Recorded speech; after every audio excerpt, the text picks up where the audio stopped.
Alright, welcome back everyone.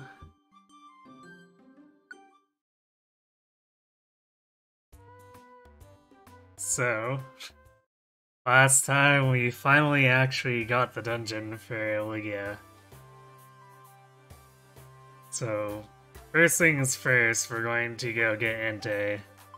But after that, we're gonna slog through the 99 floors to get to Ligia. So, hopefully the boss fight isn't too excessive on top of that.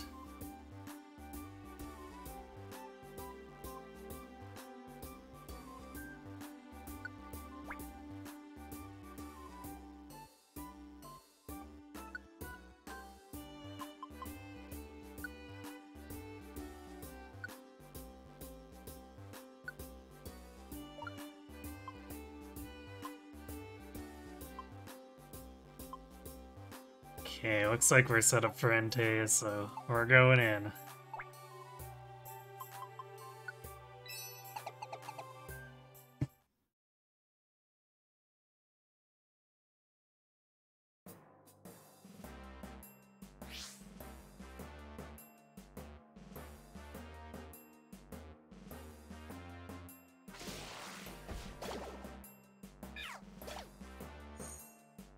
We'll see if we can break the AI for Entei as well. Since Raikou just kind of flipped out and didn't do anything remotely useful in its boss fight last time.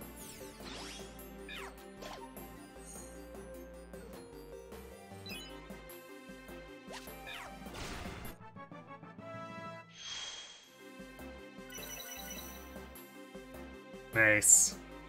Eevee gotta go fast.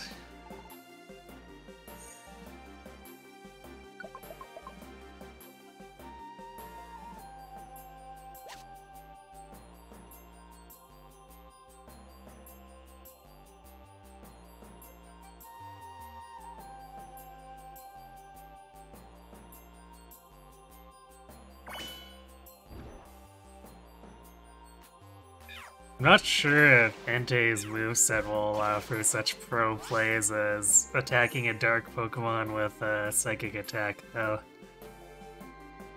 So...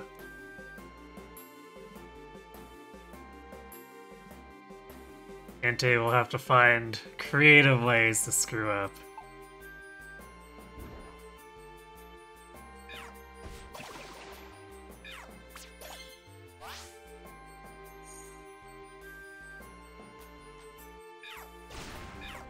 Man, what are with these Dittos?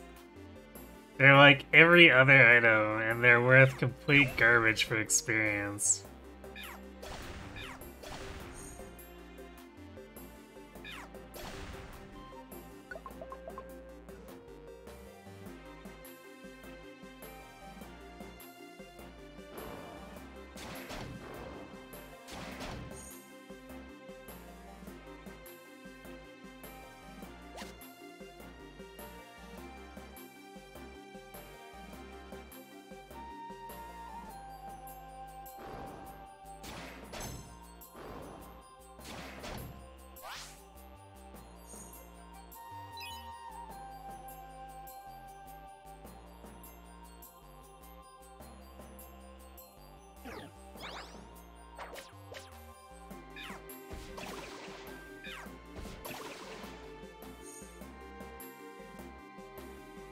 Kinda funny to see a Vulpix just strolling along on lava like that.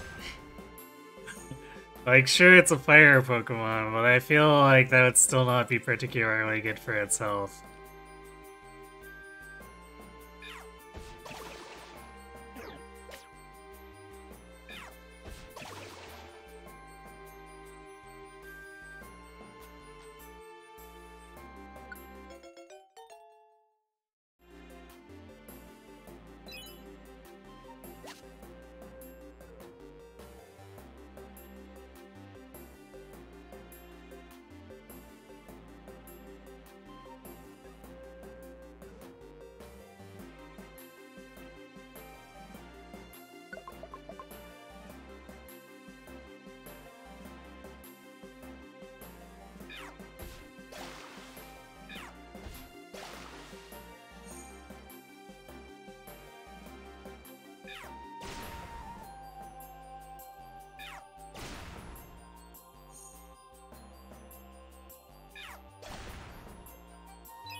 That was way too much effort for that one Ursa ring.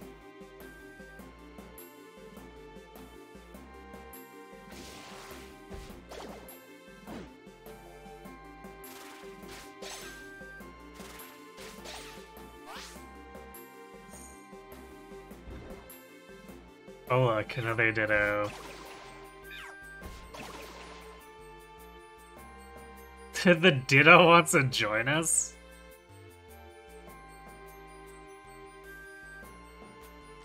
I mean, I guess we don't actually own a Ditto yet. Hey, cat.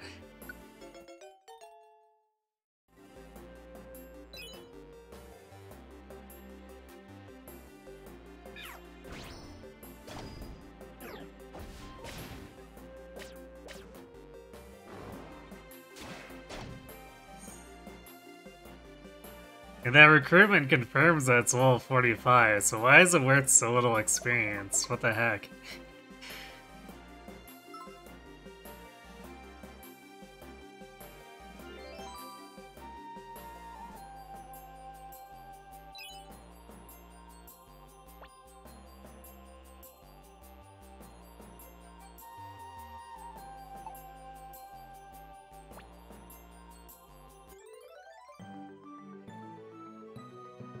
Hooray, Bulbasaur saved Bulbasaur.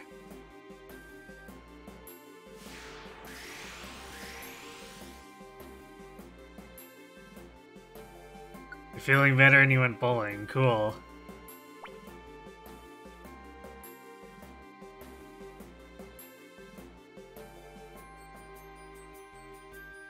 Hopefully that went well.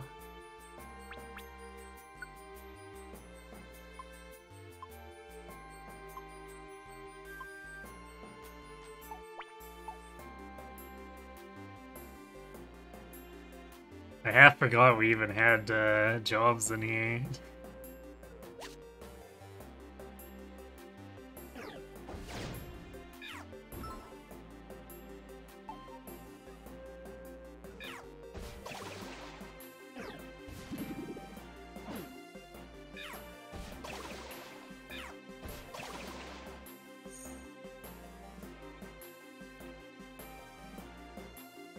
So if Ditto copied me, including my stats, Ditto is also going to be very tanky.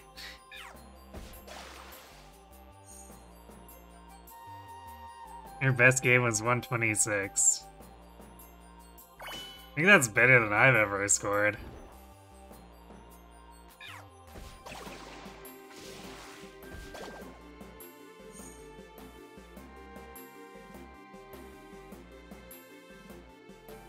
Man, these stairs locations are getting really weird with fiery fields. Like, they're just in the middle of random corridors.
We are being swarmed by Charmanders. I have mixed feelings about this.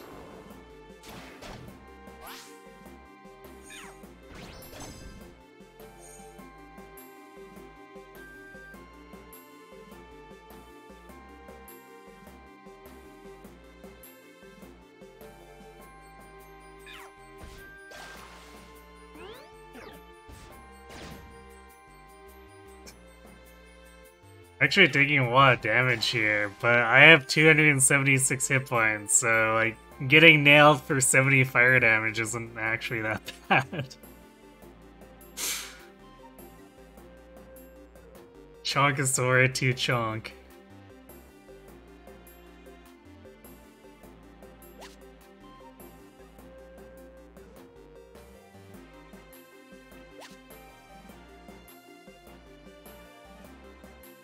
Well, it's good to hear you had a good time.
Trying to think of the last time I went bowling, and I don't even remember when. But, wow, we're getting quite a few reviver seeds. Can't complain. We had a, old bowling alley around here that, I don't even remember if it's still around or not. But,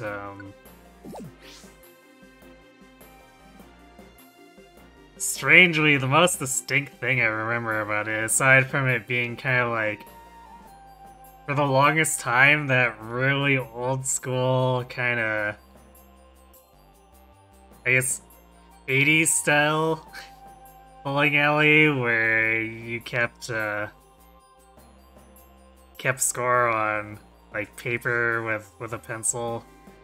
This was back in the 90s when it was like on the cusp of the richest bowling alleys being able to get all those electronic scorekeeper systems. But it was one of those ones that was kind of old school like that. And they had a Captain America and the Avengers arcade machine that was just kind of tucked into one of the areas. It was kind of like it wasn't quite a corridor area because it was all open. It was like an open floor plan for all the stuff behind the bowling alleys. But there was a bit against a nook in the corner where they had a couple of arcade machines, and one of them was Captain America and the Avengers.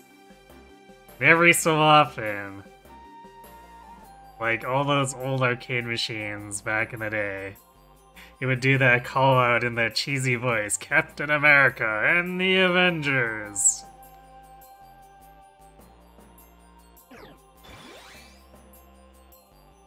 And then go into its attract mode, and I guess anyone who knows Captain America and the Avengers, like the arcade version, it's a pretty ridiculous game. And it has to play a sound effect, like a voice clip sound effect, every time something gets hit.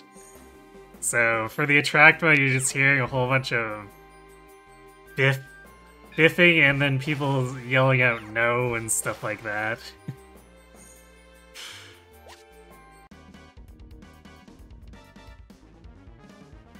So if you were in the right bowling alley, it was potentially a little bit distracting. That has a lot of dittos. This could get a little weird if they start imitating me, because that's gonna be a lot of hit points.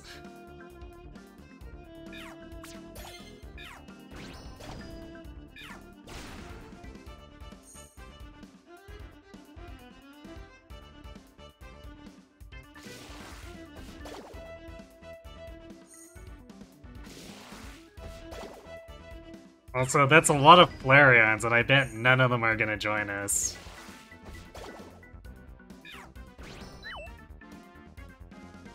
Because evolutions seem to not particularly like us.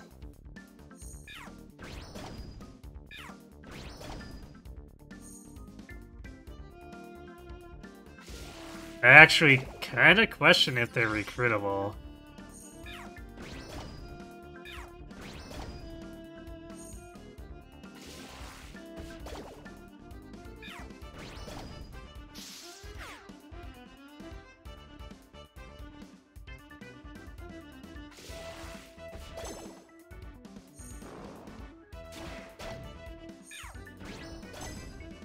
Also, I guess choke pointing isn't quite as effective when the fire enemies can walk across the lava.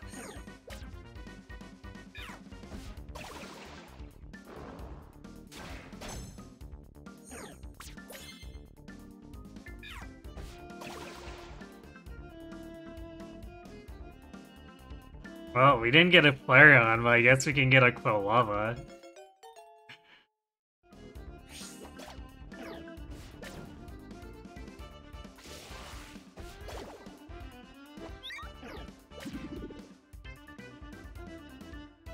Well, we had a Quilava.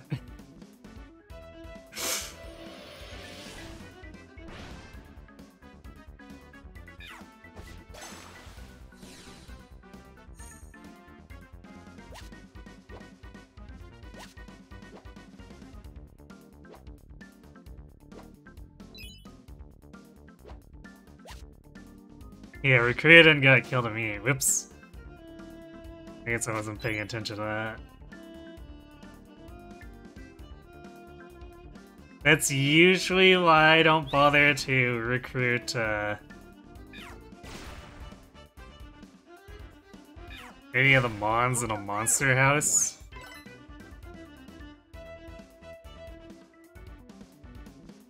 But, hello, Hard Freak, thanks for the follow. Hi, Ken. Yeah, usually I don't bother to recruit stuff in monster houses because of that. It's like, oh, well, I'm just kind of consigning them to their death if I do that.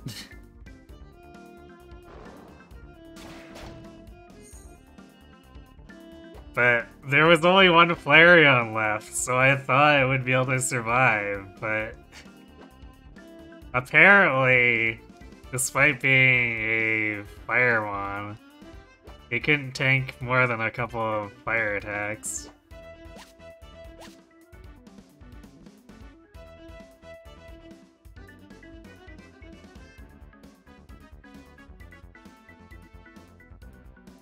Should make enemies with a wizard, it could really spell out trouble. Well, I guess it's a good thing that Alakazam isn't our enemy anymore.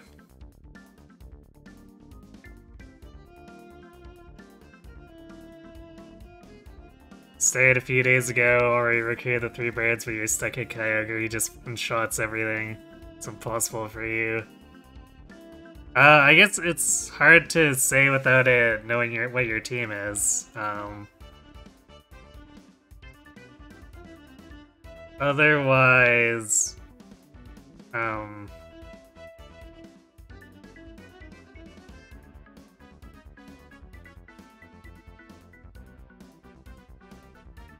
basically you can play around with crowd control, even though it's not going to be particularly reliable.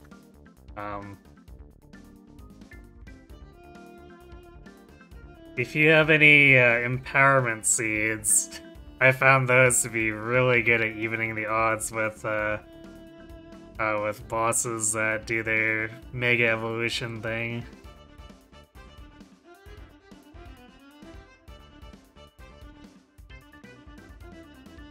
Otherwise, you might have to level up and or farm for stat-based areas.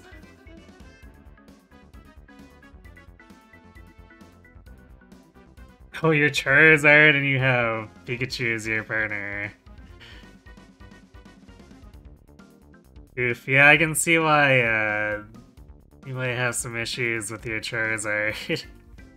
It's like how I had problems with half the game as Bulbasaur, because it's like, hey, do you want to fight some fire stuff? And then some ice stuff? And then some more fire stuff?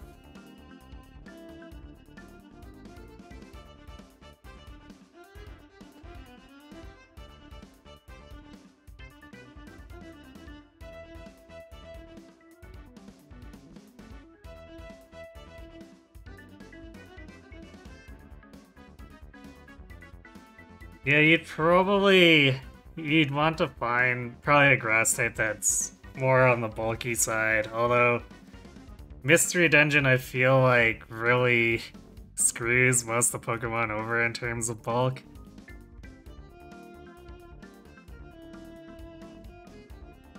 So I kind of feel like you almost have to build a tank with stat-based areas.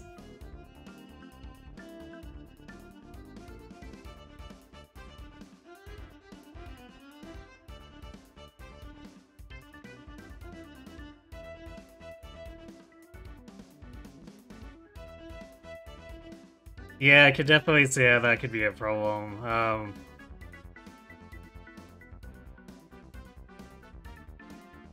I guess if Zapdos and Pikachu are able to land enough paralysis, it can cause Kyogre issues. Because I think I had an Electrike that was causing paralysis like every other turn on Kyogre, so that made things a little bit easier on me. Otherwise, I guess you could also try to damage race him if you're confident in your damage output. You could just bring like a bag full of Reviver Seeds and just try to blast him into submission.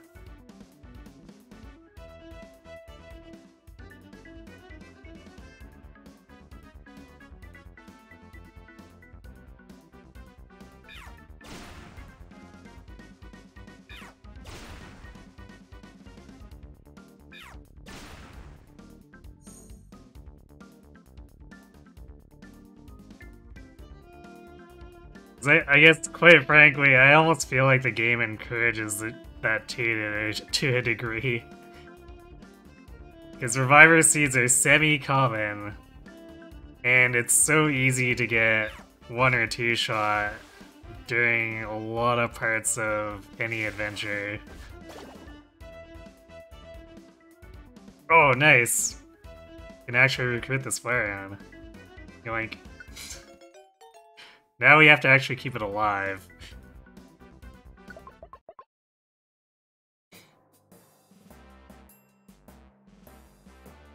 I was definitely skeptical. I didn't think the Evolutions liked us enough to join at any point. So I guess now we just have to get Dratini to not turn its nose up at us.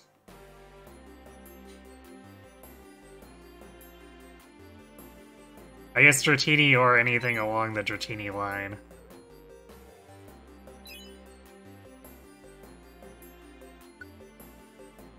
Like, I would readily take a fully evolved Dragonite.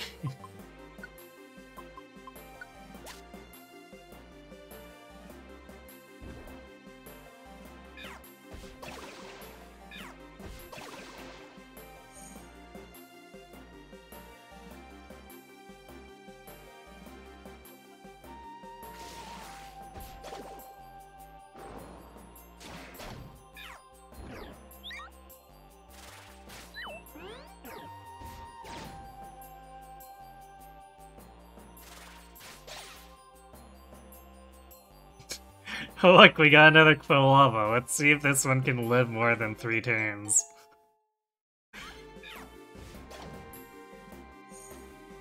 Well, it didn't die immediately to Machoke. That's a plus.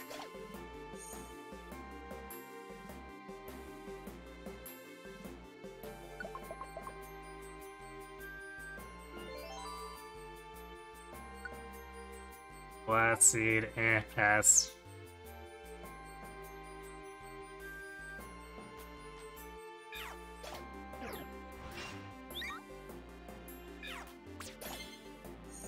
Roof Battle. Except our floof is way stronger.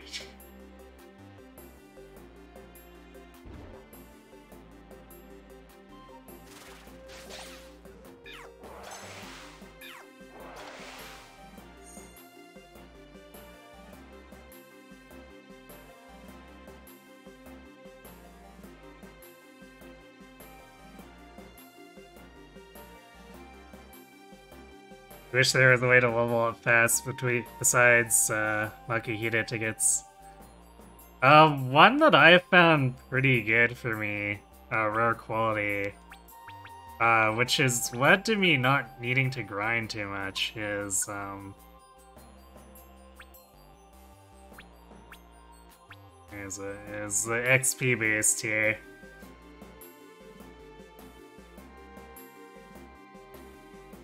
I've had this on Cat since like 5 hours into the game.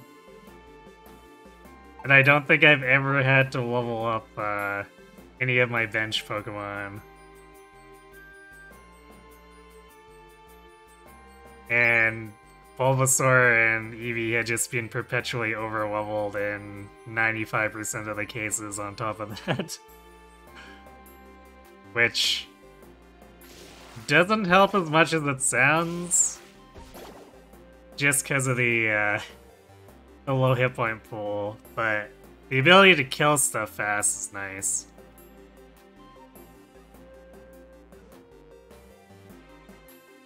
But that's why I say that you might need to consider doing some stat booster grinding, because my Bulbasaur is like plus 150 hit points from stat boosters, and sometimes I don't know if that's even enough.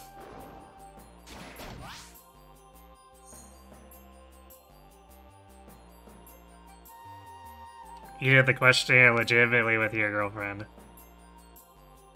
Similarly for me, cause like,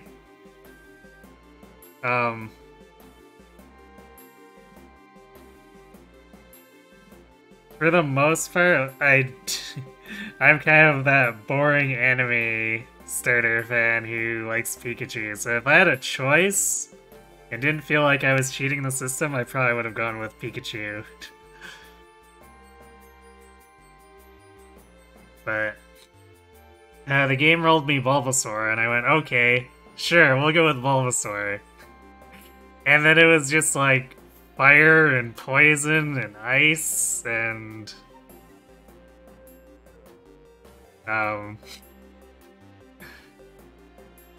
my plant dino might need a little bit of therapy.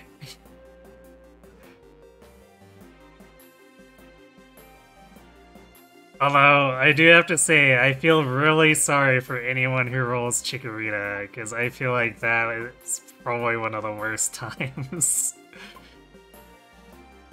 Because at least with Bulbasaur, Poison type gives me a little bit of resistances here and there. But Chikorita is just like, the game hates you forever.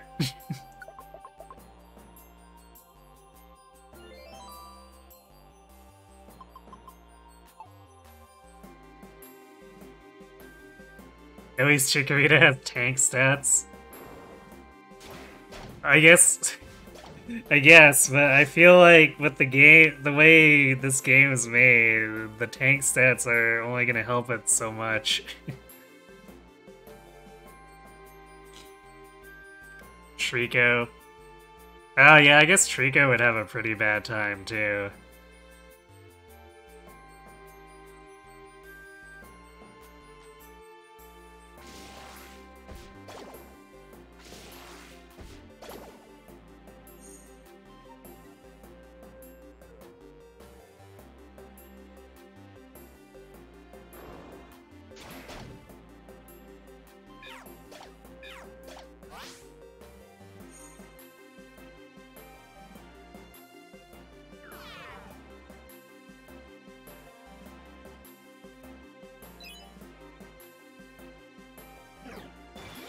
But yeah, I guess the point is that Mono Grass is probably in for an extremely terrible time with this this particular entry.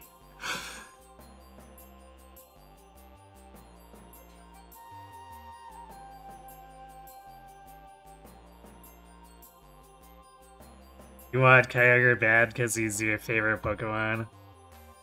Well, I wish you luck in getting him then.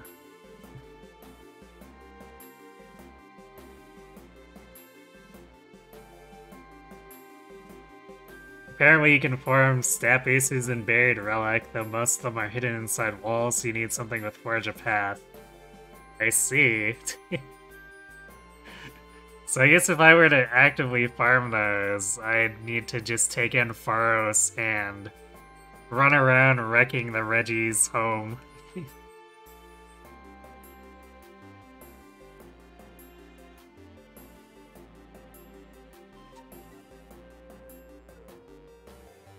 Although, there's also a scarf, right, that lets you walk through walls. Would that be sufficient to also be able to get to them?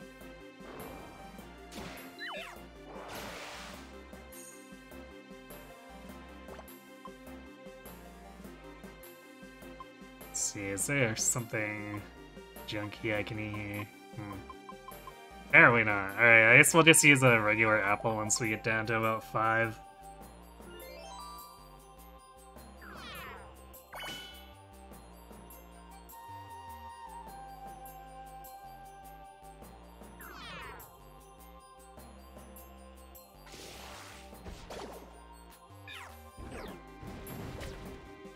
Ow.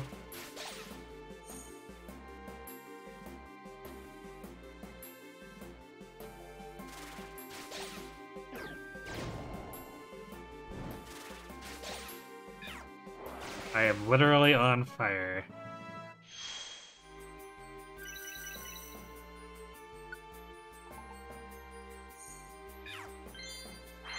And not in the good Overwatch kind of way.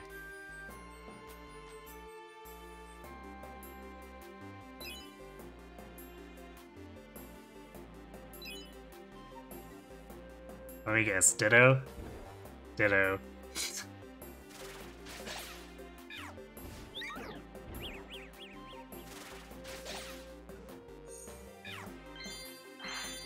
I don't know why I bother, since the Dittos are worth next to no experience.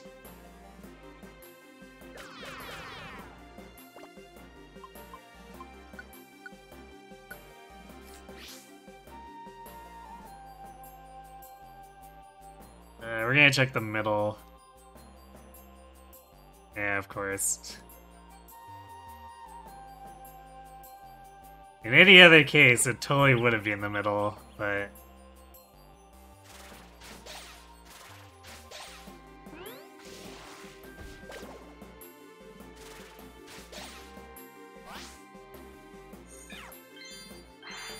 I guess this time...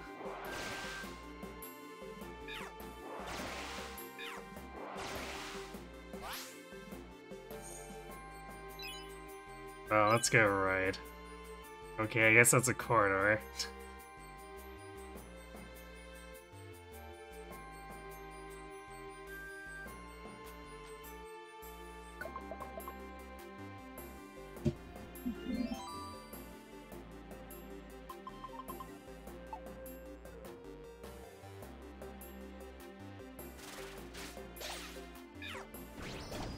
I don't remember if we ended up getting a Ponyta or a Rapidash either.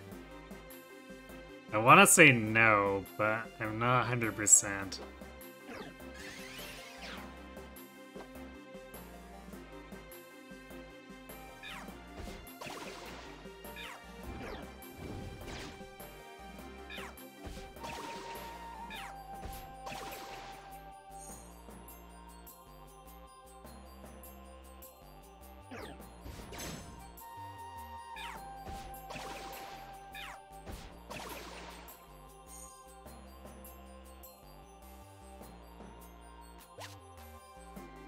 Heal Seed, eh.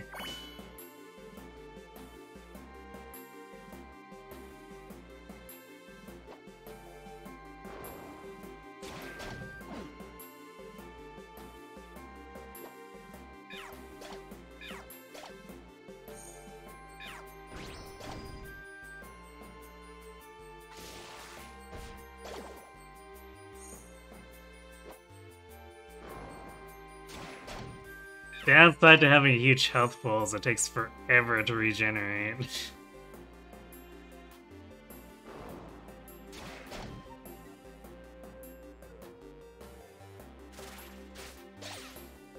$170 should be enough, though.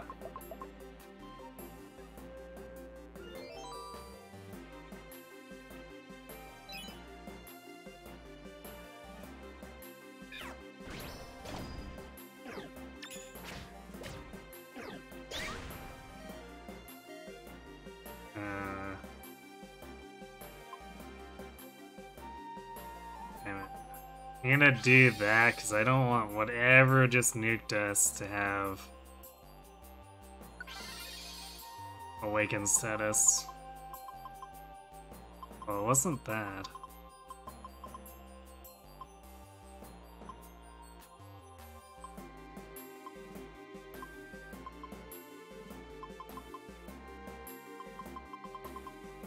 That was that camera up, probably.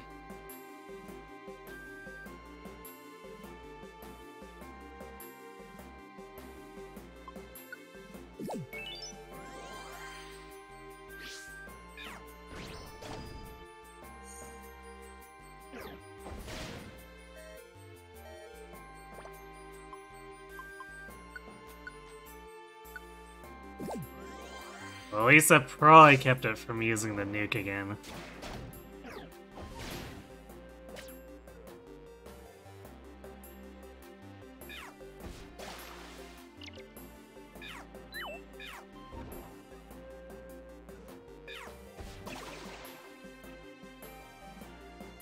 Now it wants to join us. And it has Forge a Path. Sure, why not?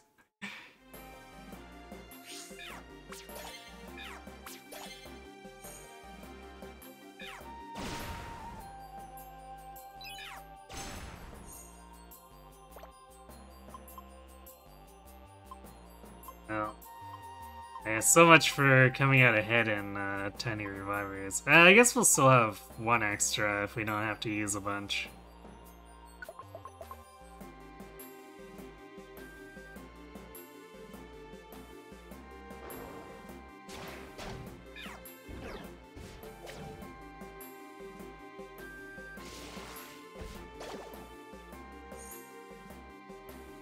I guess I should probably max Elixir.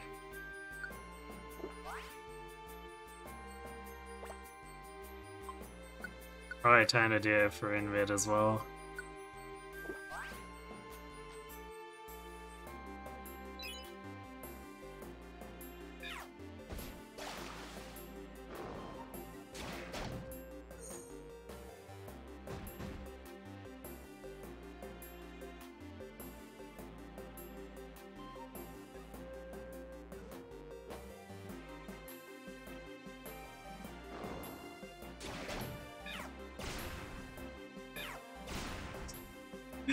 You know, just in case that Meg Cargo wasn't dead the first time.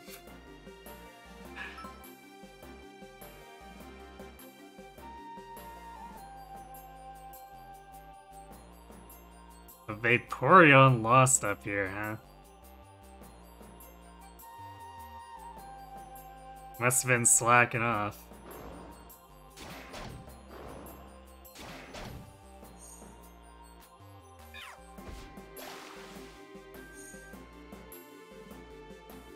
Hey, Invid. Here for you, yes. Giving you back your ability to use Earth Power. Also, whatever you'd expended out of Dragon Breath.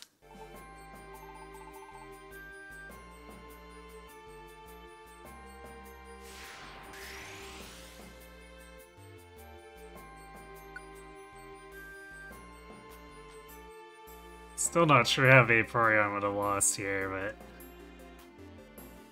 sure.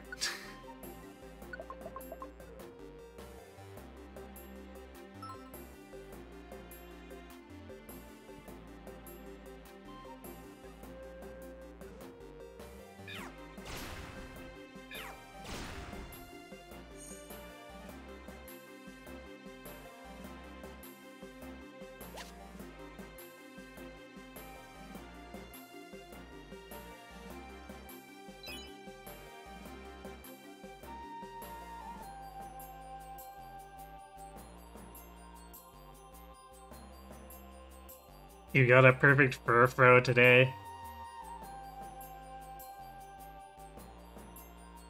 You know, considering the Pokemon, I feel like that is probably the most appropriate for that particular mon.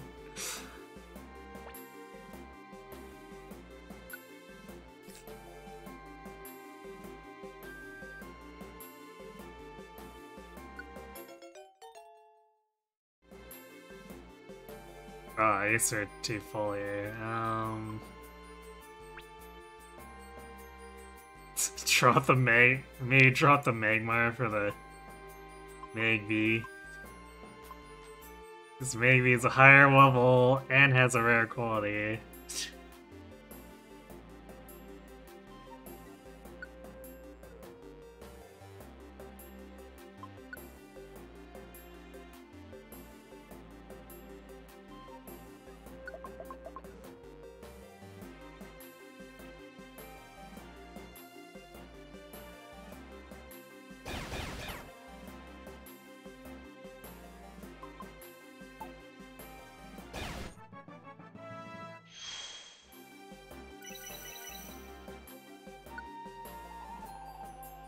Okay, as long as you're doing okay back there. Oh hey, it's a Charmeleon.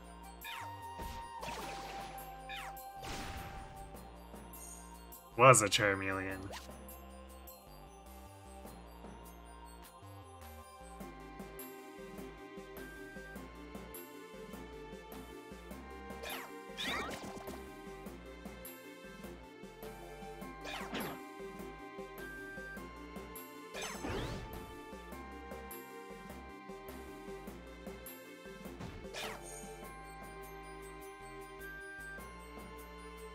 Okay, good. I didn't want to lose the Flareon.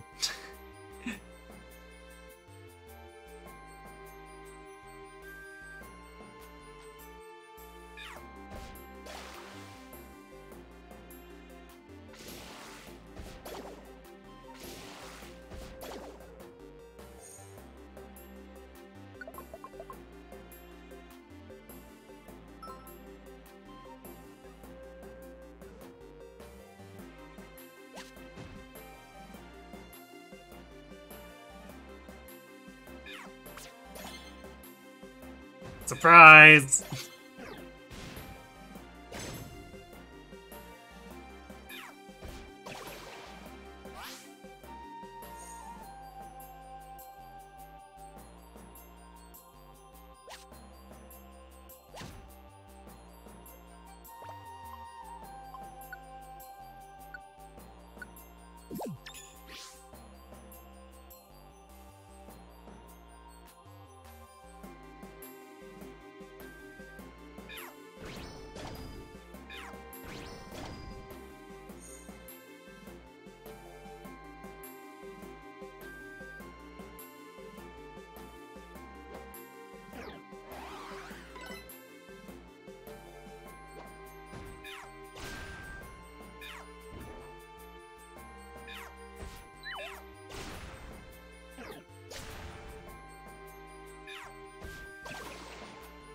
Your Earth power holds no sway here, Meg Cargo.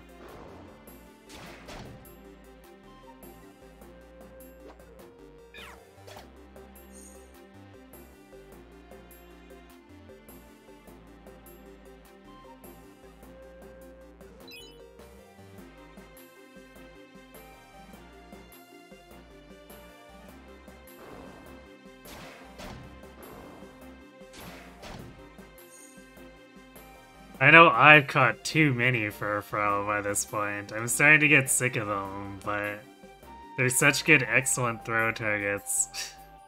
I can't help myself.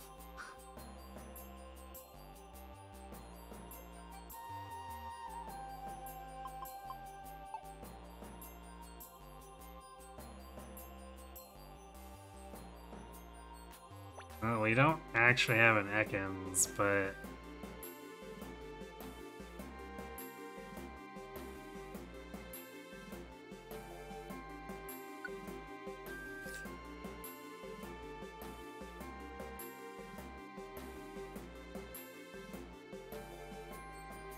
Who'd we drop?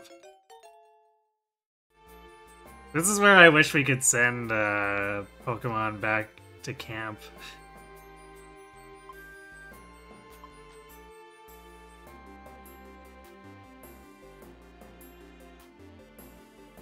Yeah, I think we're just full for now, so I guess see you later, Ekans.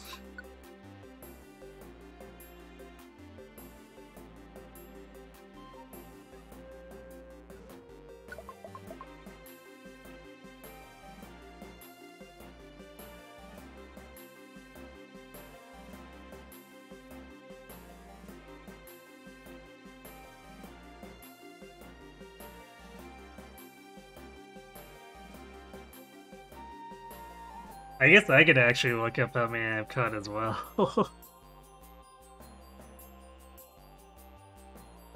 Let's see.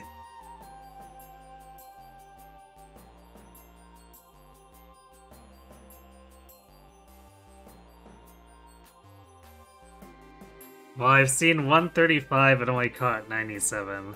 So I'm a far cry off of what Invid's got.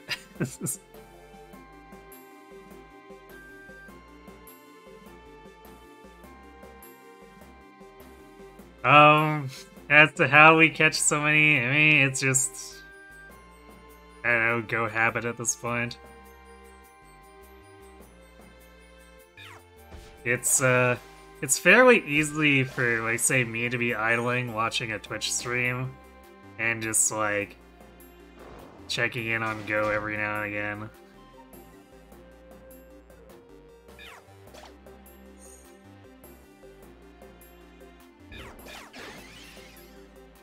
And since, like, Furfrou spawns is, like, something like 3/4 of all the Pokemon in this event, running into them isn't too difficult.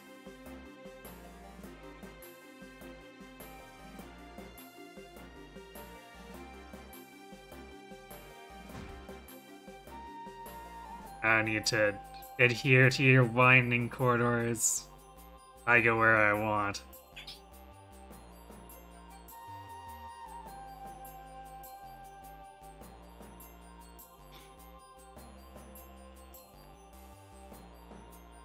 You have 12 spawn points within reach of you sitting at home? Jeez.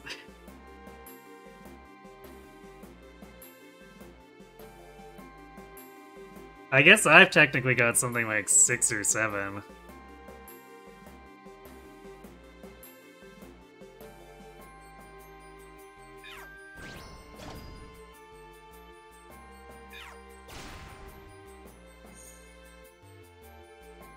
Although I just assume that mine's a bit higher because I live in a complex, so all the cell data from the other residents would have caused the spawn points to be higher.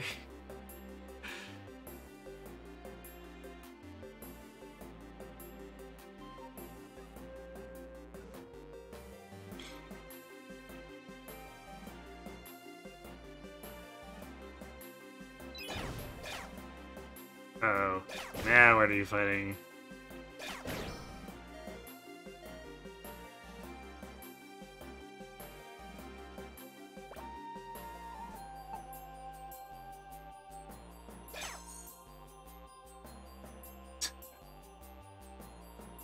Well, I guess the Ditto proved that it was the stronger Charmeleon? Question mark?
Okay, I guess we're just gonna sit here and miss each other.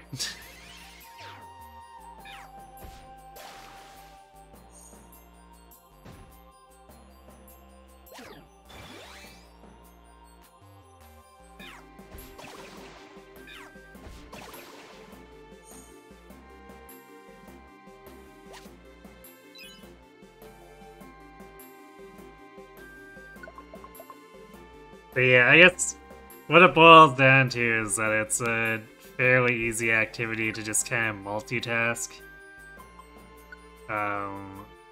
when you're just idling.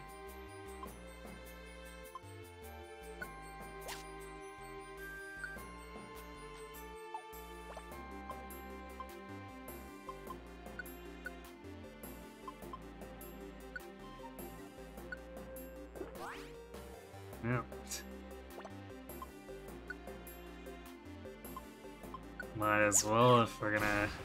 We'd otherwise be getting rid of it anyway. Could always use more earth power.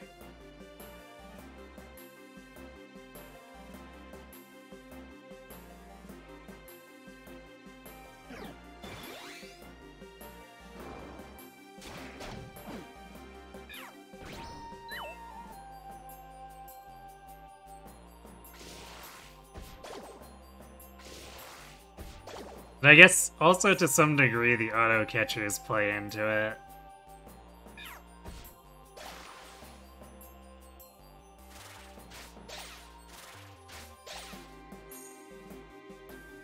Because they'll grab a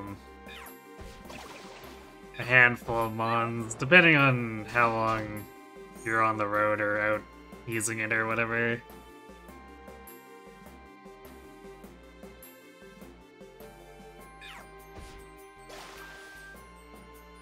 Although a good yield pro usually takes a lot of play, just because it does straight throws with red balls, so you're gonna have like a 20% catch rate.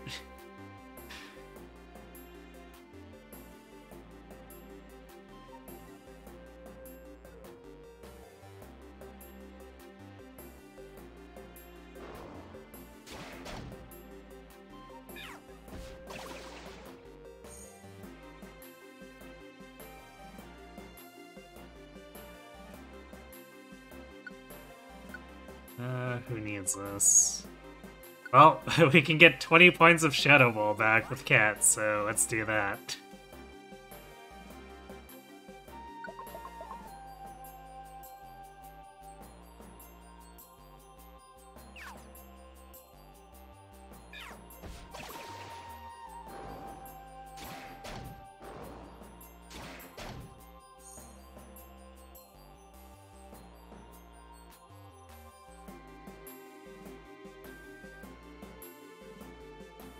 Can't believe those things auto spin stops for you. It's so busted.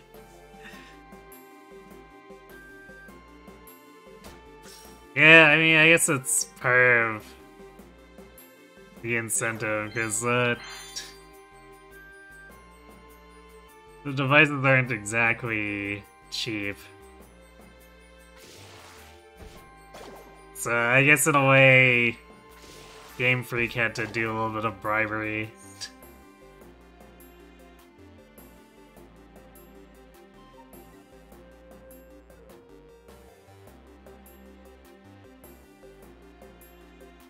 You only use it to spin stops, you rarely use it to catch.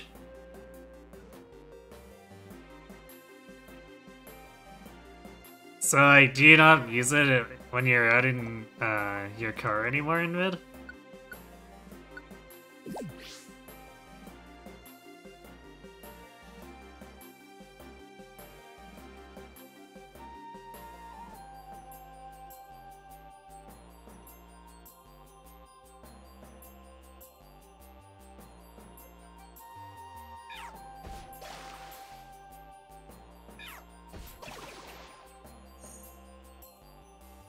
Yeah, you know what I mean, like out driving around.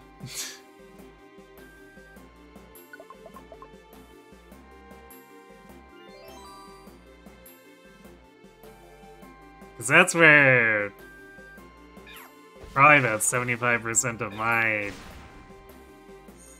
Pokeball Plus usage comes from.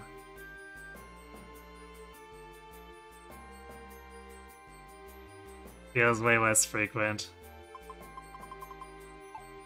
Fair, I guess. Yeah, there's not necessarily a ton of driving to be done these days, depending. Well, I guess that Slugma's screwed, because I'm not gonna give it my perfect apple and we're out of regular apples.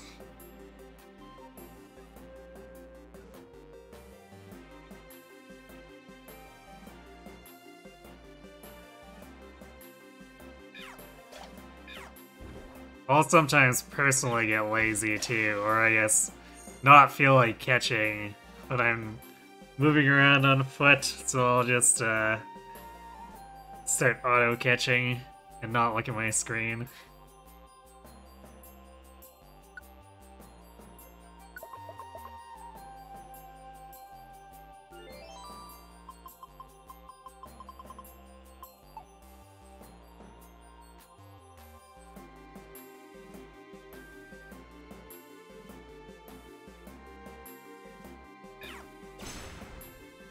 It's actually kind of led to the impression that my auto catcher has way better shiny luck than I do. Cause boy, for the failure rate in terms of actually catching stuff, it turns up proportionally way more shinies than it should.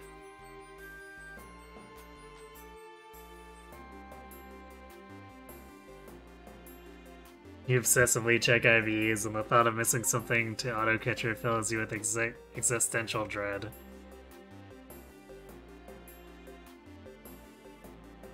I am aware of that.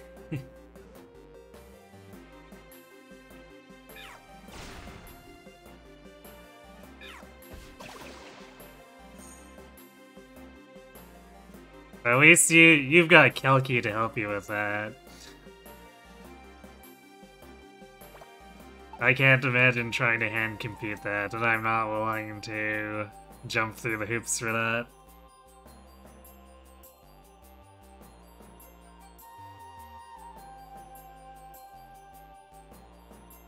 You know what? Screw your winding quarter. I go where I please.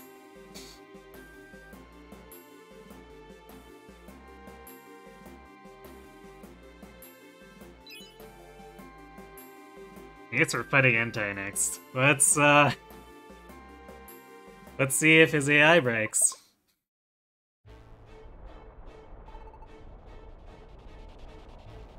Regular Pokemon has also trained you to check IVs. Yeah, Invid checks them preemptively before catching.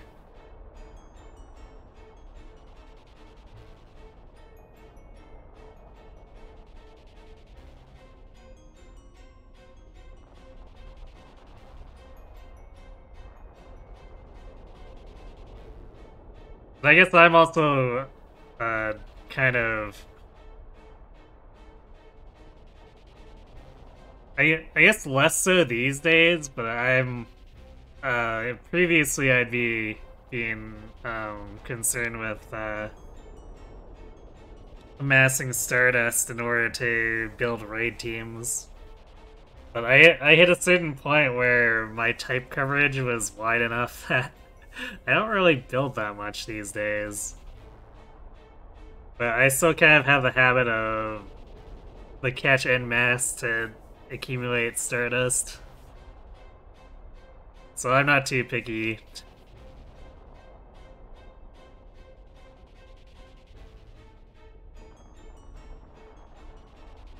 This is the fiery field.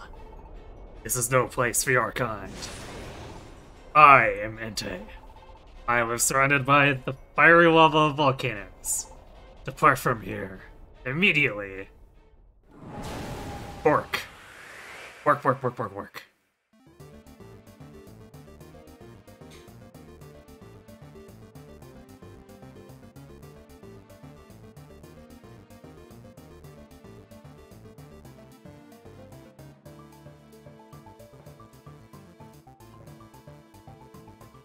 Well, go grass tanking fire. Oh, Ante already dealt damage to me. That's significantly better than both of the other beasts.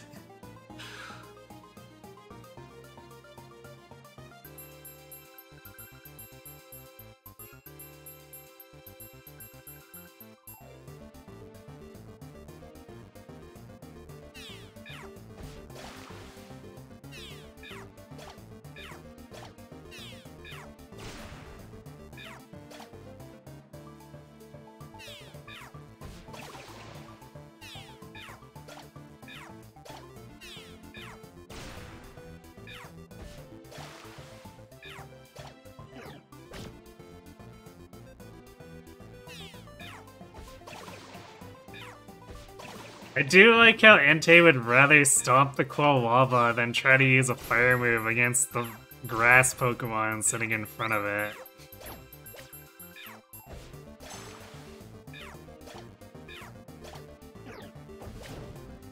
Or Flamethrower is the Camerupt. Because... what?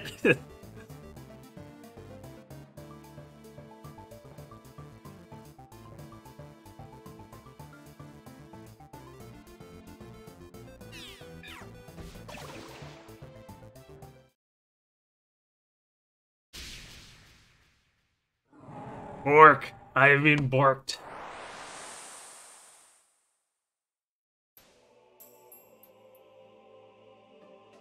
Team Fluffy's courage in the fierce battle left an impression on Entei.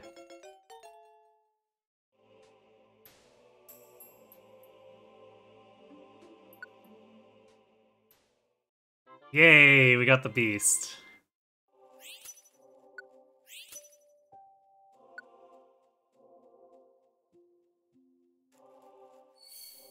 Man, we're still getting orange berries and blue chests at this point in the game? What?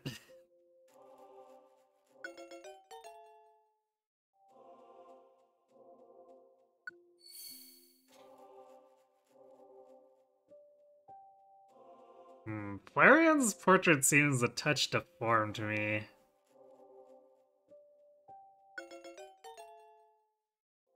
Oh yeah, and reminder.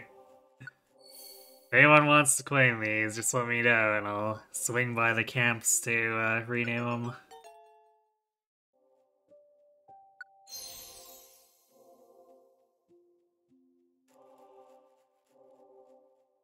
Also, that camera up is just super smug.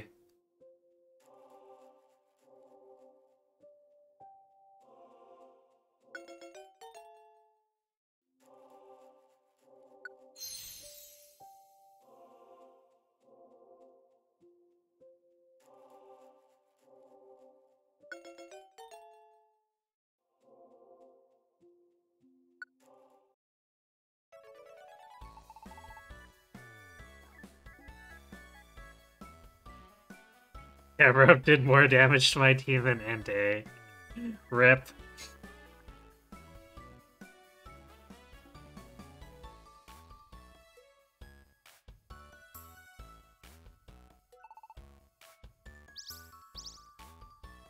Oh yeah. The citrus berry was a reward. Yay, we can make Chonkyrosaur.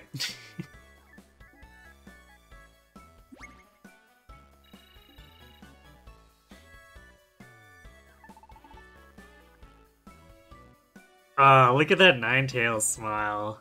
It's so good.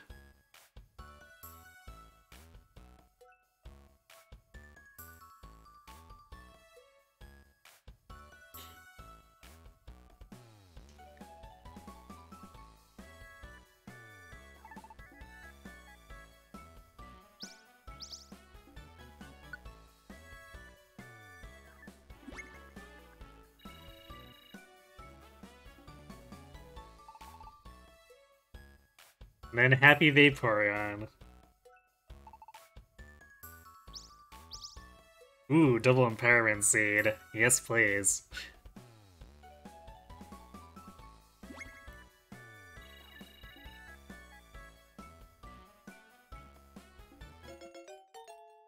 Oh, hey. We got a Vaporeon.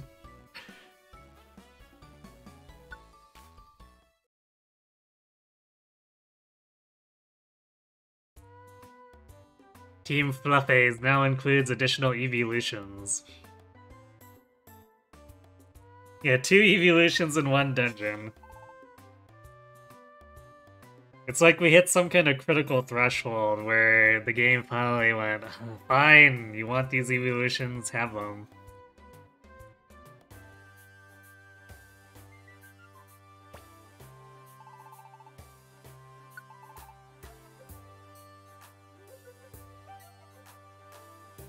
Huh. Alright, well, this was a pretty unimpressive Kekwayon shop.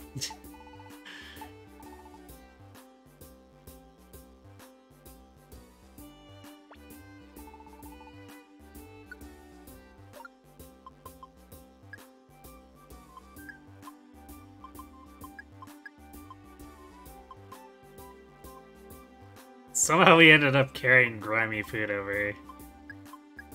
That's a little bit annoying. You know what? We'll keep one more Oranberry. Because we do expect to...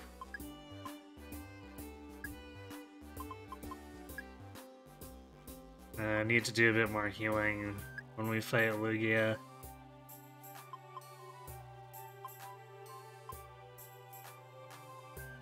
So let's see. I guess we'll leave the Reviver Seeds as is, and we probably need more apples. Let's get rid of that grimy fade and sell a deluxe ribbon.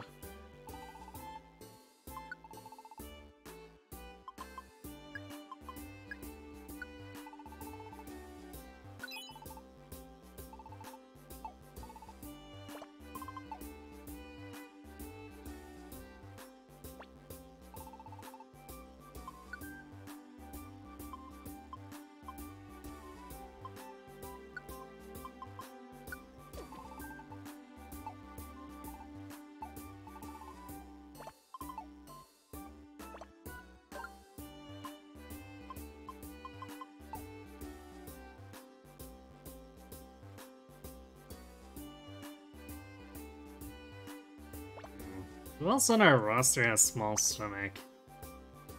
Is it the Sableye?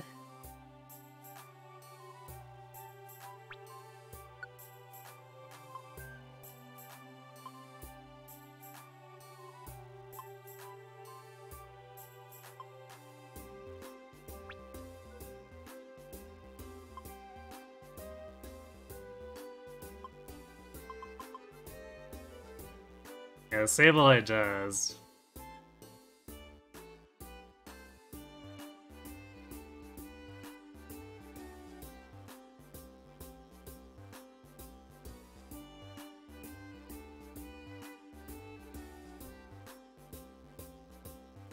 Would probably do a little better overall against Lugia itself.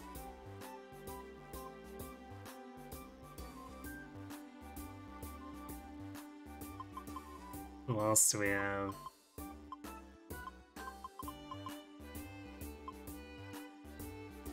Let's see, can we sort or filter by... Ah, we can't... we can't filter by rare quality. Rip.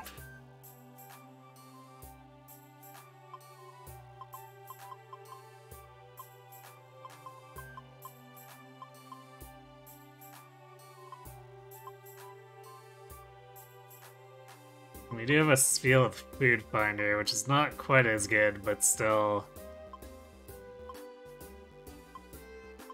I'd say still a decent replacement for Small Stomach. And of course, Invid has it. Oh, hey, forgot we had a Breloom with Steamroll.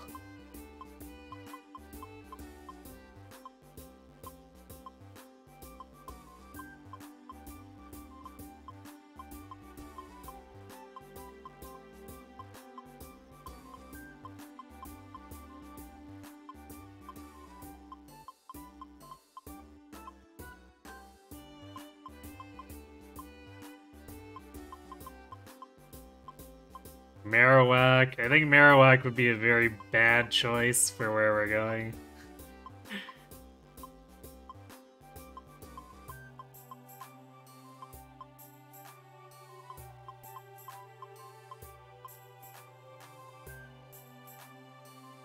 Yeah, so I guess probably the Sableye. Also, how is this Pidgey not maxed out? What the heck?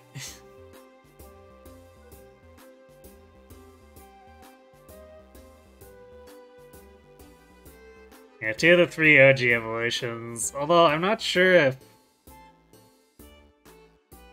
I don't know if we'd be able to encounter the other evolutions. Like, we can evolve into them, but I don't know if we'd be able to fight them in any place. At least so far, I don't think we've even encountered Leafeon, Glaceon, or Sylveon.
It seems at this point, because of that, Electric has snubbed us the most.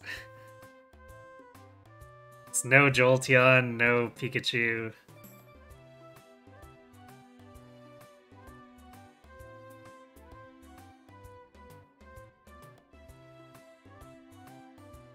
And I would complain about Dratini more, but their their spawns have been kind of rare, relatively speaking. So I guess it's less disappointing that Dratini has decided to snub us.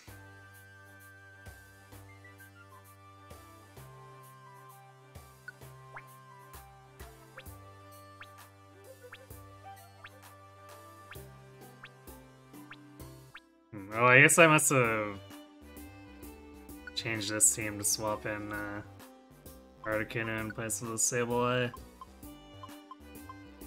So we'll swap that back for this.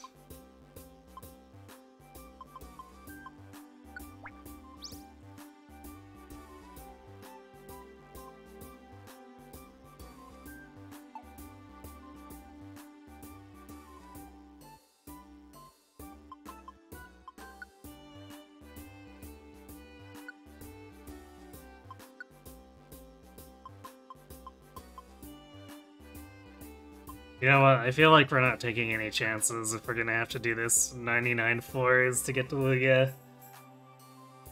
We're gonna pull up the Empowerment Seeds, and if we roll him because of it, well then we roll him.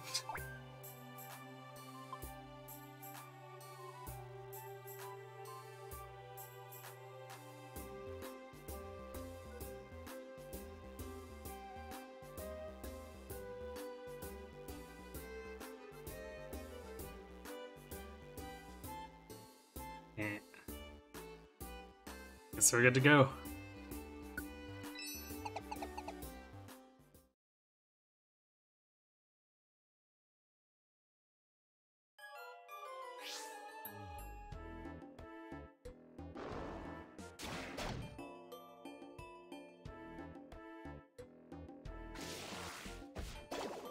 Well, a Tentacle is tanky if it is able to live a Shadow Ball.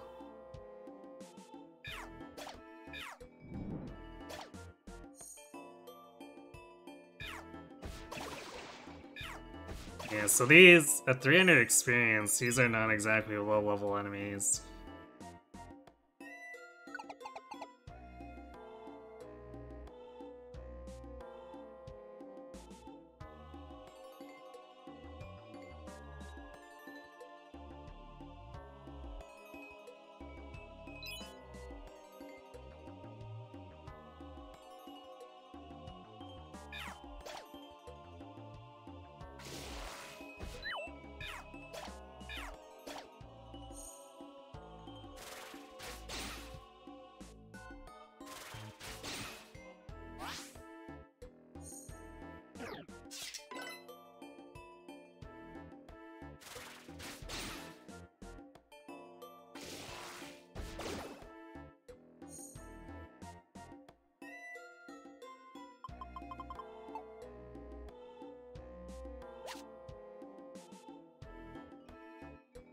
It's still kind of weird to see these unevolved enemies coming at us and just shrugging super effective attacks off.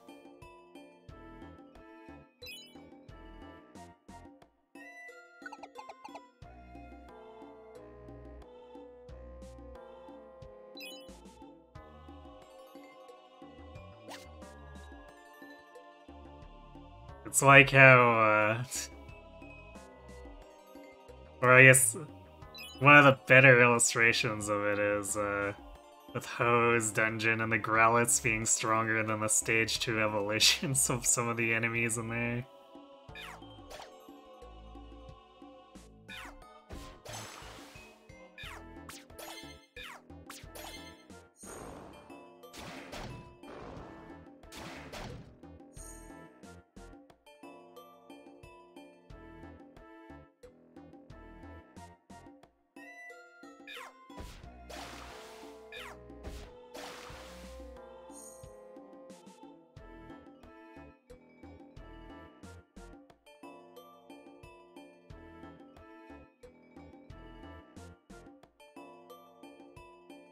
Well, this is definitely making me glad I decided to prioritize food qualities here.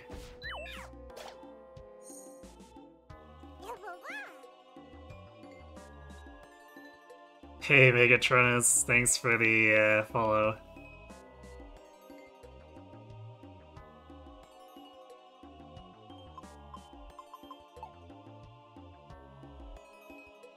If we're gonna have to explore this much of every floor, we're gonna end up with issues.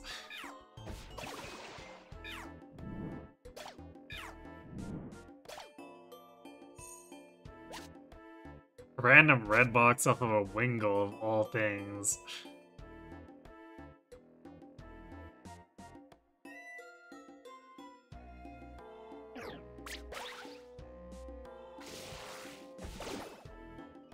You know, using a Drought Orb. Wow, screw you and your Hydro Pump.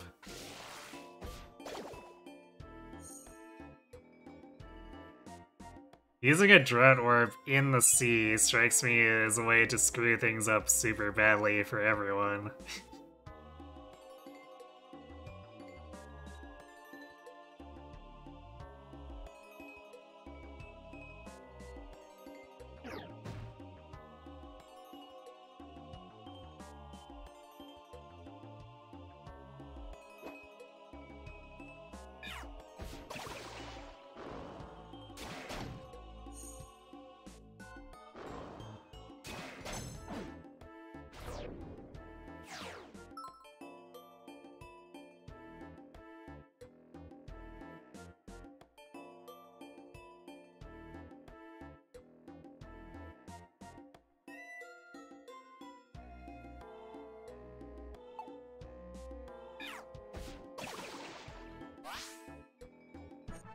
Dungeon has no food. That doesn't surprise me.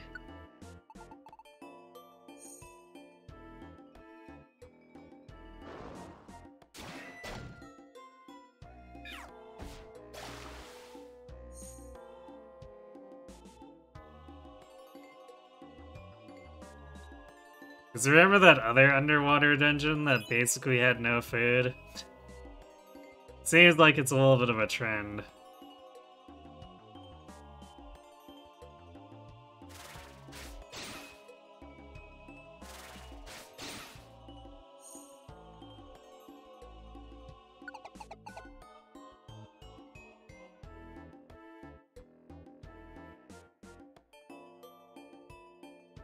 I thought I saw a sparkly tile, but I guess it was just my imagination.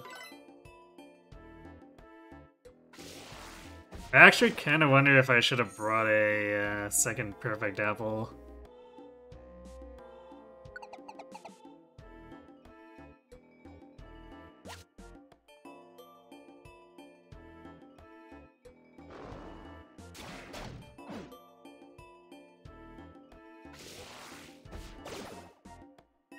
It's full belly to 200 each time. It feels like it should be fairly comfortable.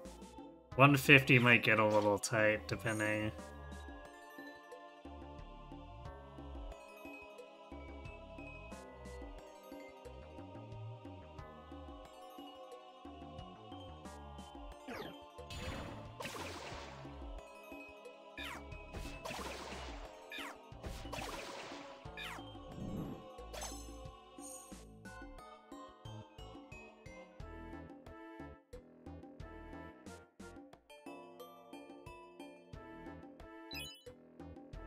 So I guess we'll do what we can to stretch this as far as possible.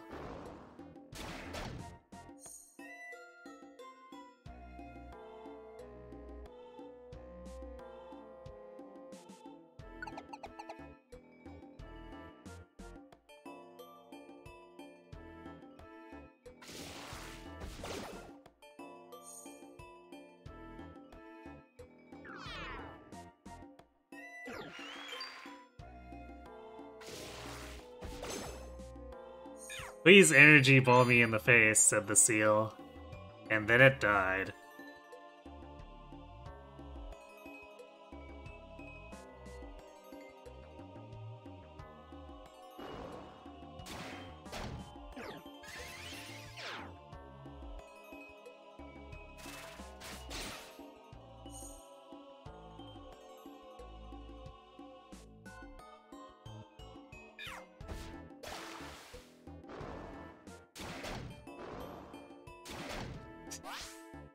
Nothing like a point-blank Shadow Ball.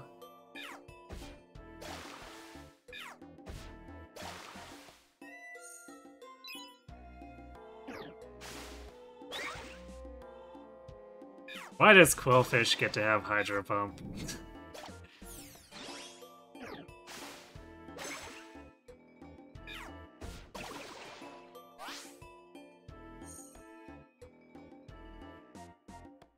Alright, good night. Thanks for watching. Have a good sleep.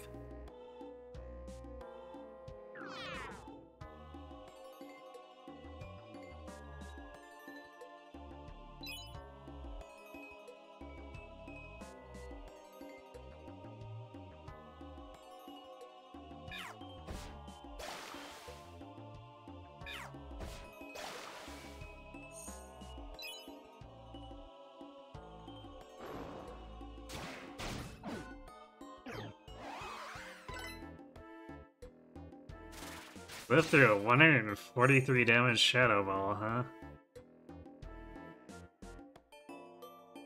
Well, that is slightly terrifying.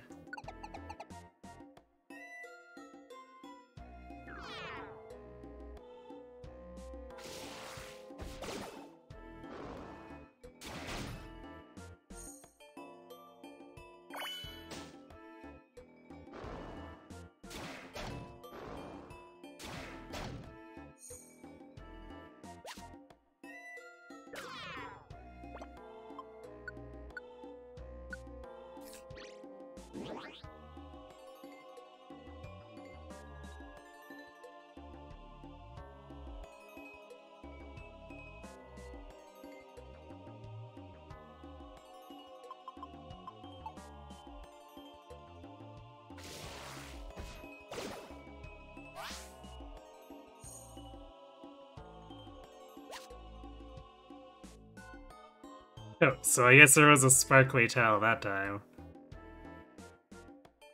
I'm kinda glad the AI is at least on with that.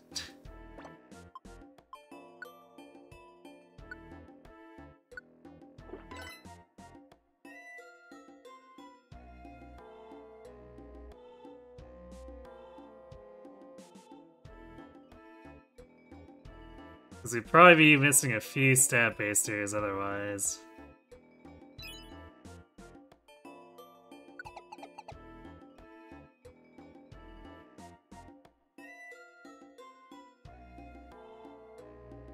Instinct took over a nearby gym, and viewing the gym lags your phone because of all the purple smoke.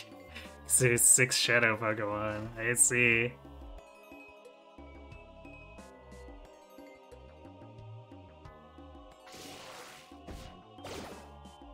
But like, see what I mean there? Like, Go encourages us to be villains, man.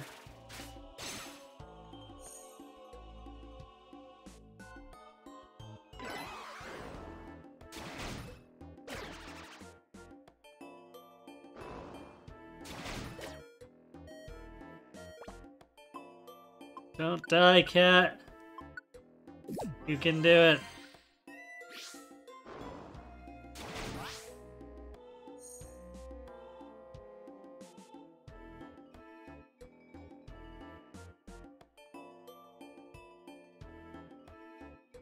You know what? You have no Shadow Pokemon, you have 100% Shadow Pinsir. I mean, I technically am holding a bunch, but I've never actually deployed them or powered them up.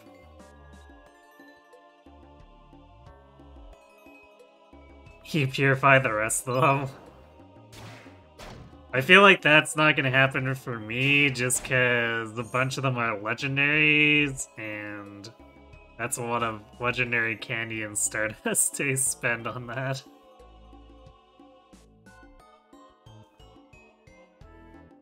Otherwise, most of the other Pokemon or Shadow Pokemon either get transferred or purified.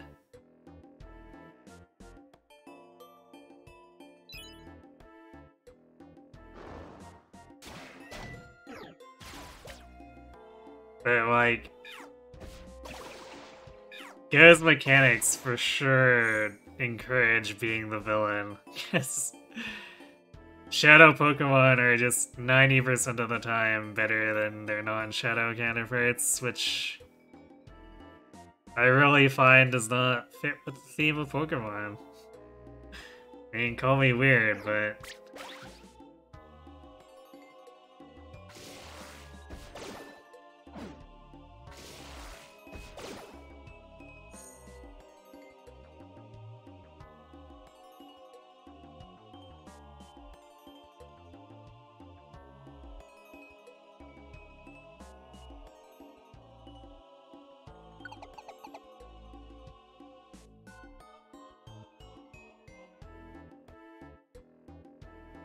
we're all weird here. Isn't true.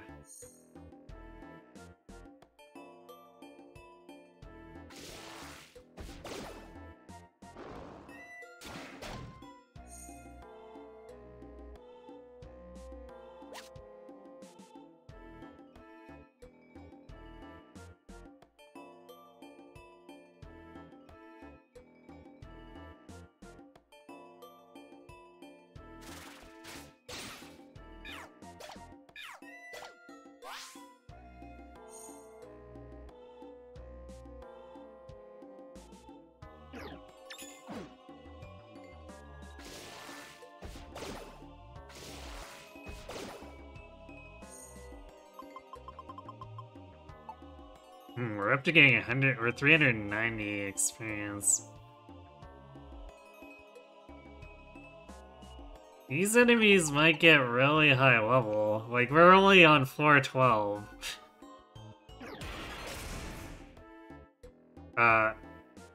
Did we just get hyper beamed by a Remoraid?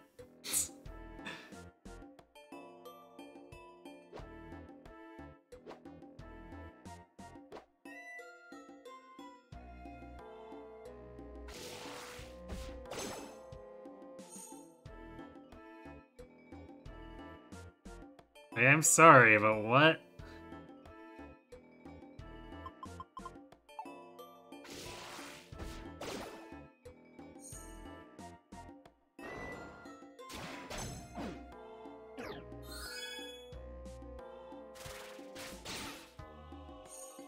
Yeah, apparently Remoraid's not playing around.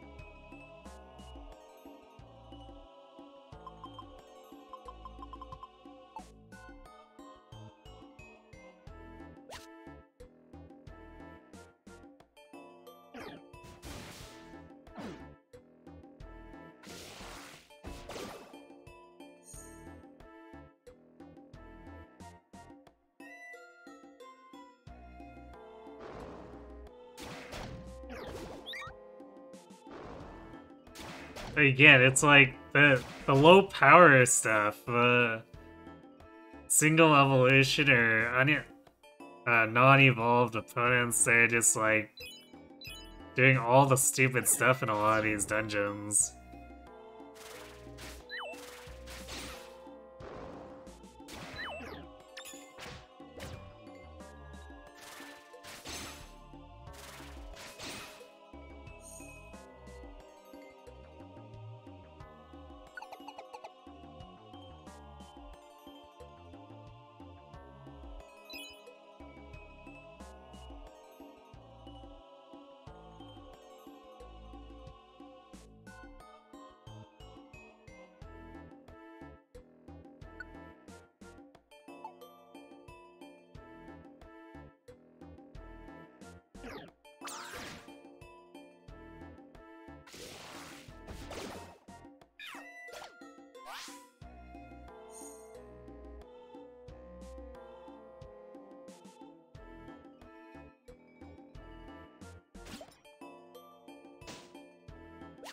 Oh no, I tripped.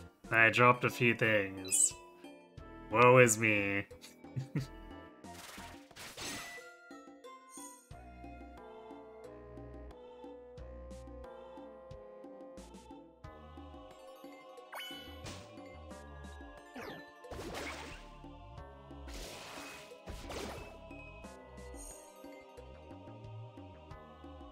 I feel kind of bad for beating up these horsies.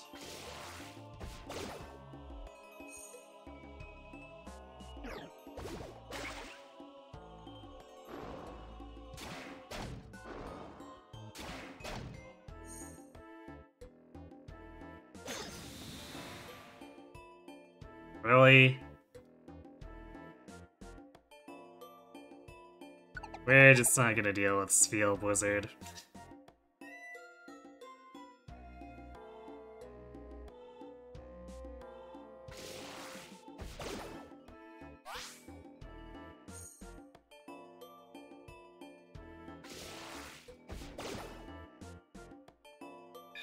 I'm definitely legitimately concerned though. Because depending on the power ramp in this dungeon, we could get into trouble.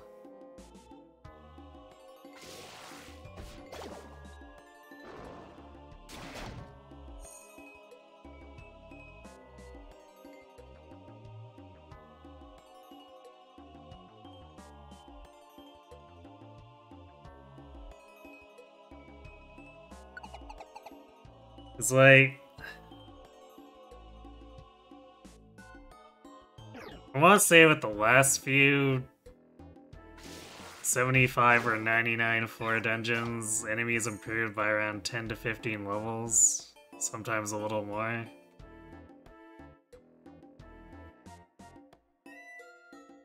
And these enemies already aren't particularly trivial.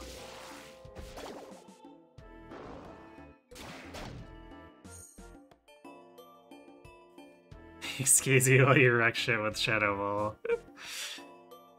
I mean, by all means, please do. Also, your 120 damage quick attacks.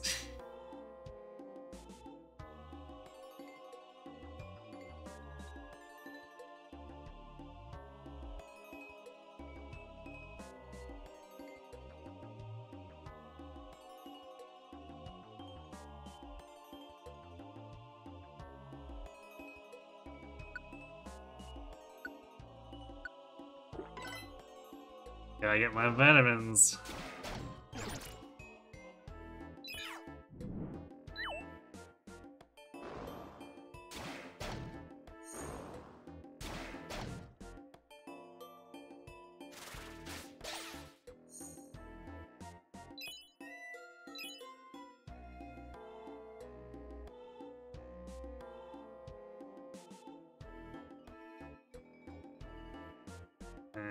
I guess I'll double back and go up here. Oh, nice. It's just a crossroads. Glad to see that was time well spent.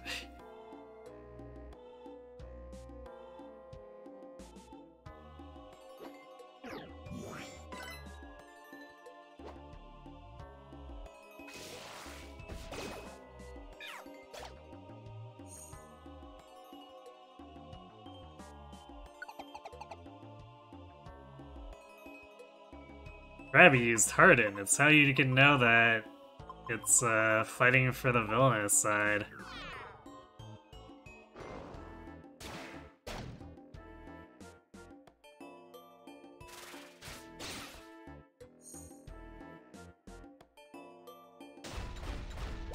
Ow.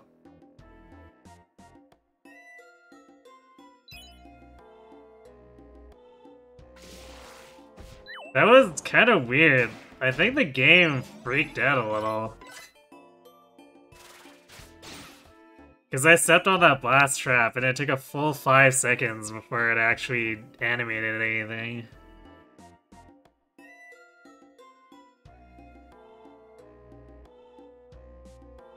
You doggos got babs today, they so much fluffier now.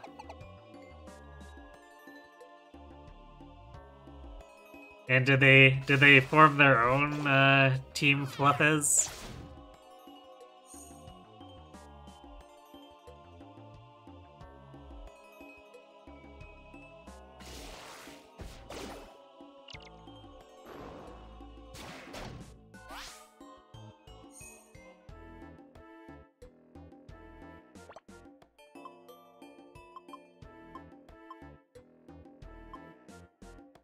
I guess I should use an elixir because I've got multiple moves that are low.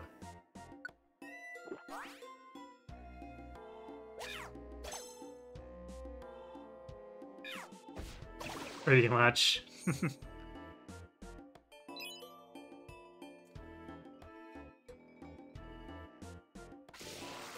Oh, you better keep an eye on them. Make sure they don't go off to fight Kyogres or Groudons.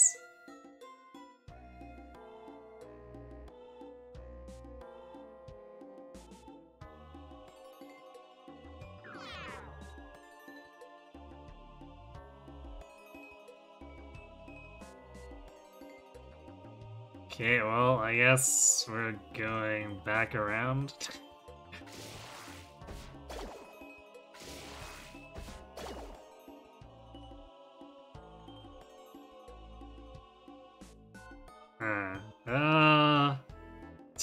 Level 60. Yeah, this definitely concerns me, because we're probably gonna have to... Like, Lugia's probably gonna be a level 70 encounter.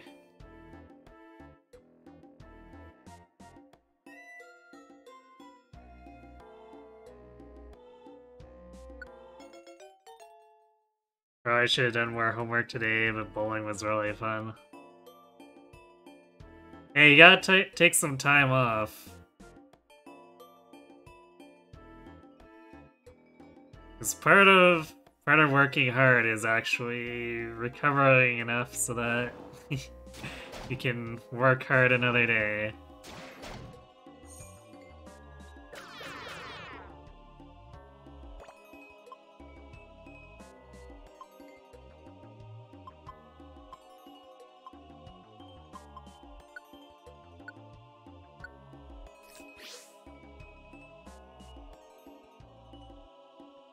Joe kind of looks like a deer from behind, so he's a deerling.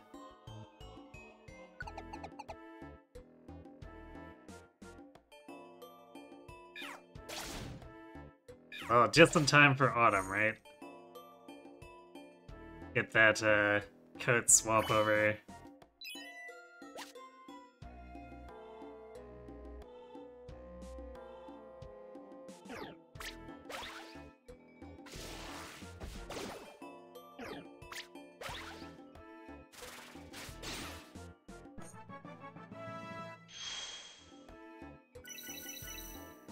Yay, we actually gained a hit point.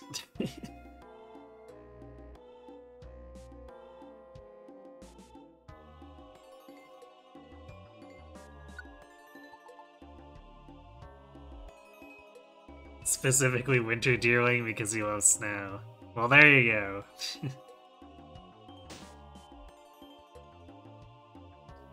Wait, what was... It's an orb. Let's check it.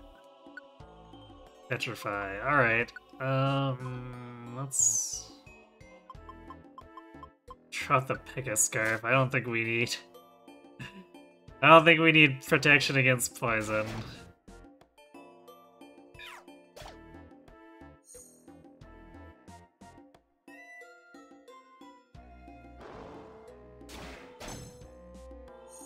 We got Refresh to cover that if it really comes down to it.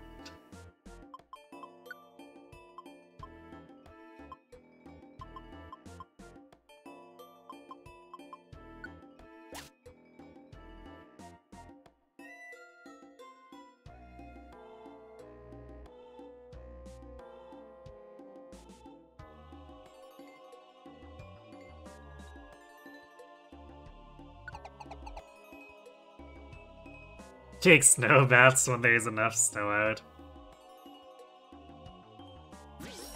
Brave dog. Oceal orb became apple. Okay. We got plenty of crowd control, so that's not a huge deal.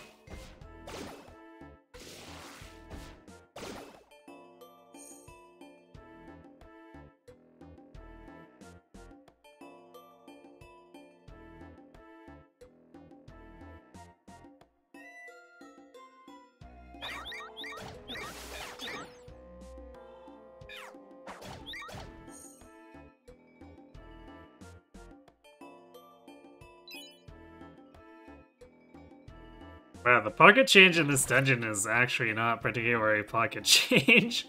190 for just picking it up.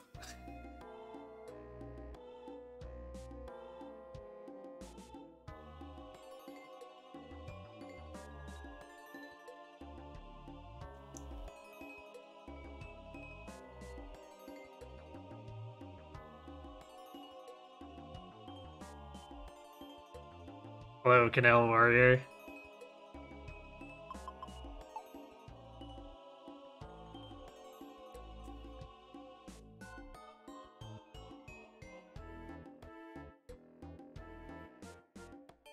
Things are a little bit tense for our team of intrepid heroes, but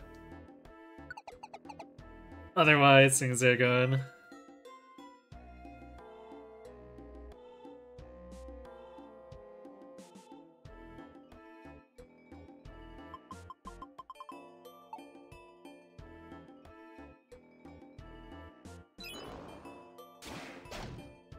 I do feel like in a dungeon like this, the game's really trying to bait you with stuff like the money, though.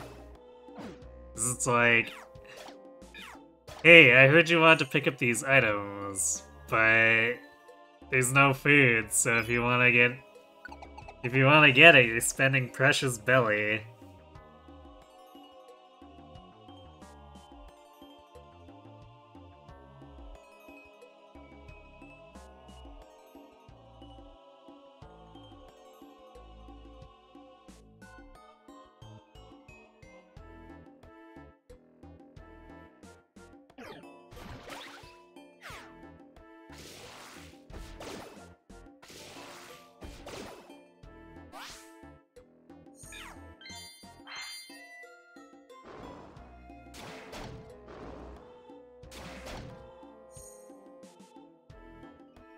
This game sure likes putting Grimer in water dungeons. Like, is it trying to make some kind of environmental statement here?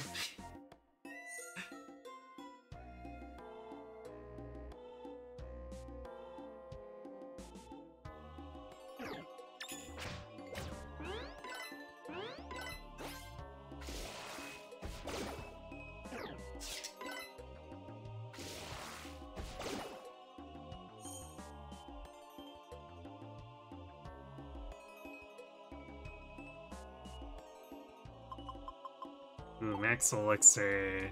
That's probably worth, assuming it's not sticky. Well, Shadow Ball refill.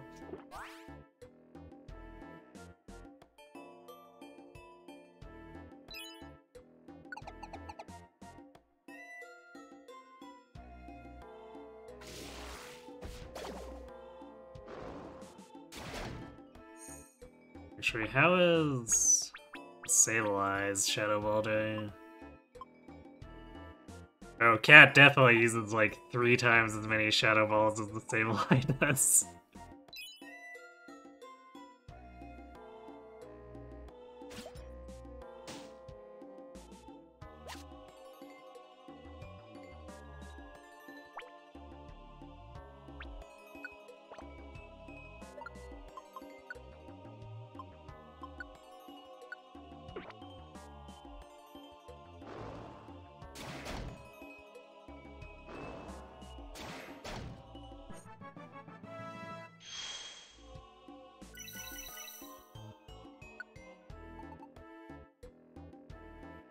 Also, Cat does as much damage with Shadow Ball as the Sableye despite not having Stab.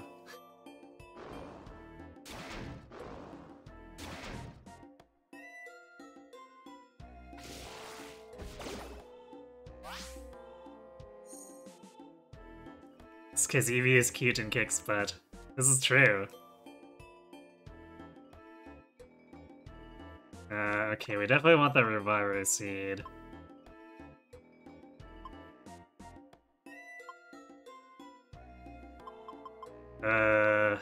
I feel like I've never really used a Dread Orb for any good reasons. You know, let's get rid of it by using it. Oops, we screwed the ocean. Sorry, everyone. There's too much water, so it can't dry up. Well, why is this dungeon giving me drought orbs? I feel like there's some kind of false advertising going on here.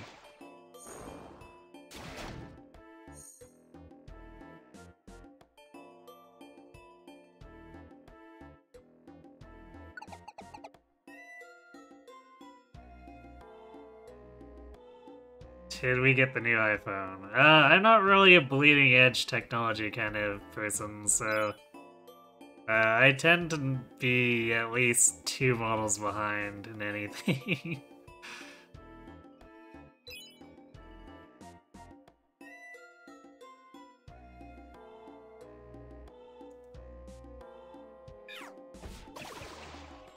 Oh, this reminds. Did we? I think I forgot to refill. Yeah, I didn't restock our invitations. So, well, I guess we're just gonna not do anything with this mystery ass.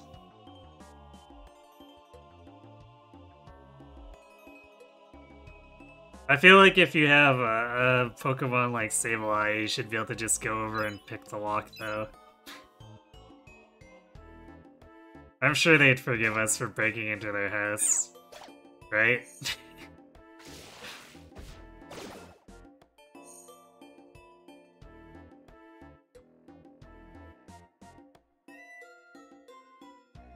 What's that? Okay, that's interesting. Uh-oh. Cat's stuck.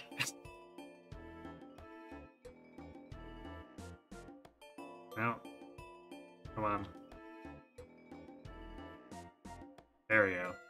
AI pathfinding at its finest. Dark types pick locks? I mean, why not? Dark and shadow types should be able to do underhanded things like that.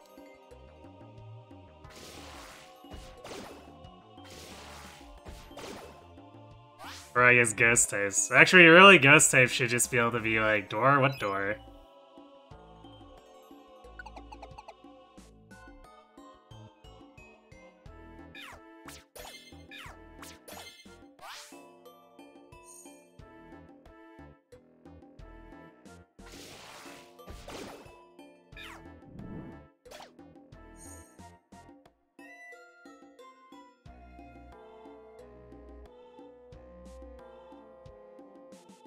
Actually, I guess it is a little bit of a mechanic for some of the ghosts in this game. Which makes me wonder, like... Our Miss Magius can probably go through walls over there, so like... Does she just phase through the walls, but only, like, into the installation or something? Can't actually go into the Mystery S?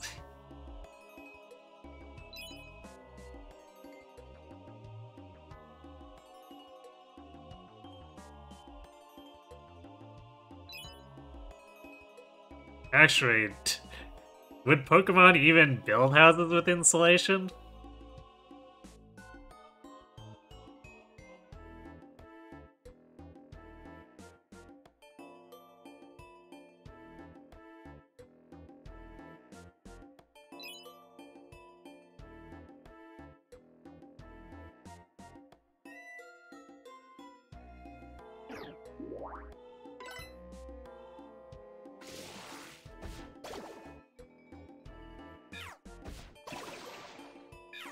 Joke's on you, you use acid armor, but I have all these special attacks.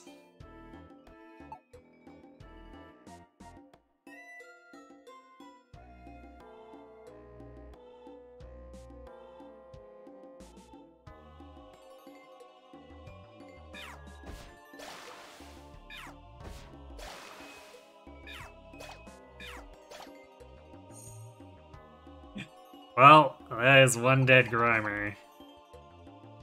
High level or not, that was a lot of damage.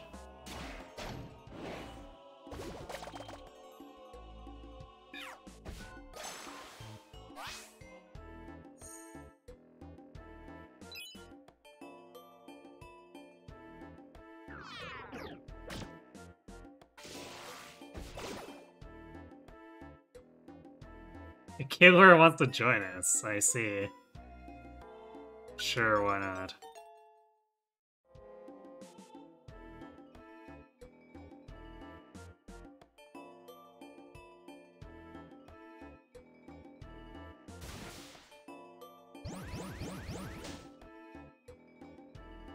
Summon trap, but not a grudge trap.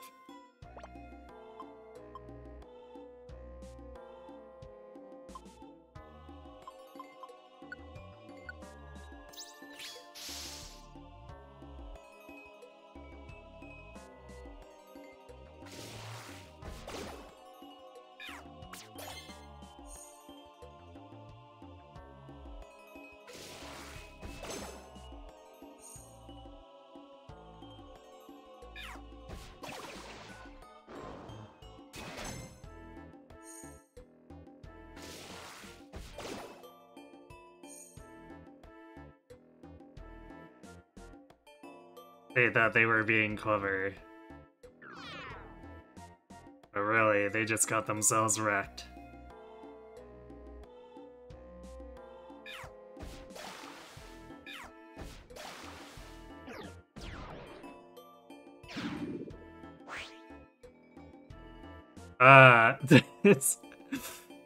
That's a move.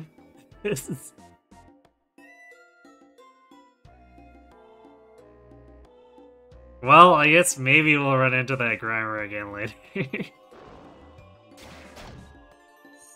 Like, right then and there. Smooth.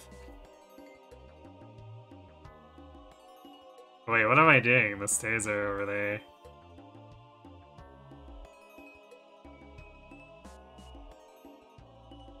Well, it was worth it to see Grimer be that questionable.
Man, this dungeon in general is really sparse on drops.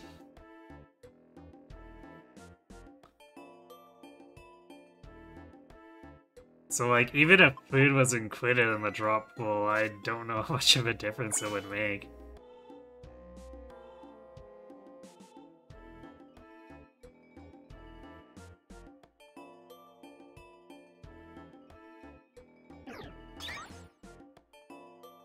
Rude. How dare you.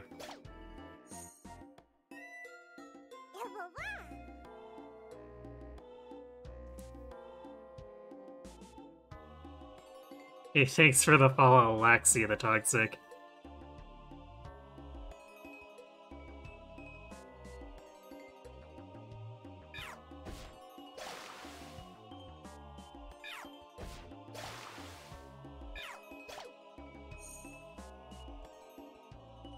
I am getting a little sick of seeing these Grimers. Hopefully there's a enemy roster change soon.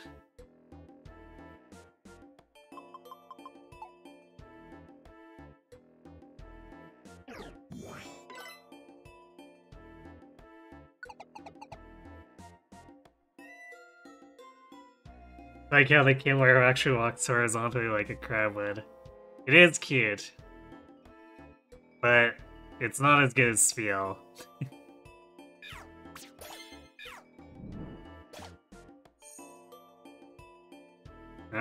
Kabutops. Although we're still seeing Grimers, so... blah.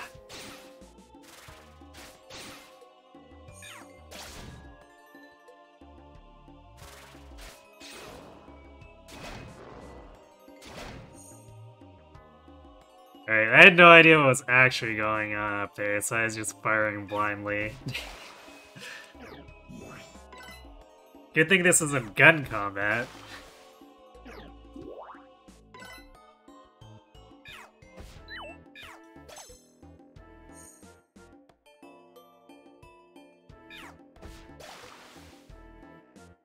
Yeah, Spiel definitely takes the cake for great movement animations.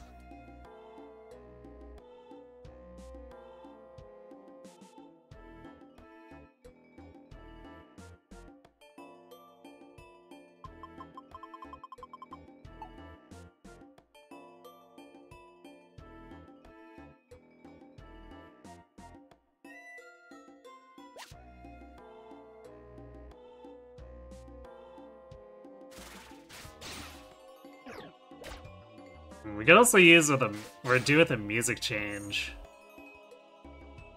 Cause like, this track is probably not really the best in their repertoire.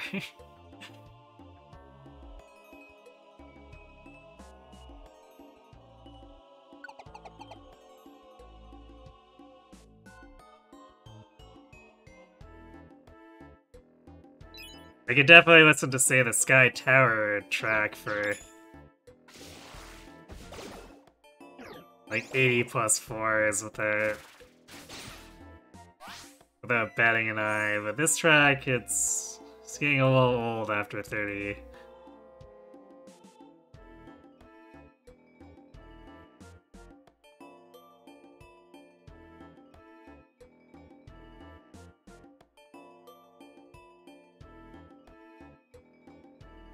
Oh, that's a weather band.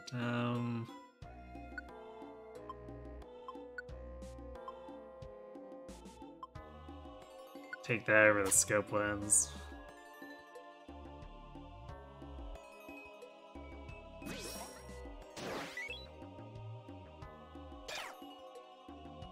Well. Oh, there goes Kingler. And in Highlander fashion, there can only be one.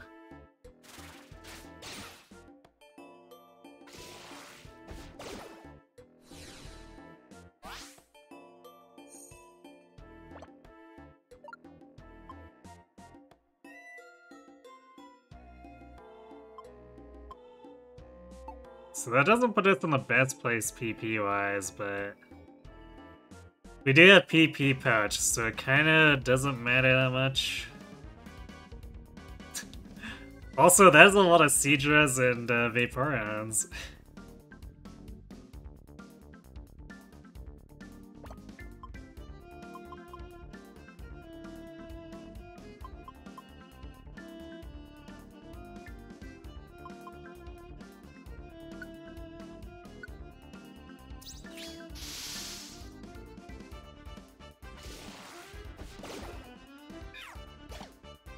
Wow, that Seadra actually tanked that out.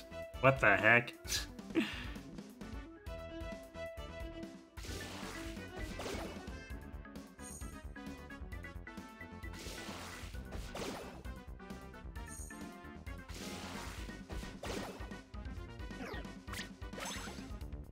Sure, that Vaporeon lived a 150 shot.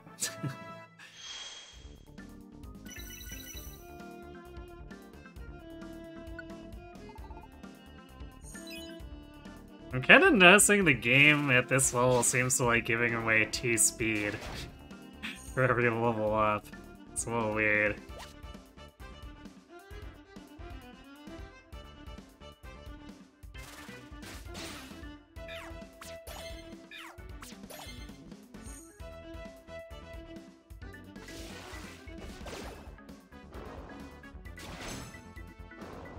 It's... Okay, cat, he was already dead.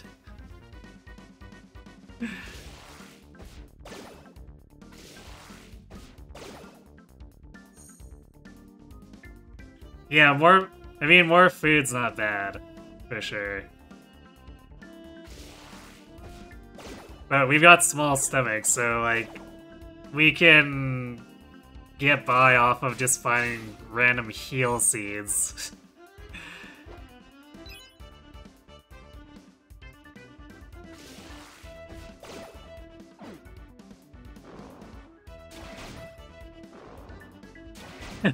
Yeah. Again, Cat just commits straight murder.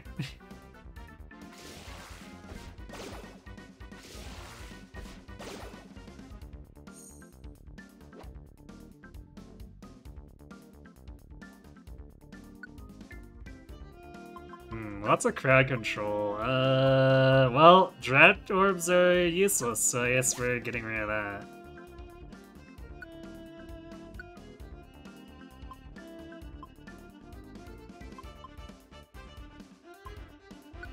I guess we'll use it on quick attack. Use Akrats. Yeah, Sable and Anorith are being a little bit lazy, but that's fine. They do occasionally help out. I mean, part of it is also that Cat just kills stuff so quickly that it's like, well, I guess they have nothing to do.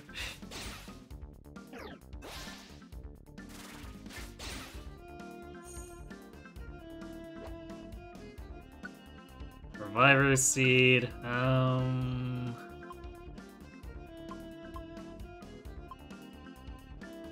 well, I don't really want to carry around sticky max elixirs. Feels like a bad use of inventory space.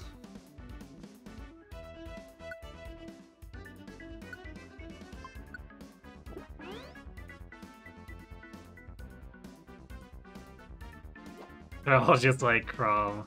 Yes.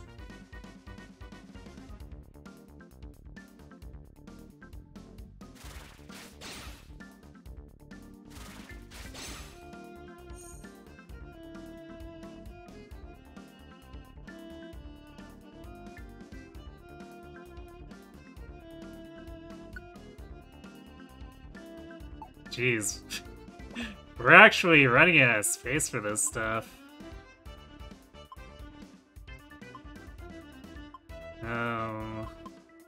Yeah, I guess drop this last sticky max elixir.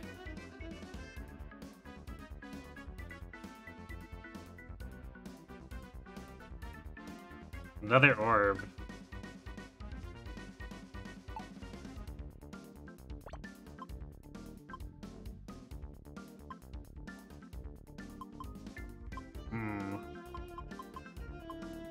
Okay, I'm gonna drop a Swimmer orb here.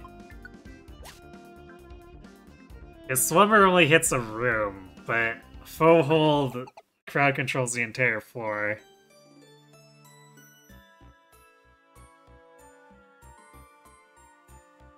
Okay, well, different music, different tile set. Still a little overly ambient, but yeah, it's better than nothing.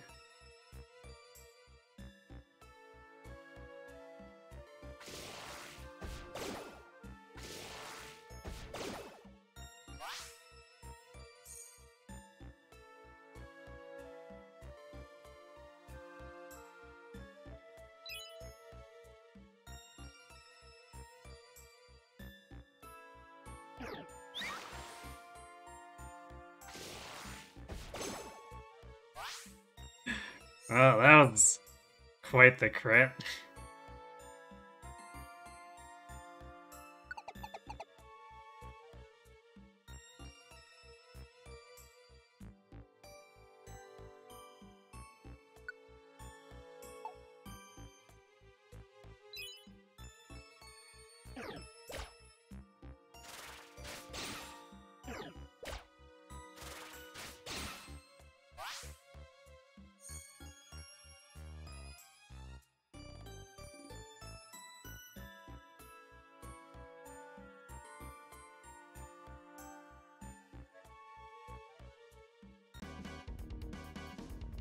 Oh, hi there.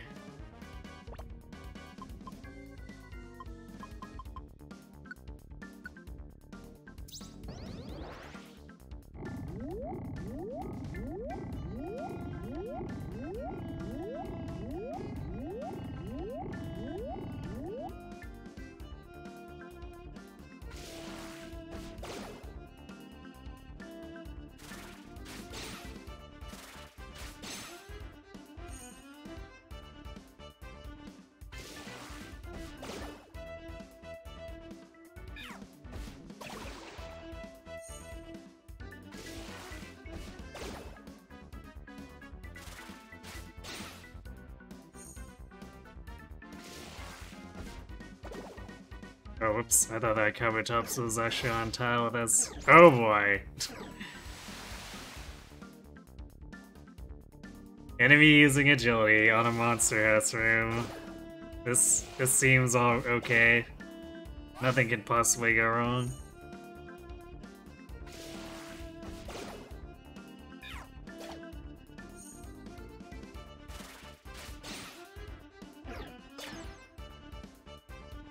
Wow.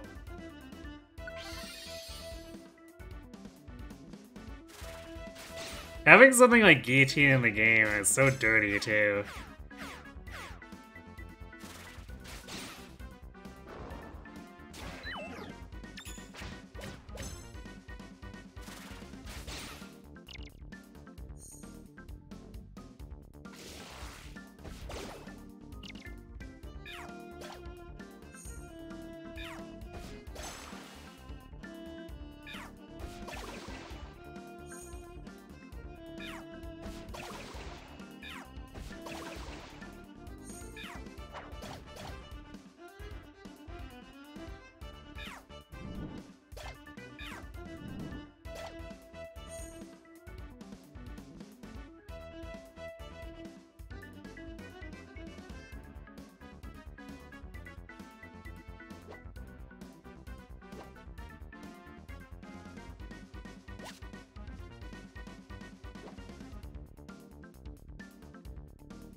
Apparently Cat doesn't like Kabutops.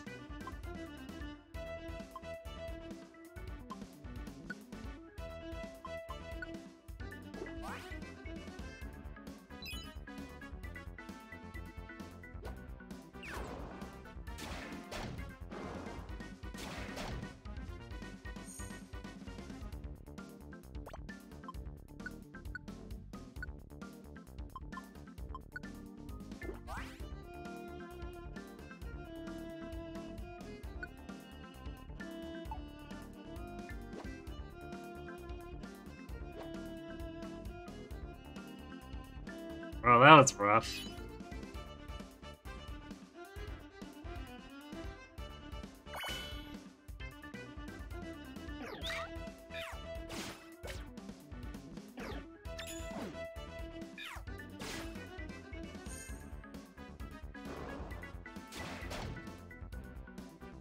At this point, I definitely can't wait until Kingler gets rotated out. I definitely don't want to see any more guillotine cheese coming my way.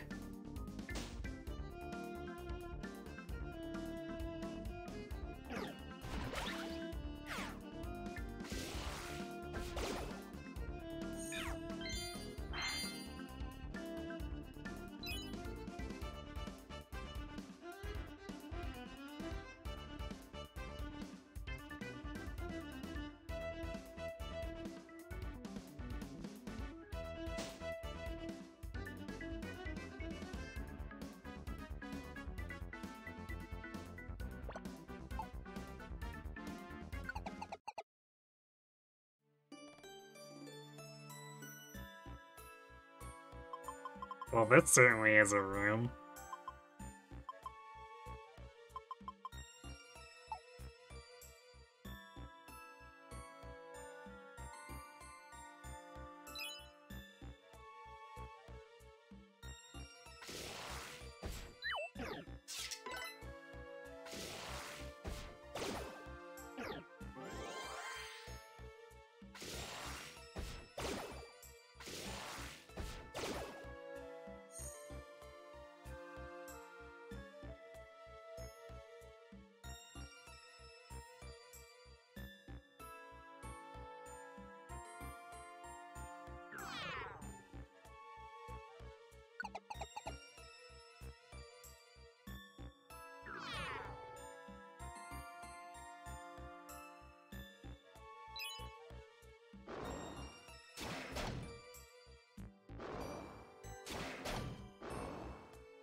Well, Sableye got a little bit of a workout there.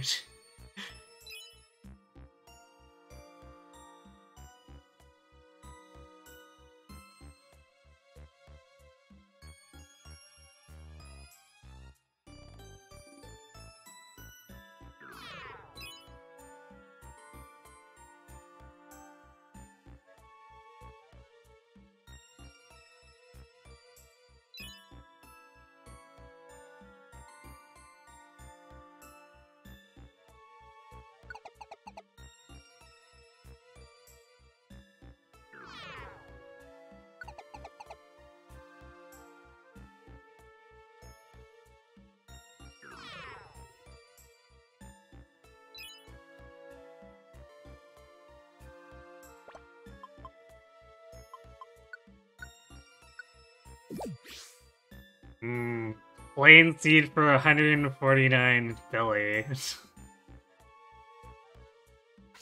So good.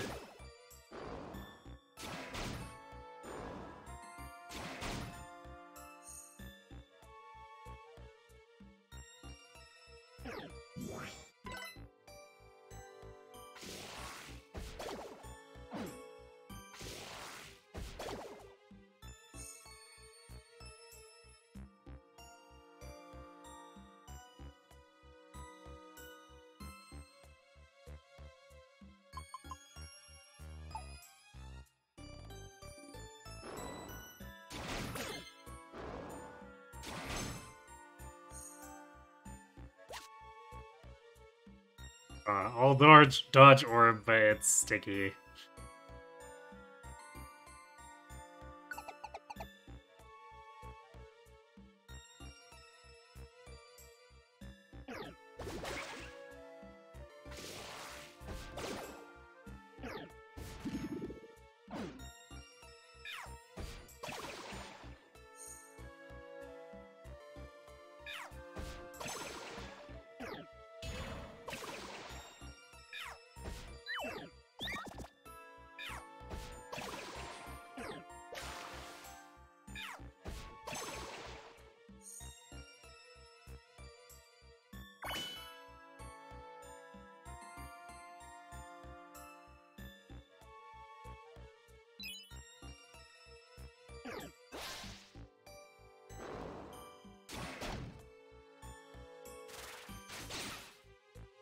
Well, at least that time, the Seadra didn't agility an entire monster house room.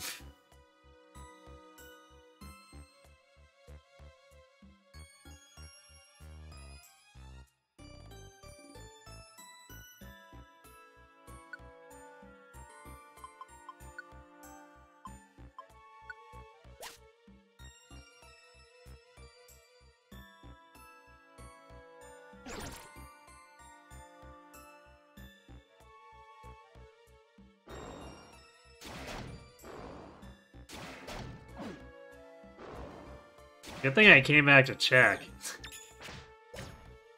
We got 2 ambush spawns on different sides of the room.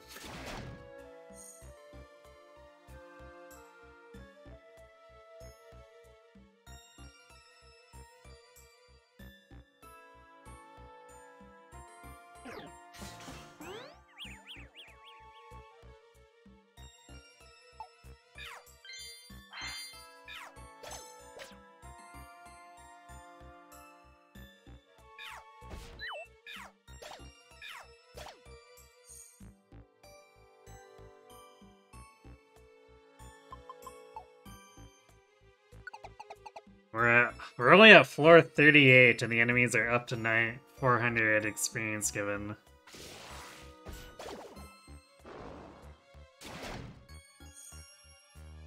Definitely concerned.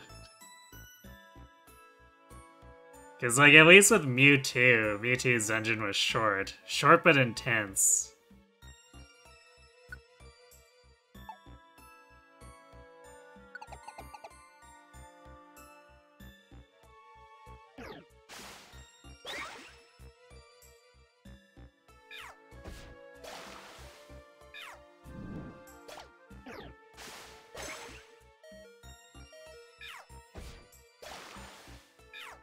How dare you pick on Cat, jerk. But Lugia has this feeling kind of like it's gonna be a dragged out dungeon, and then the last 24s might end up being like Mewtwo's dungeon on top of that.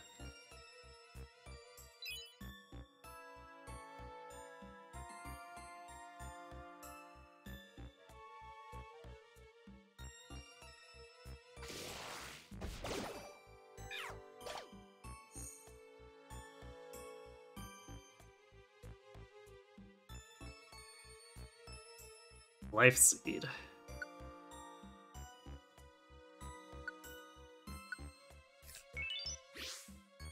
So chonk.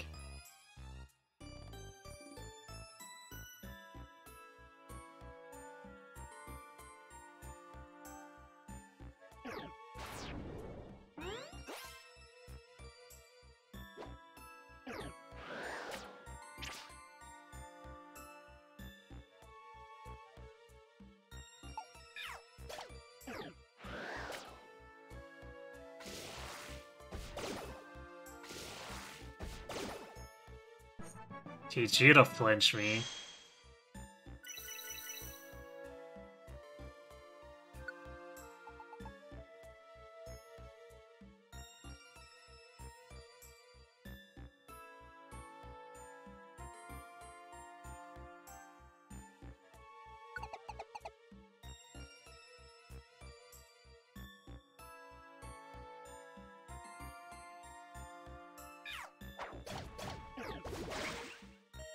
Anorith, no!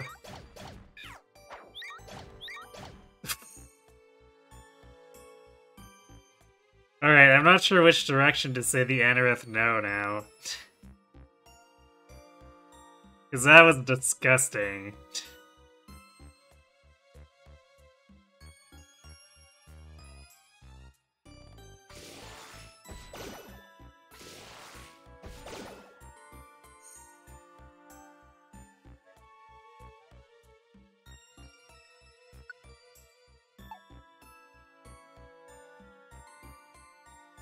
Yeah, the multi-hit move is on our side.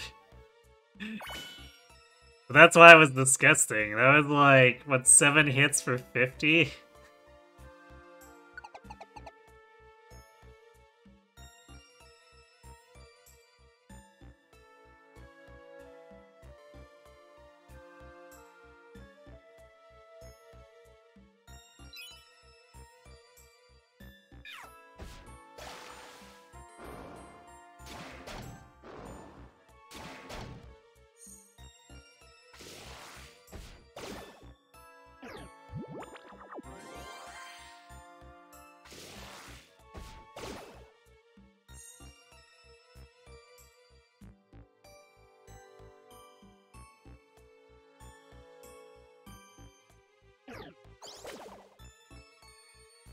Also, yay, Tiny Whalmer again.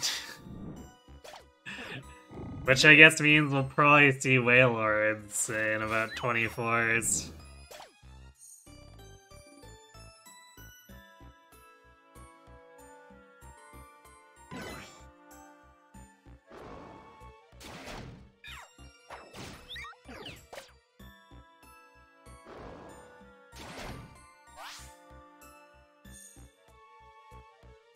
These surprise spawns are getting pretty old, though.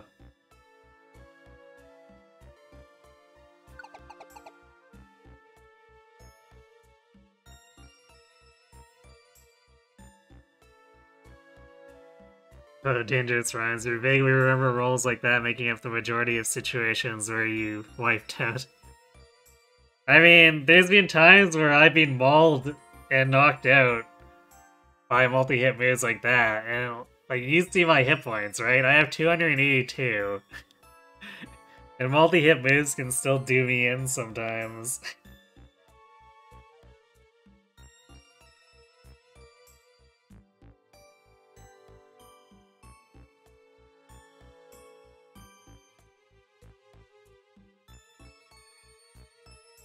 And of course, that's my Bulbasaur. If it hits anyone else, then they just instantly die.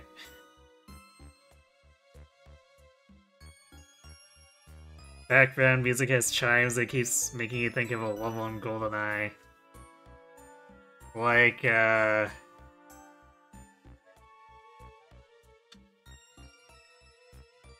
like the subterranean level?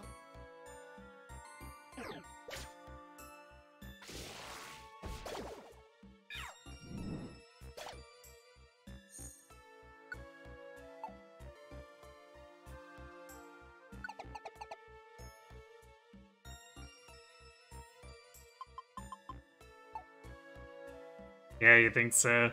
I'll never forget that one too. I always hated that level because I felt it was unreasonably long.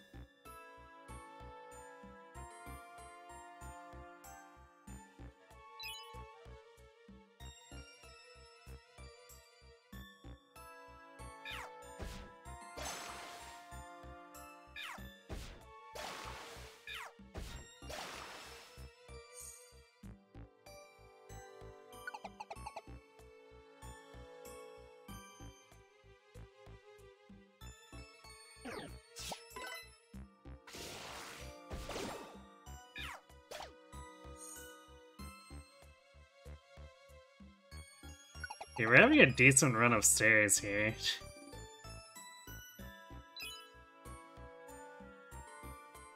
So it's like, we'll take... Or we'll need to get an entire floor searching for the stairs, and then suddenly... It takes 0 or 1 room for the next 3.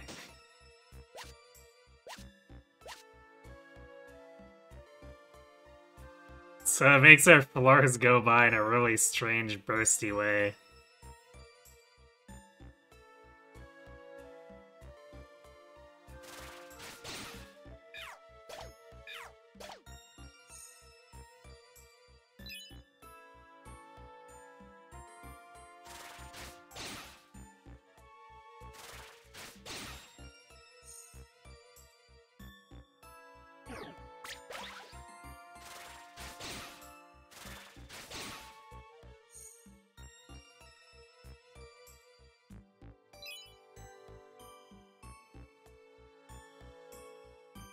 I guess the Kinglers got replaced by the tiny whale mirrors.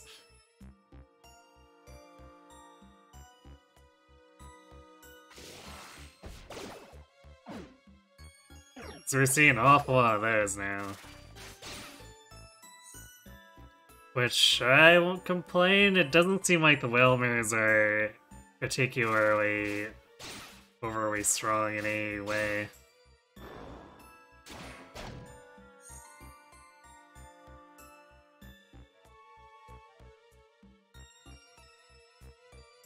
I should have gone left.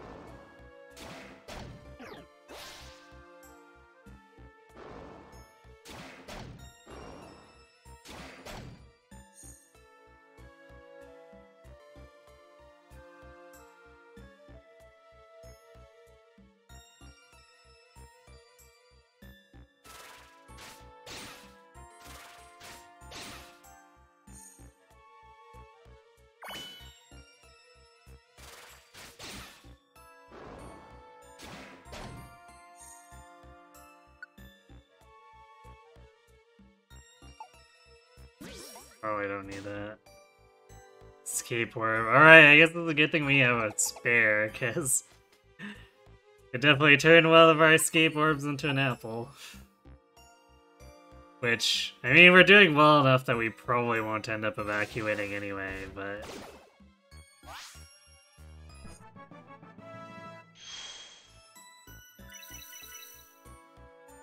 Like, it's the thought that the dungeon is doing that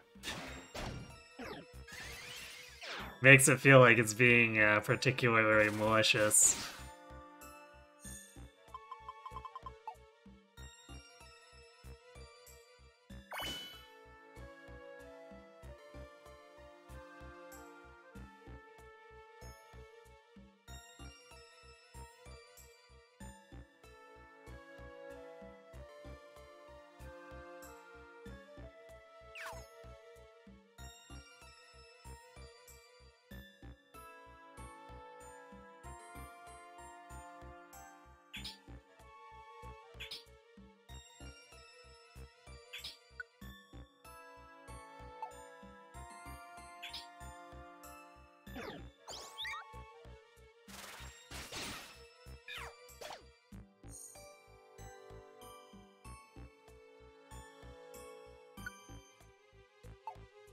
Love Jesse is another one of those weird ones. It seems like it shouldn't be particularly powerful, but it's showing up in here at level 60. Possibly higher, I guess. Although I guess it doesn't really... It so far hasn't thrown out any moveset stuff that seems overpowered.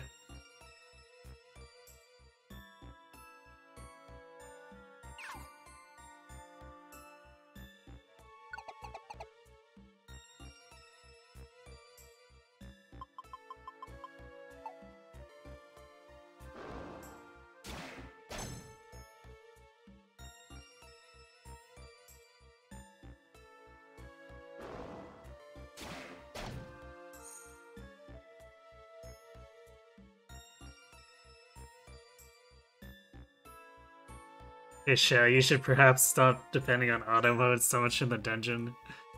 Yeah, for any of the post-game stuff, you definitely don't want to be autoing anything.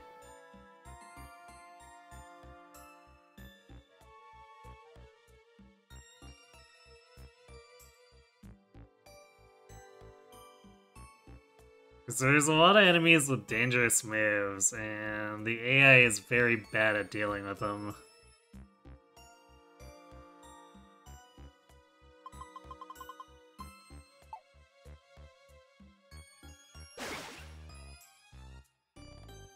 Oh, I guess Wilmer can have Hydro Pump. Damn it.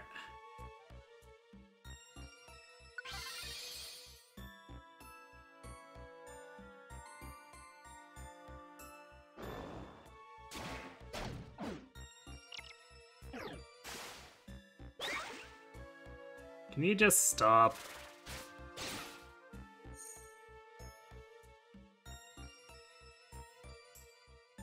Having a hard enough time with earthquakes. I mean, that's one of the things the AI is really bad at dealing with.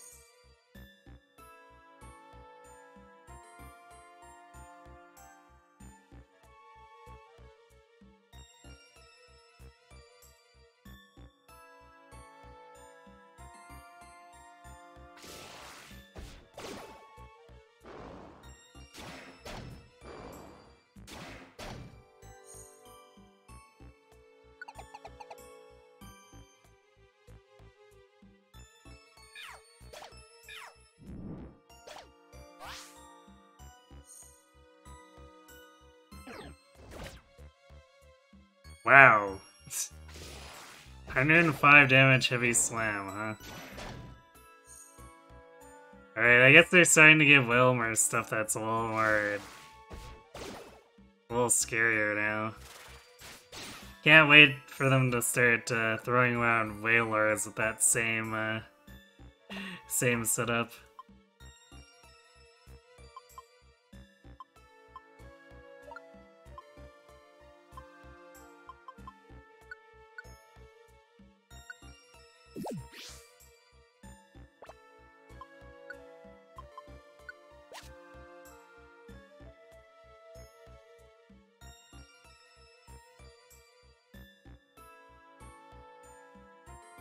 It's really bad when you take 2 steps into a room and bam, where you're already in a room and the enemy hits you from the first step in the corner. Yeah, get used to it.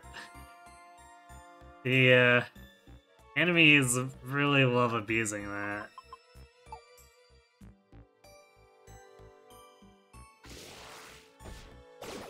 And the devs really like giving enemies stupid moves like that.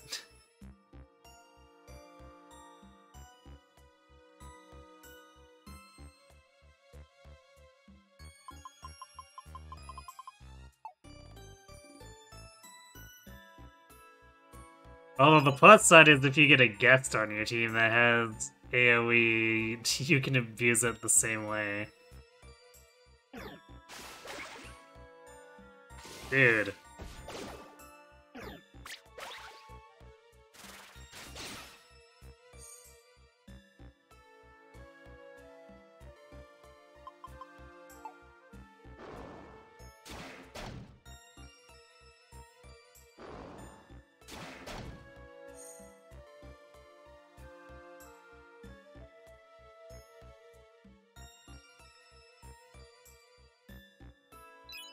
Imagine if I still had my base hit points for, like, the level I'm at.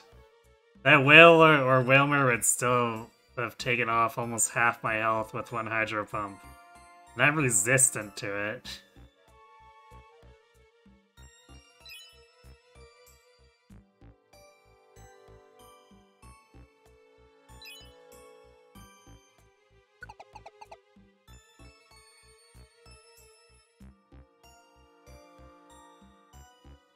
No, not Earthquake.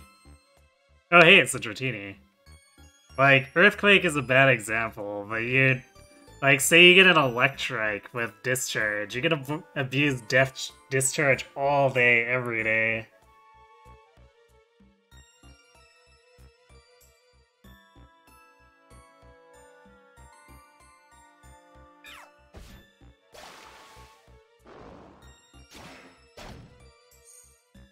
No, unless every Whalemore is running Steamroll. Damage has been pretty consistent at 40-ish. Hydro Pump to me.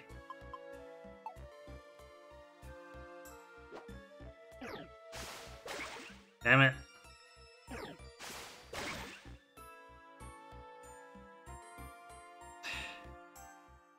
Well, bye, Unearth.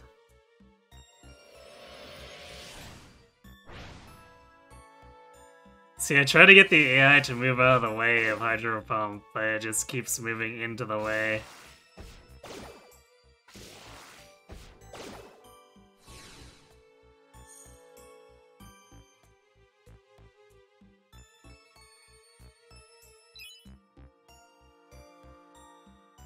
And because Hydro Pump pierces, I can't just body block it.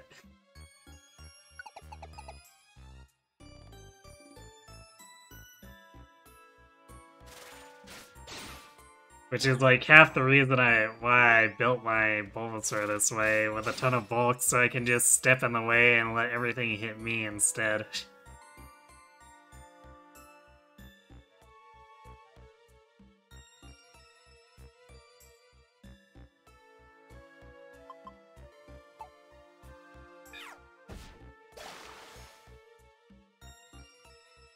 I kind of want this Dratini, or like a Dratini to join us, but at the same time, I have a feeling the Dratinis aren't going to survive at all. If, even if we recruit one, so it's kind of pointless.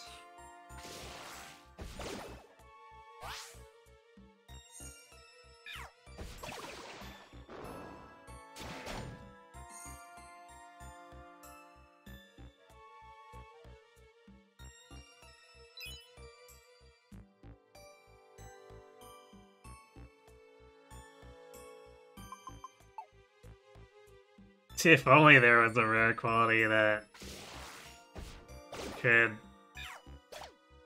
I mean, for it to be worth it, it'd have to be like redirects all AoEs onto me or something.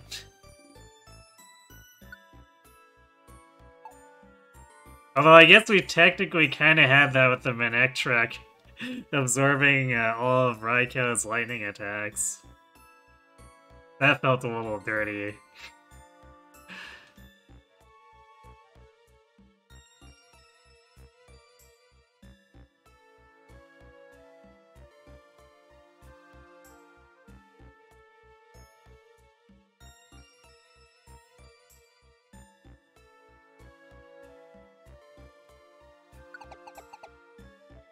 Well, we're over halfway now, so...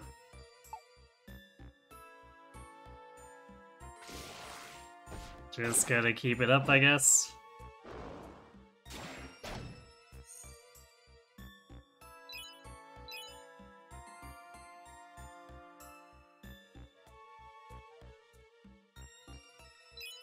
I hope 60 is another tile set change. This music is starting to get a little bit drony.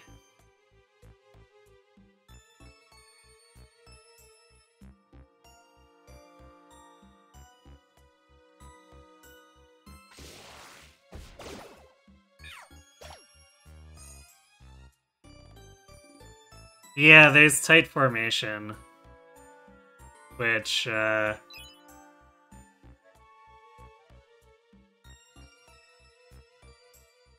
It's a little bit too niche for me to really want to take it.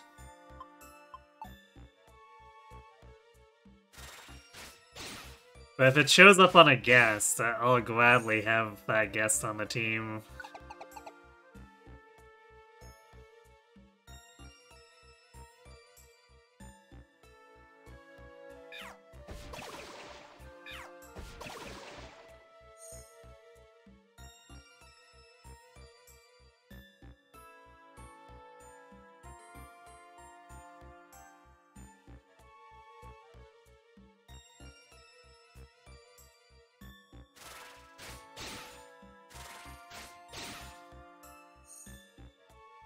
Actually, no, if they had combined tight formation and blast control into one rare quality, I'd probably actually consider it.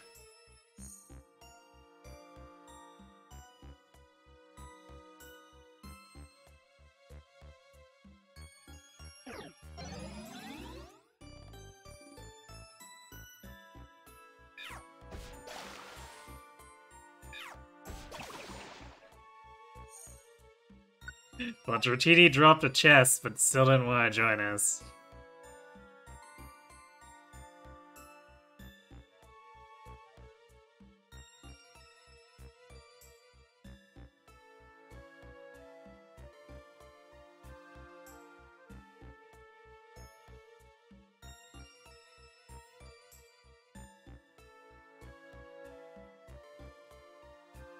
I mean, Perish Song and Narrow Focus together isn't gonna save me against boss battles. Also, it's still not gonna save me if I step on a blast trap. And yeah, it is pretty funny that I stepped on a blast trap right after saying that.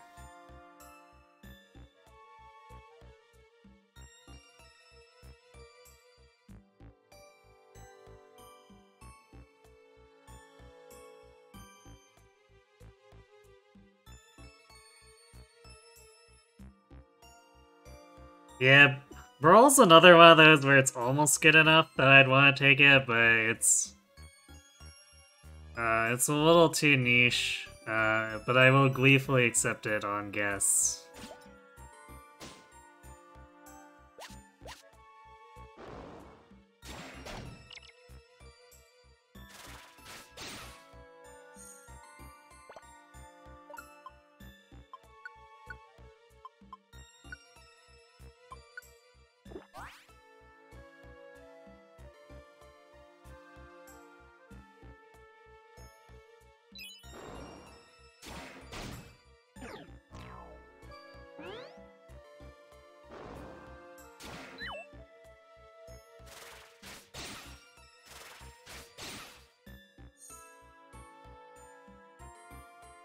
Feels like Brawl is better the further into the game you go. I don't know. Like, I'm rarely in situations here where I want Brawl that badly.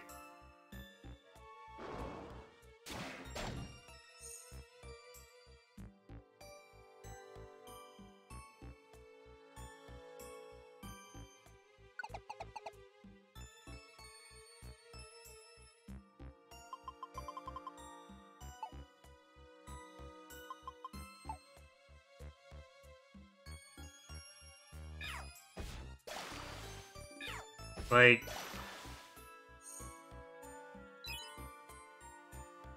it definitely feels like this game encourages overwhelming offense, but at the same time, for straight combat qualities, I'd probably want... Like, if they were to implement something, say, defensively, I'd like... something that makes all these instant kill situations less of an instant kill situation. Because, quite frankly, my setup kills well enough as is without needing help.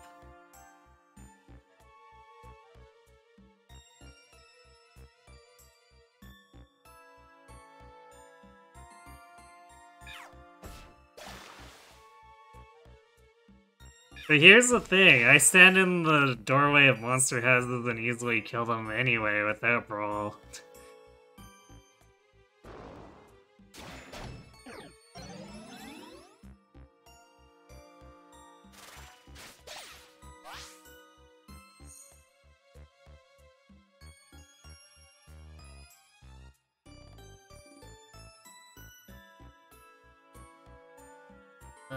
Man, do I wanna... We're actually kind of running into a situation where PP recovery is a little low. But I think I need to use an elixir here. It's like I've got 3 moves that are low and one that's... or the 4th is under half.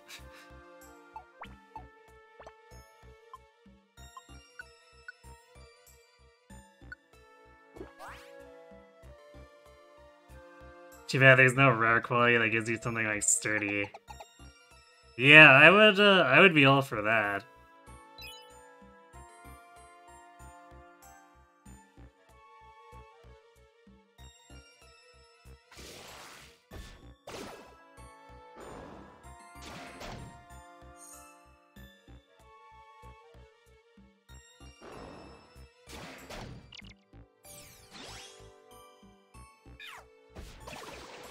Shuttle Ball was upgraded, but how? We put so many move stat boosters into it, where does it have to go?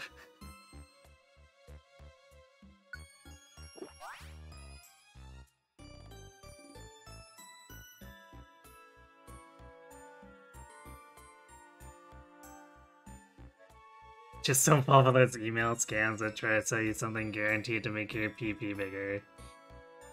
Indeed.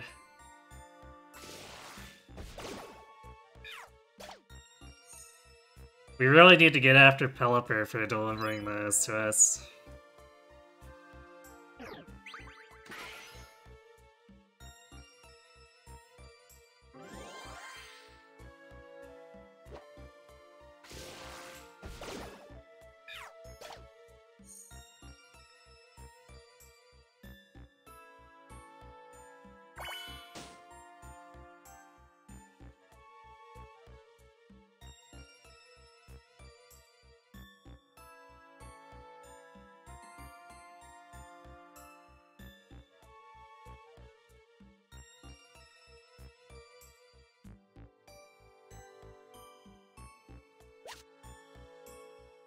Rare quality orb. That's the one that increases chances of rare qualities on your crits.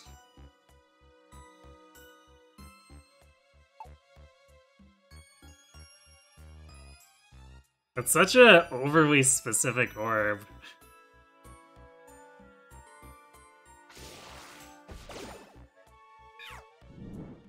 And it doesn't even help with the recruitment chances itself. Hey, Rail Boy, thanks for the follow.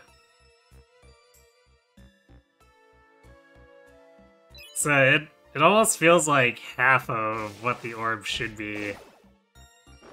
It should probably increase your recruitment chances plus higher chance of prayer quality.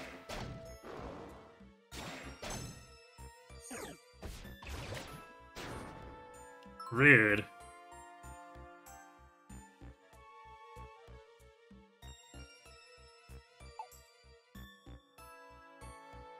Just use refresh.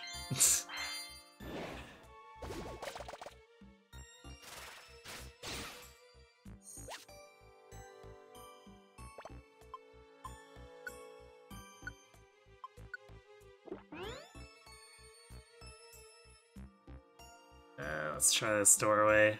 I don't want to hang out in a big room for too long. Cool.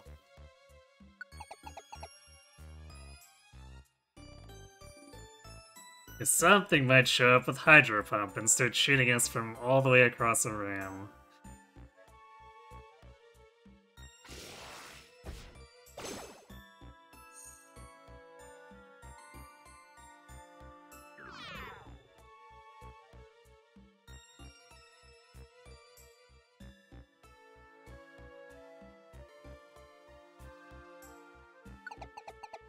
Okay, at least we're having decent stairs luck. You know, I'm just gonna burn this orb right now.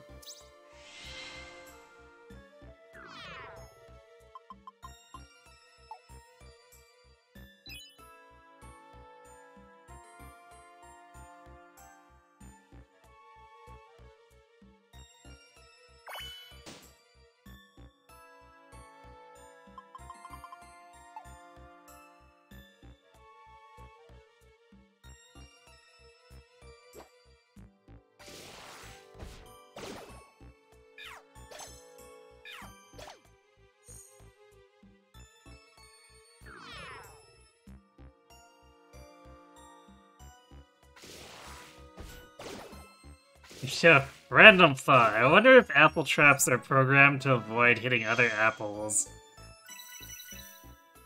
Or if you can just, like, randomly have it convert another apple into a big apple.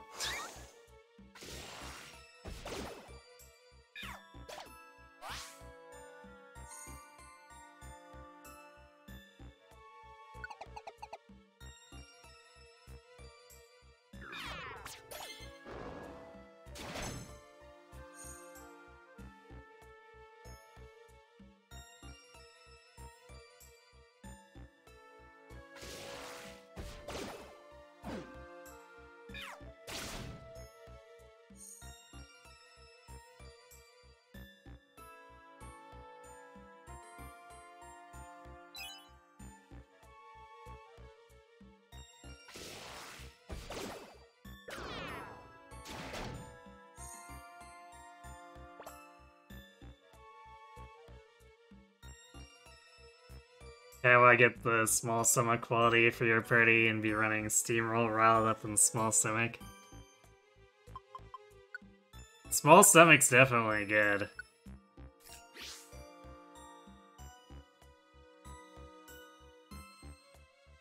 So it's worth a swat if you ask me.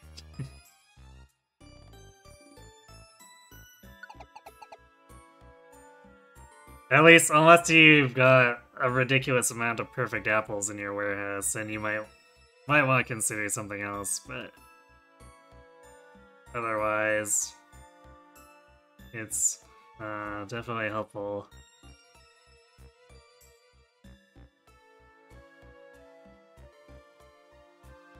Huh, well that's an interesting room.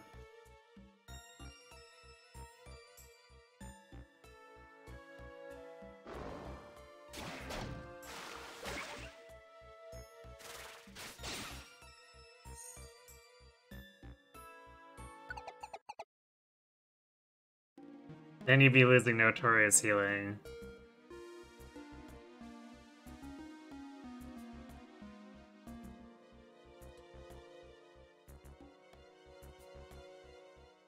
So this just went to, like, chiptune version of the track we were just listening to? What?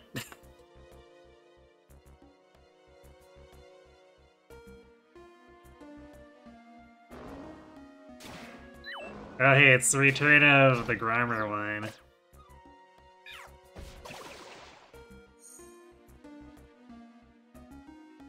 And yeah, I can understand why you might be hesitant to lose Notorious Healing. Because hit points are at kind of a premium, so...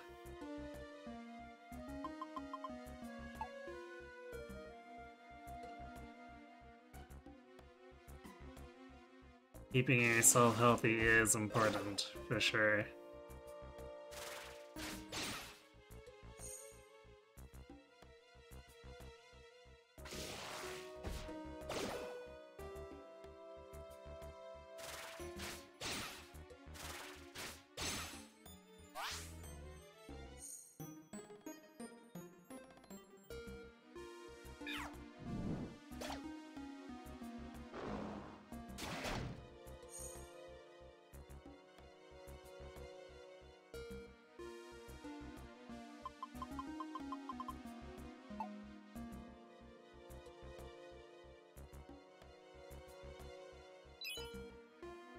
I guess we'll go down.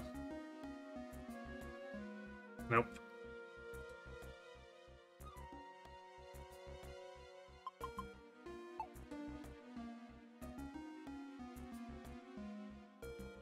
I think a problem with a lot of these late game dungeons is, like, to make things harder, loot drops have to be scarcer, but the loot drops are what make the rooms interesting over half the time.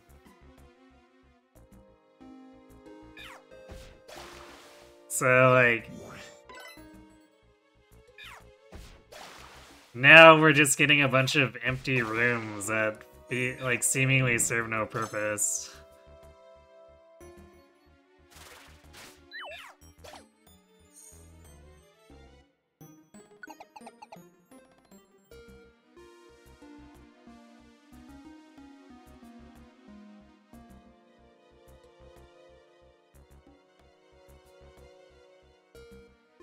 Yeah, you could swap out Riled Up.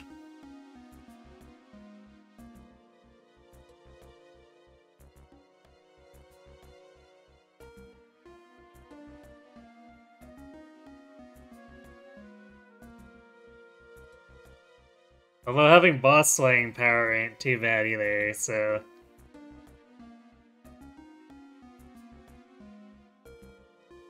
I mean, you could always swap it depending on what you're facing, too. Like, his small stomach's not super useful in, say, like a 34 dungeon.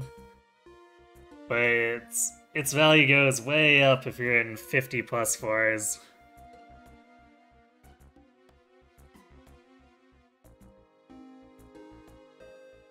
Meanwhile, if you're doing a short dungeon where you expect to fight a boss, then you probably want Riled Up more. Alright. Thanks for watching whenever you do pass out in mid. Have a good sleep.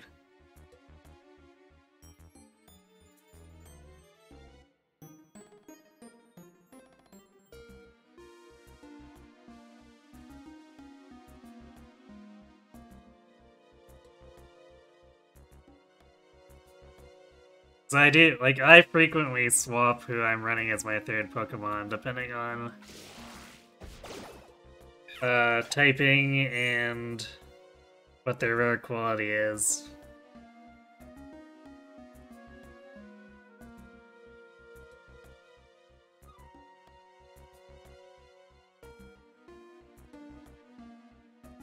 You're in a 35 dungeon, you're running low on food by the time you get to the end of it, and you're usually entering with a big apple and 3 normal. I'd call that a little bit of a light load as far as apples go.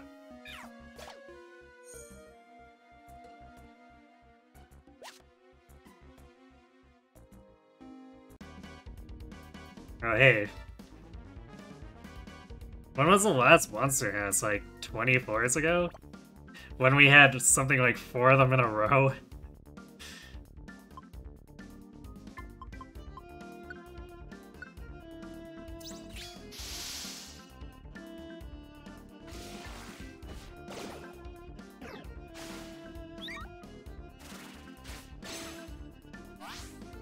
These guys are definitely getting a little more tanky now. We're not living through 218 tanky.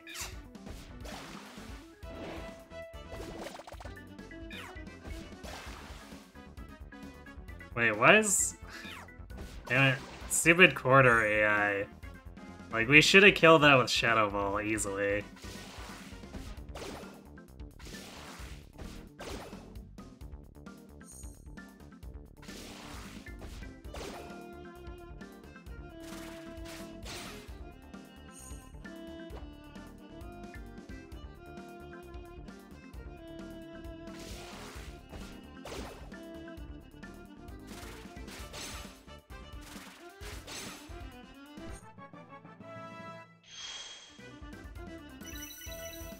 Well, Sableye's capped out. Wow, what a trash final level. 1 hit point.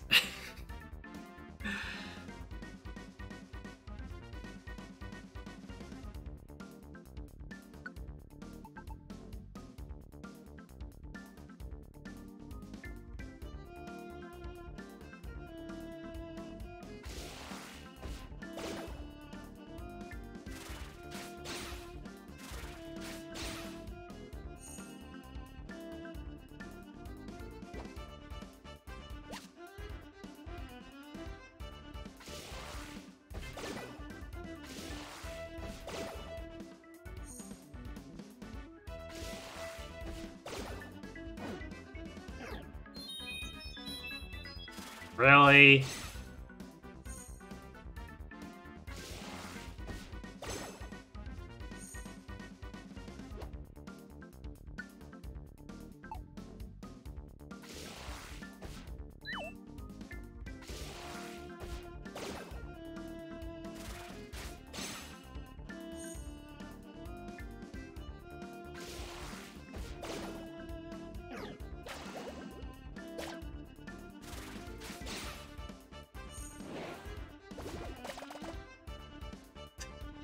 And of course the hail woke up the muck. That's great.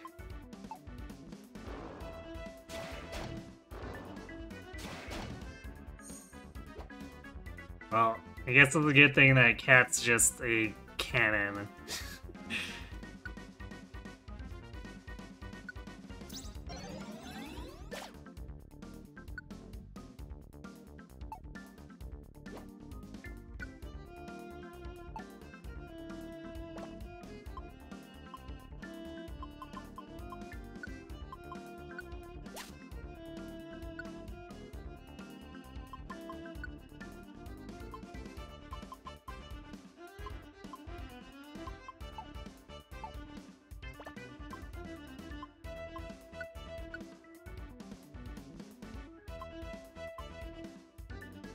I guess we'll replenish quick attack again.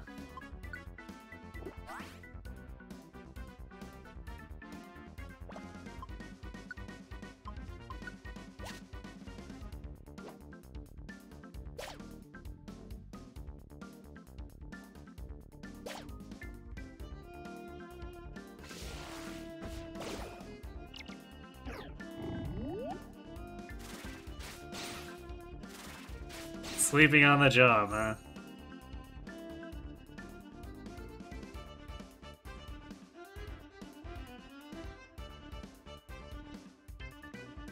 Healing in the ocean, yeah, I know, right? I mean, I guess it's not as weird as sandstorming in this underwater cave or hailing in the desert.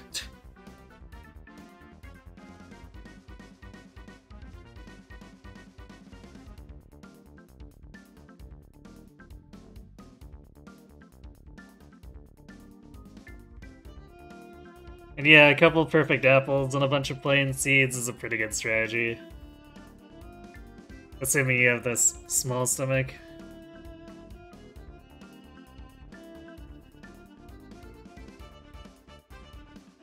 And yeah, either you get something with your own weather move or,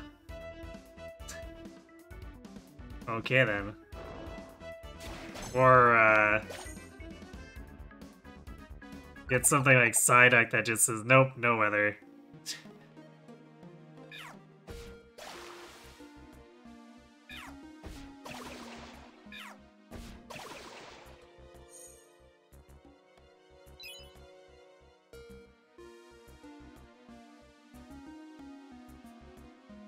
Another mystery S, except I don't have any invitations.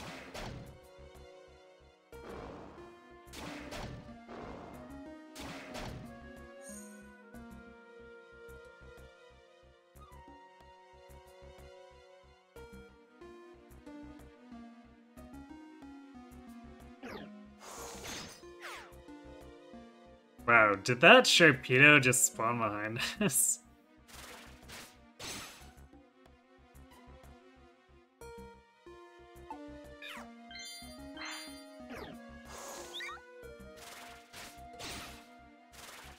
We just had vision on that.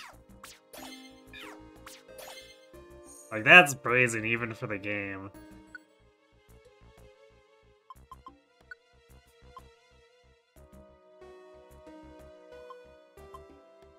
Yeah, we probably don't need more than one decoy. If the decoy gets decoyed, then I guess we'll look for another one, but for now, no sense burning extra inventory space.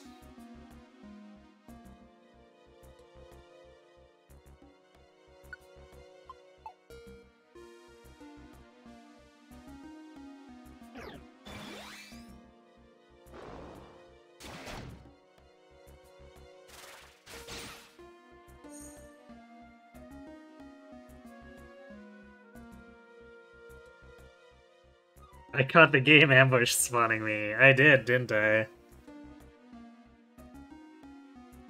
Chlorophyll Blossom with Sunny Day would probably fit right into Sylveon and Machoke team. Well, there you go. Now you just need to actually find a Blossom that has those qualities you want. Or I guess make your own.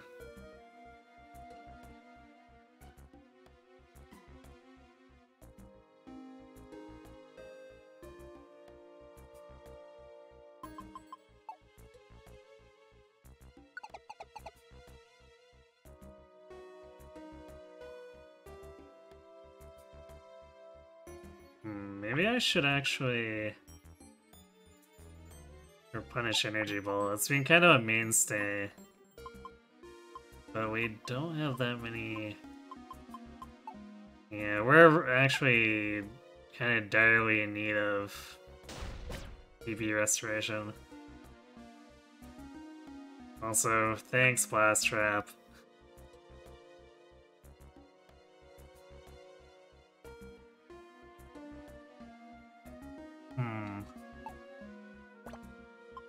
I guess we just use this? Because, like, strategically, I probably want to save them, but it's not really worth the bag space. So I guess I'll just do that, fill my stomach, and get a level up.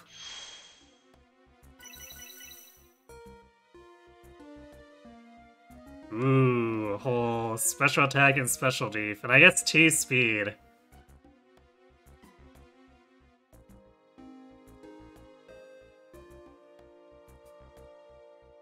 Got a Gloom, you just need the thing to evolve it.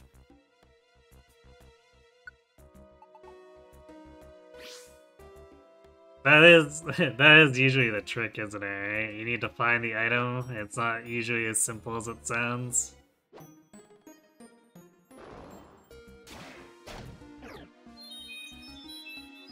You know what? Screw you, Walrein, we're out.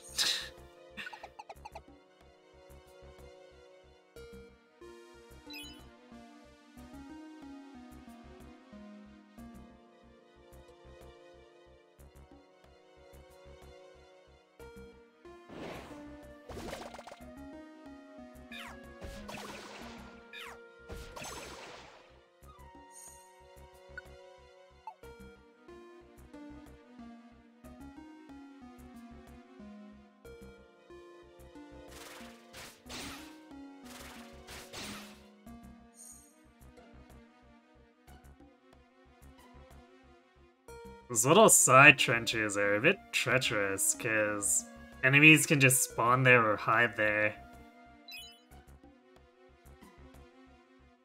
Which can lead to getting flanked. Definitely not something we want to see. Oh hey, look! It's the return of high-level Clamperl.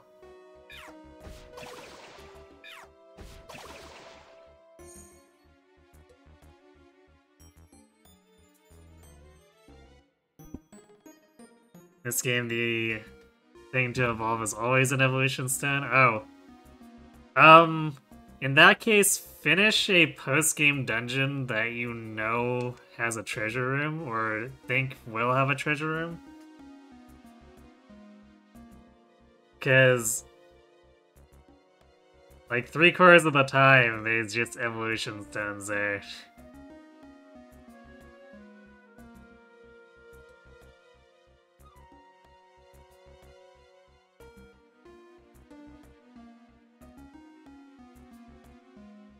Otherwise, I guess you could also fish for more Kecleon shops, but I find that that doesn't sell the evolution stones as often.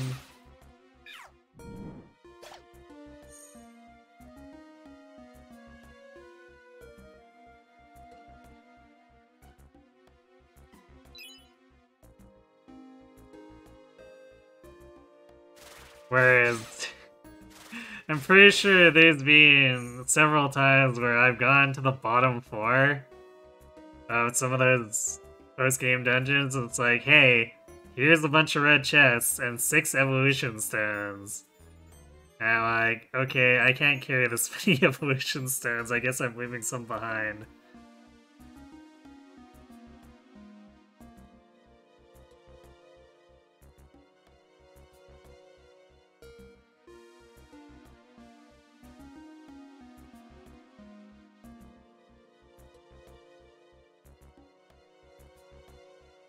What do I think of your plan of evolving Eevee to Sylveon, trading Quick Attack for a Fairy move? Seems reasonable to me. I mean, as long as the rest of your team comp covers its weaknesses, I don't see an issue. And like, you got Machoke, so Steel's covered already.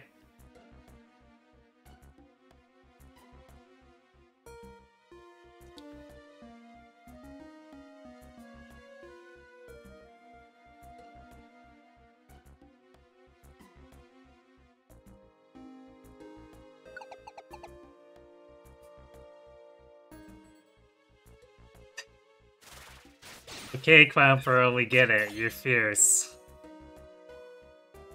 Poison would be a problem. Yeah, you might have to not do the Blossom thing if you have to deal with that.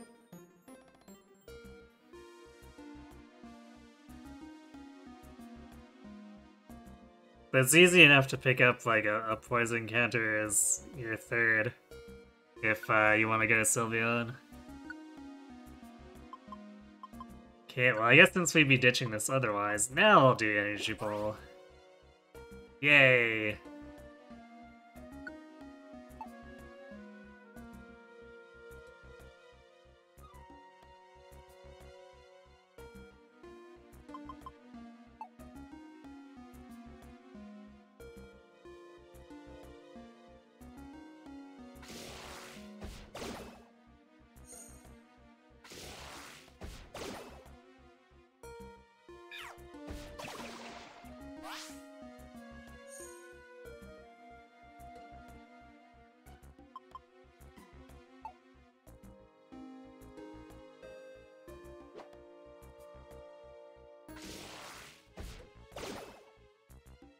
What is with the Clamperl spam? Because this happened in the last sea dungeon as well.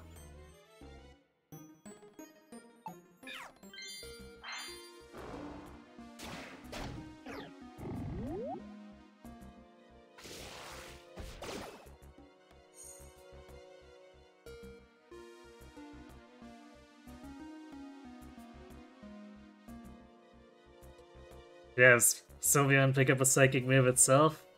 Yeah?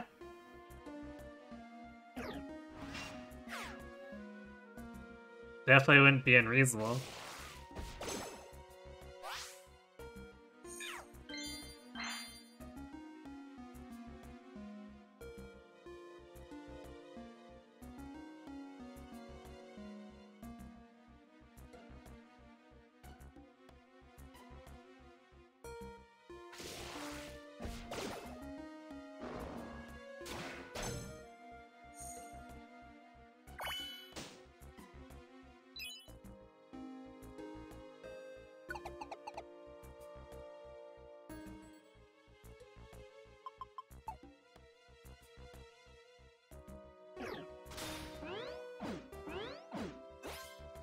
Shell Smash.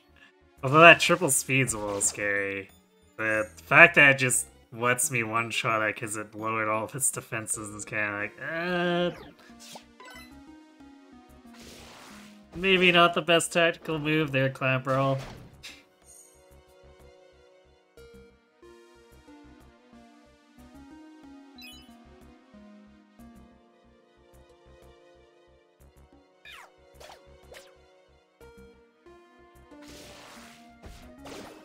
Saw that Sharpedo coming up behind us. That's why I positioned like that. I'm on to your tricks.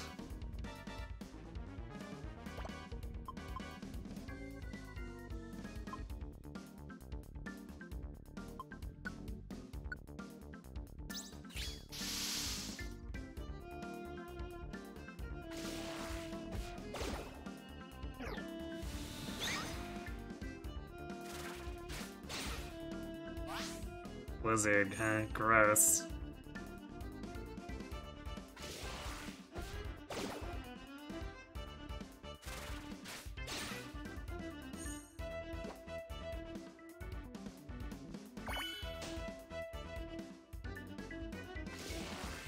Wouldn't be a problem if the AI would actually attack from the mouth of the corridor like it's supposed to.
Having to swap to actually get my teammates into position is a little bit of a nuisance.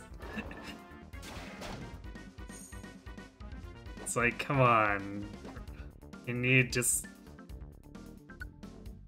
You know, go into a place where you could actually fire support me. It'd be cool.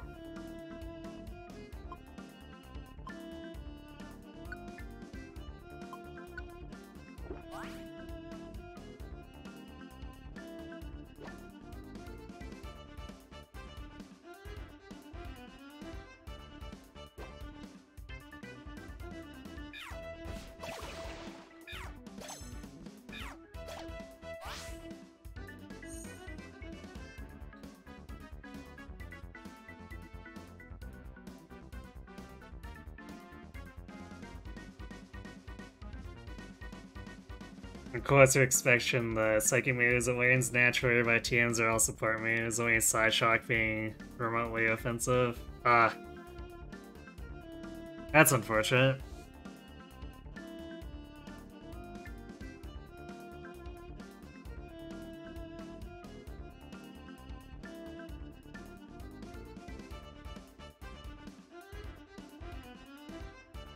I guess I'm not familiar enough with Sylveon since I thought they might have a little more available than that, but huh.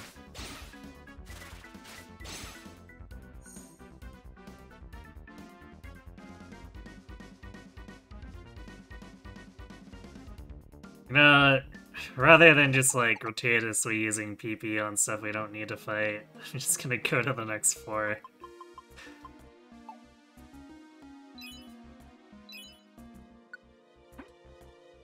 Damn it, it's sticky. What a debate.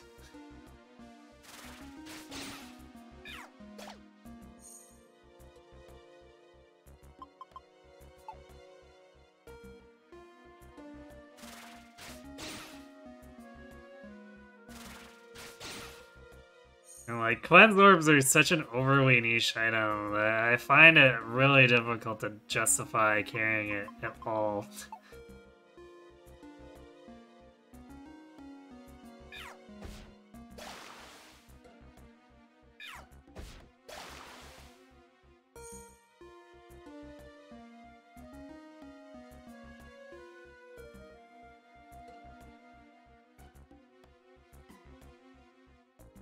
And of course, what are the odds of actually finding one in a dungeon when it's gonna be remotely useful?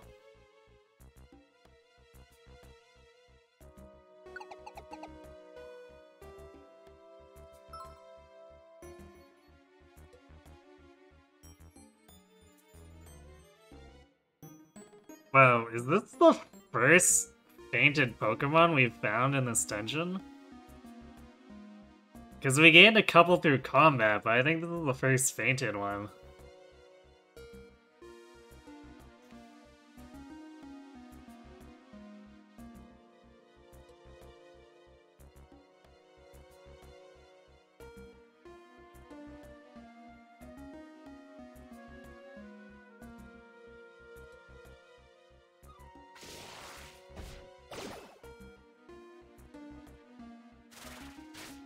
No ground moves in its moveset. I'd be a little surprised um, if Sylveon ended up having ground moves. That seems a little more outside of its wheelhouse than psychic coverage. But I guess then again, it's barely got any actual psychic attack moves, so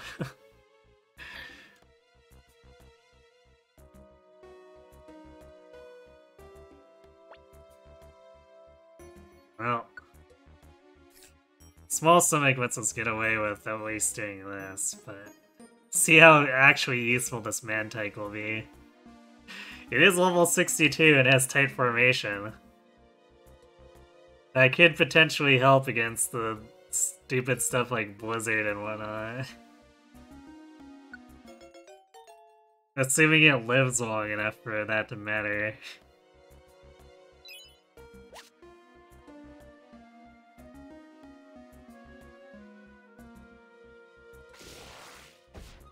Because these guests have a tendency to pick fights with anything behind us. Which, spoilers, ends badly a lot of the time.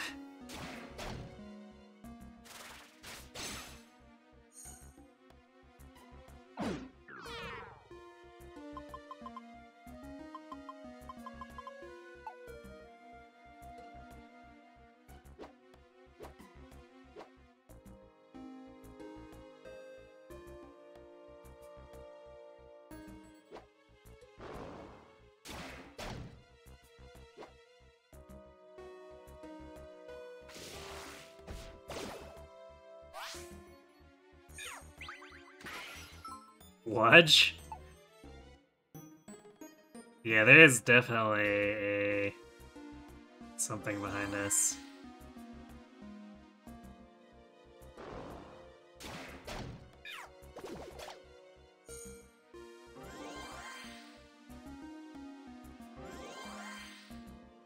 Okay, that thing ticking every time is annoying, but I guess it's nice to know that Mantike has a little bit of extra bulk.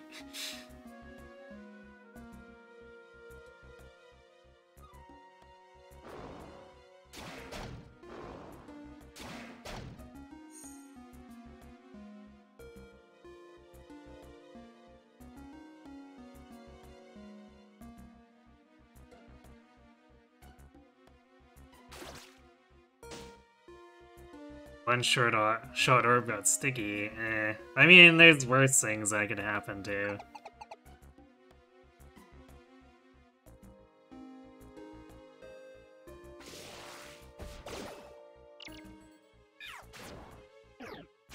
What? Mantike, you had a chance to make us not take Hydro Pump damage. So you fancy yourself a Dragoon, huh?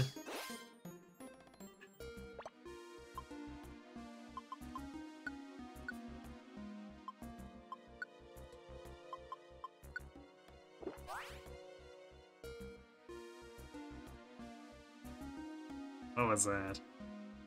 A Kingdra, okay.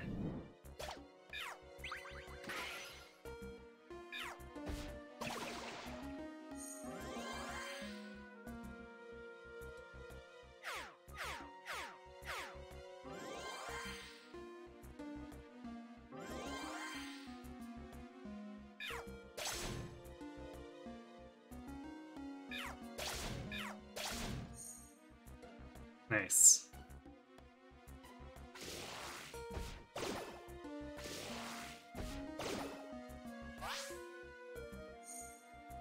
It's also good to know that Sableye remembers how to use Shadow Claw. Sometimes I wonder if the AI is capable of using its close range moves because it keeps like shotgunning stuff with its 4-range moves.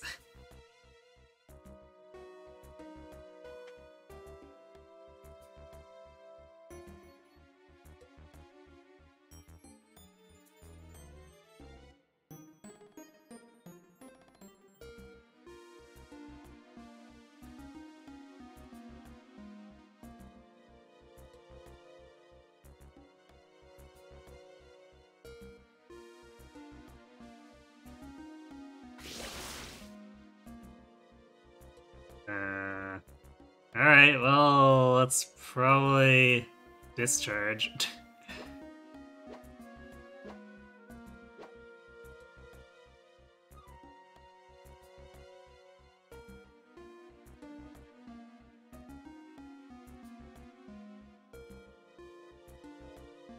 So where the mon that was using it went, I don't know. I don't really care as long as we find the stairs.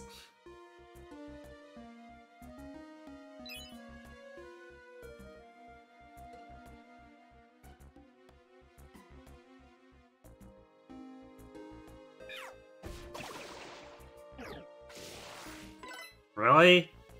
You moved forward instead of using Shadow Ball?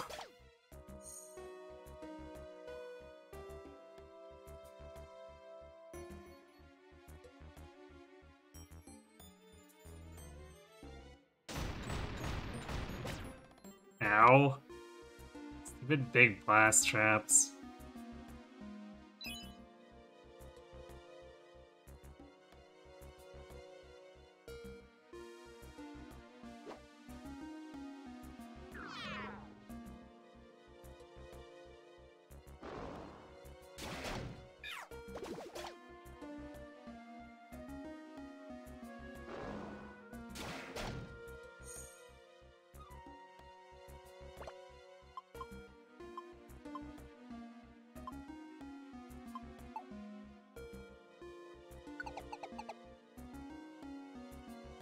Yeah, I can only see 2 spaces in the Fog of War.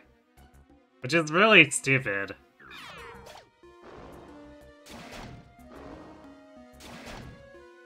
Like, it should really just share vision with its team.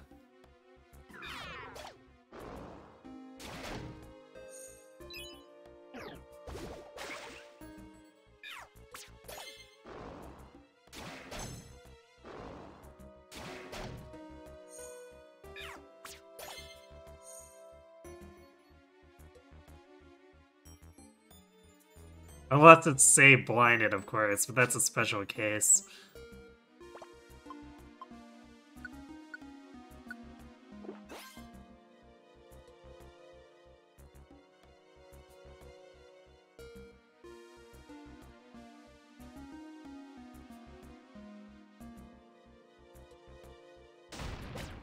Wow, seriously?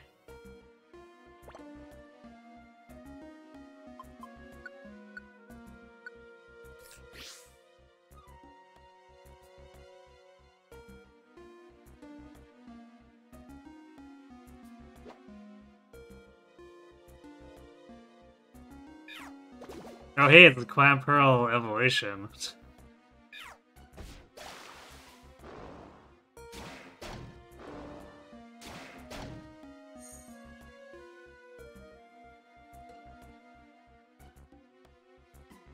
Remember I was complaining about that other undersea area having high-level Clan Pearls and not the evolutions? Well, at least Lugia keeps better company, I guess.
I guess right's as good as left. No. Well, Also, nope.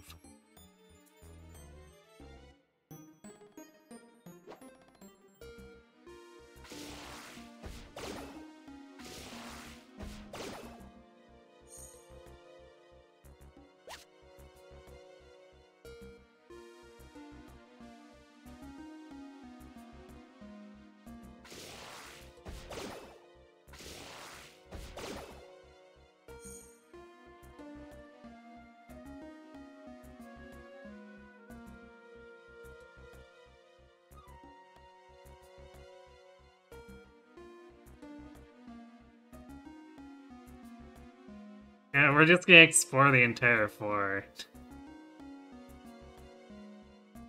Yeah, it's in the bottom left.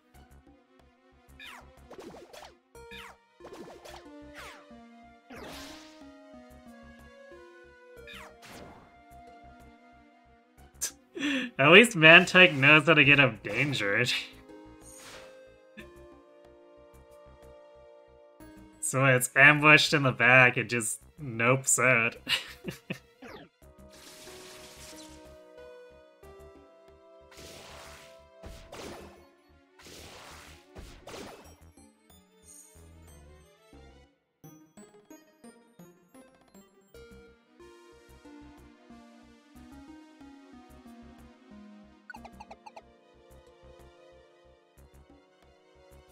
Oh, it's no problem. I don't mind theory crafting either. I just, I'm a lot less knowledgeable about the moveset, so my feedback is a little bit limited.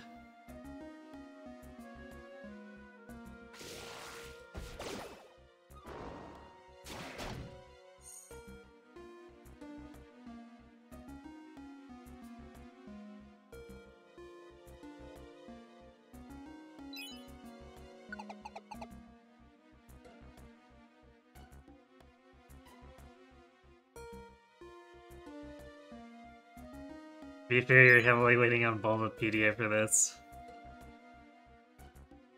I'd be a little bit surprised if we had too many people who didn't need to. Because, like, how many people have actual encyclopedic knowledge of Pokemon? There's just so many.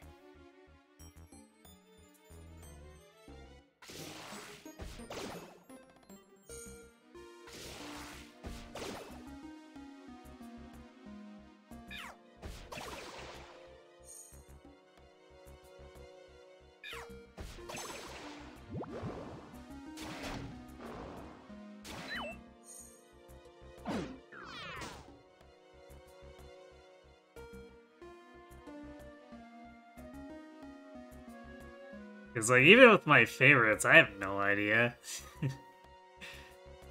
Never mind how many Pokemon? With how many possible moves? This feels like a monster house? Yep.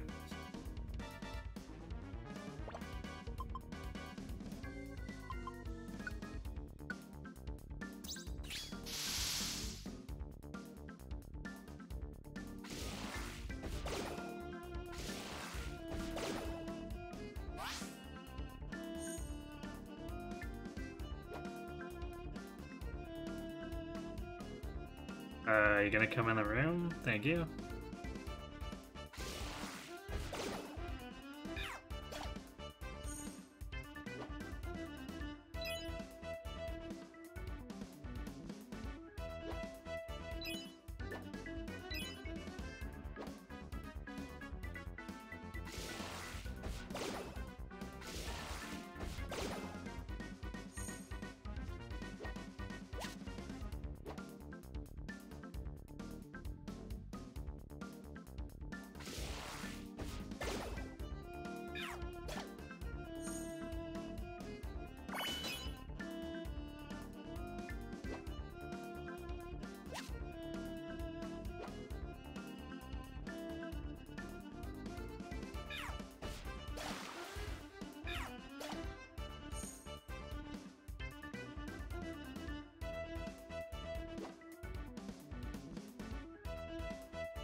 It is kind of interesting trying to line all this up, but it's also annoying.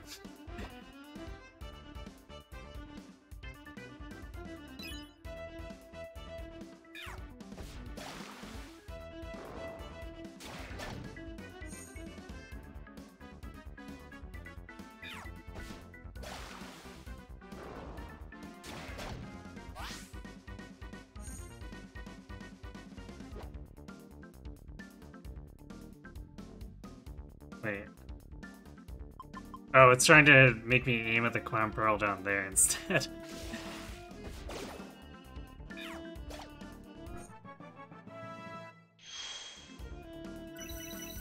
Great! Yeah, it definitely feels like we're just getting a ton of speed dumped on us for whatever reason.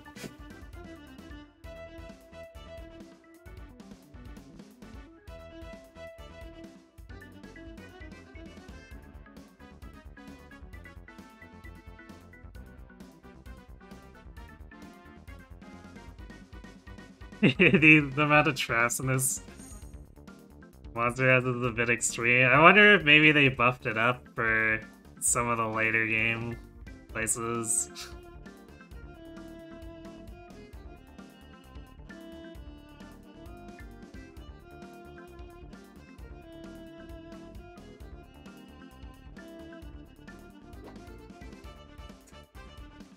Jeez. Just let me line up to knock stuff out here.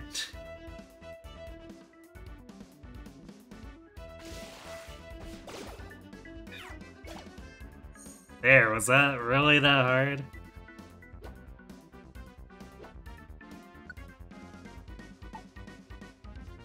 Man, this was a really crappy payout as far as monster houses go too.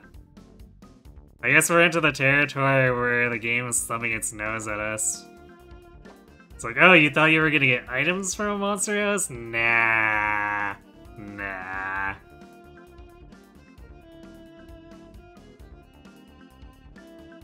Buffed it up to compensate for letting me check 8 tiles at once. Yeah. That's fair.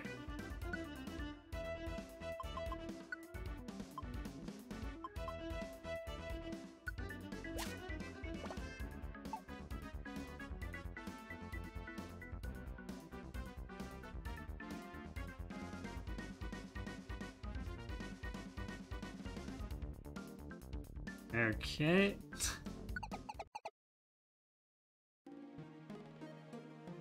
Those monster houses are huge PP saps, though. Especially if they're not gonna give elixirs to me anymore, or ether. Even ethers would be useful, but what we might have to start doing is just like using a crowd control orb and leaving.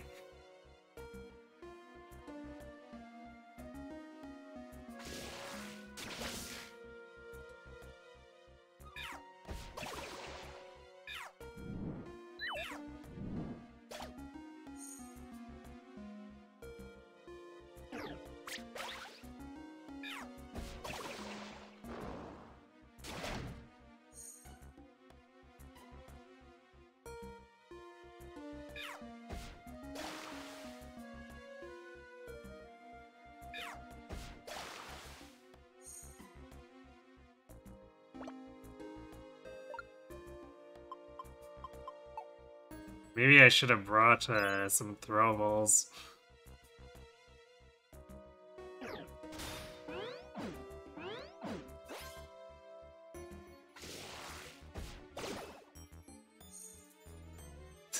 This is why you don't smash your shell, because then you die.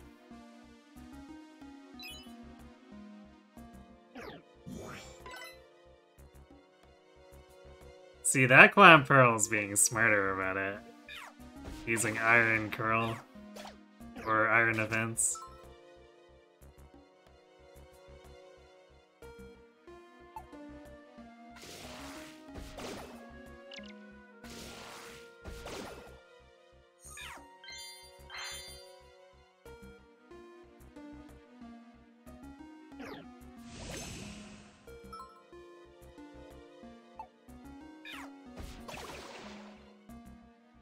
The game really doesn't want me to move at all.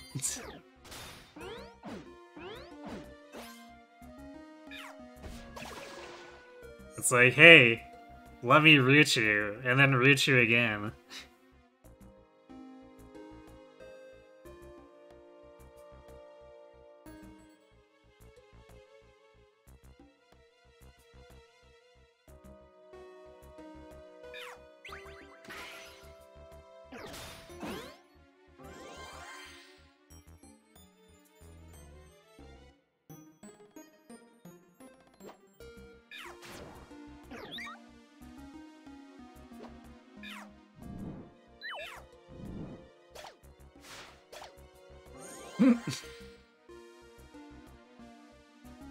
I'm glad we got to witness that Dragoon kill.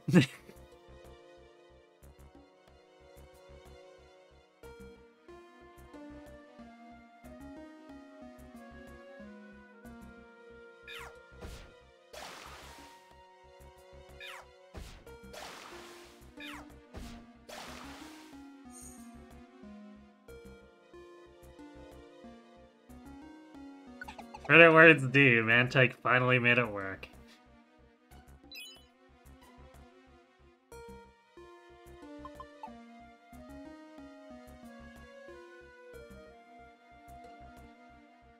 Let's go this way to avoid waking it.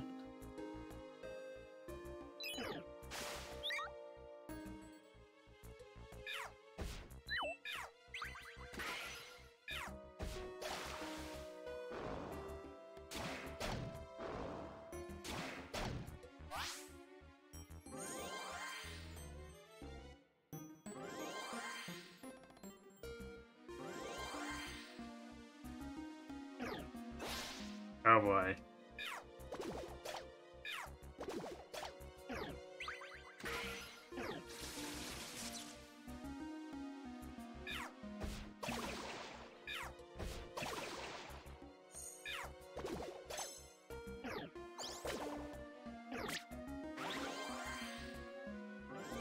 Well, Mantech is somehow doing pretty well for itself.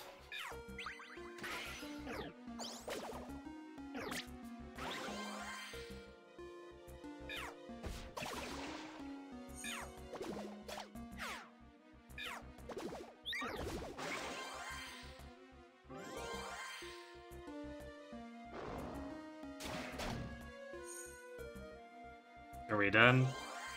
Yeah, I guess we're done.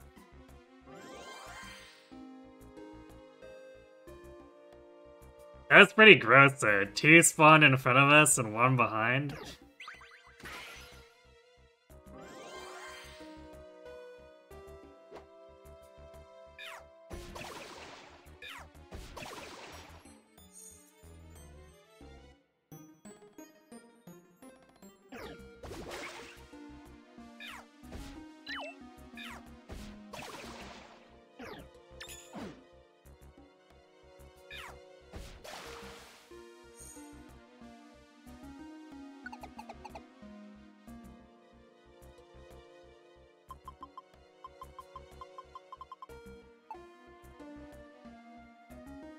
Yeah, we're gonna have to be careful because we could get hydro pumped.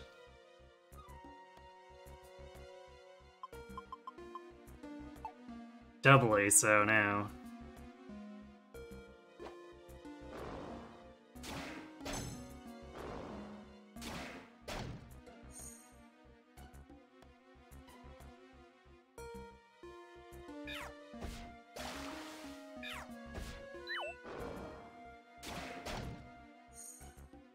Okay, I think that's about as much as we can reasonably squeeze out. We need to use the elixir.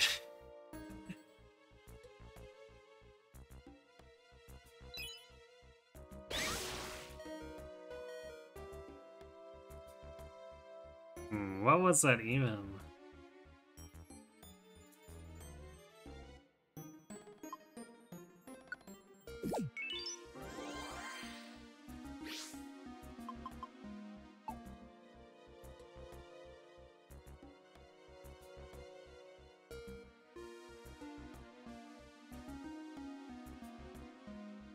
I wish the AoE log wouldn't go by as fast as it does.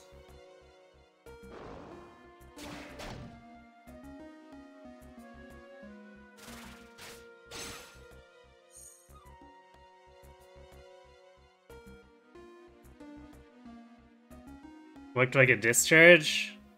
Okay. I thought it looked like a water move to me, so I was kind of unsure.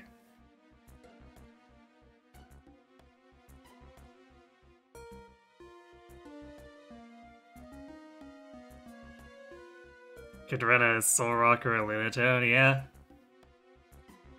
That also works.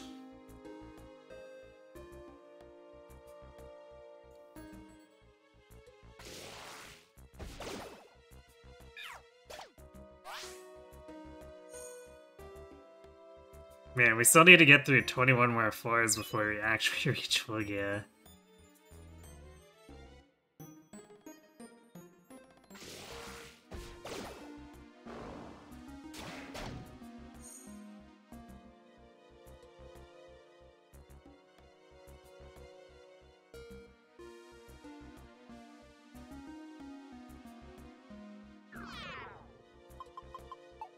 What is this layout?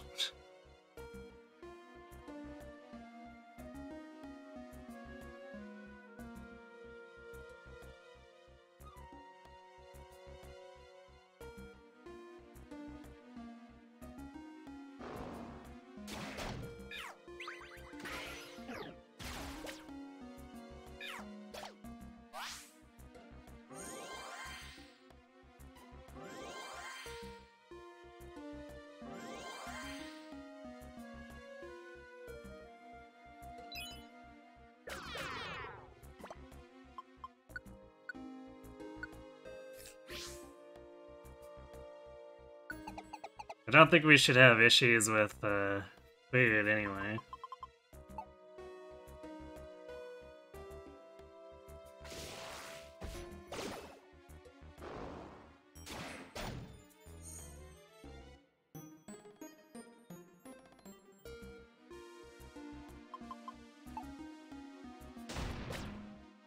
Damn it.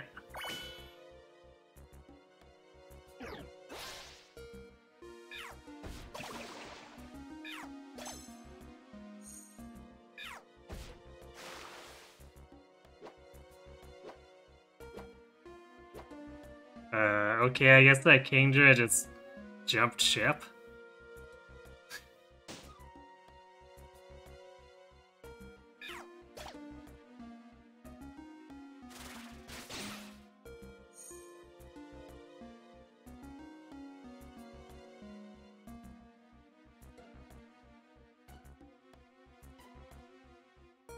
Just from watching this, you think you'd rather have Wary Walk than Notorious Healing? The thing about Wary Walk, though, is it's not even 100%. Which irks me a lot, because I have had it before, it's just...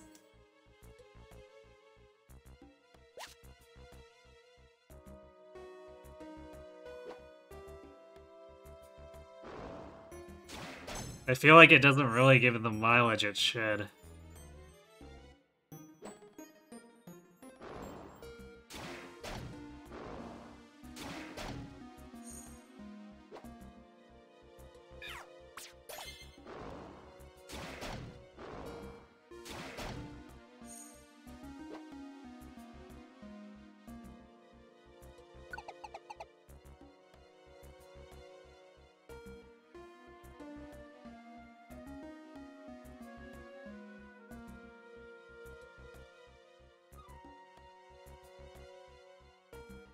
In fact, what I feel like Wary Walk really should be as a rare quality is it should be like some kind of trap disarm. So not only does it guarantee, or should it guarantee that you don't trigger the trap,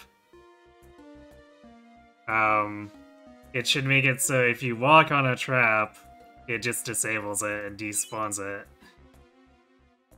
That would make it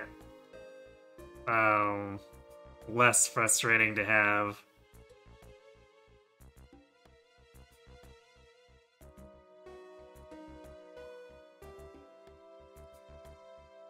It doesn't break it? Okay, so I guess when it successfully disarms them, it breaks it, right? Or no? Because I just know I've had it fire off traps while I've had where I walk. So I guess if it has the break already in it, then fine, but it needs to be guaranteed. And I've had traps trigger while I've had where I walk, which is just, it's really turned me off of the ability.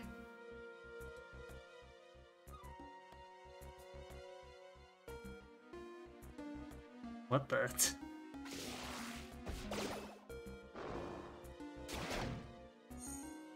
Relicanth, huh?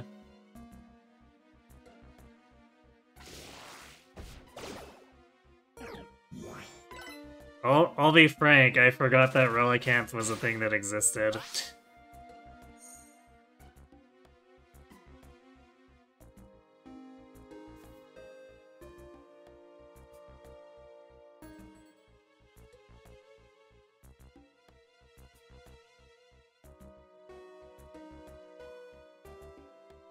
Yeah, I think you might be right that if it does... Well, I guess it says it can be, so... Probably when it's successfully not triggered, it probably actually breaks it.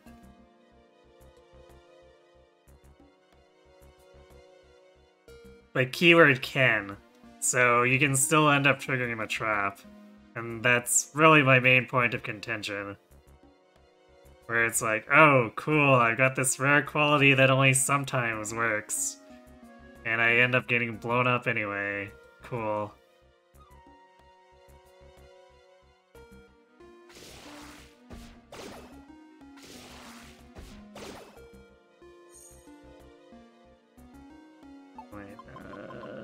Bandana orb. Orb could be worth having. Probably not the bandana.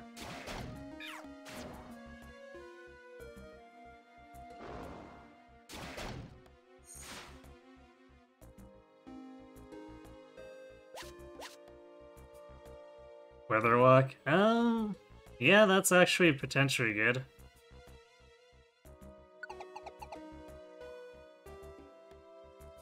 Yup, Mantike bounced. Mantike does have, slightly better survival instincts than a lot of the others.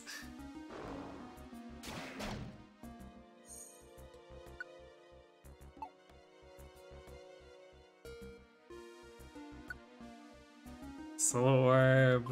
Do we have room?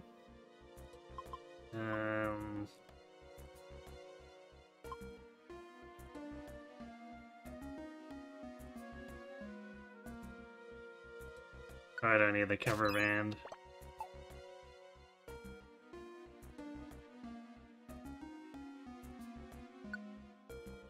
Escape orb. Okay, I get a dungeon. We already have enough of those.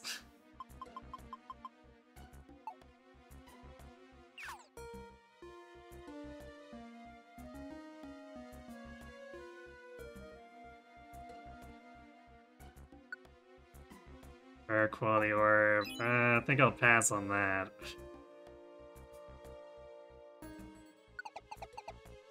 Dungeon's telling me to get out. It's been telling me that since like 4 or 10.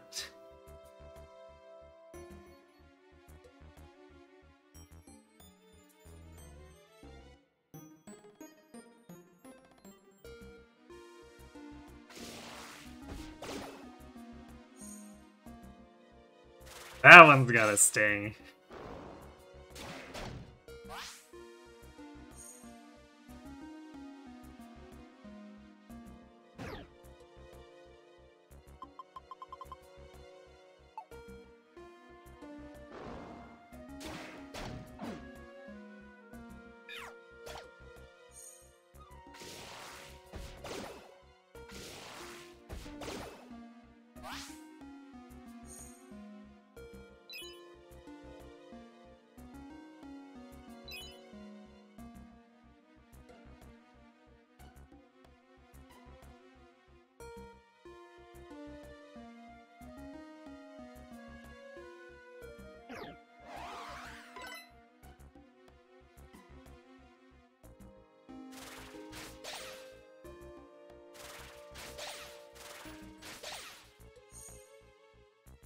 Whap, whap, whap. Get out of here, Lil Leap.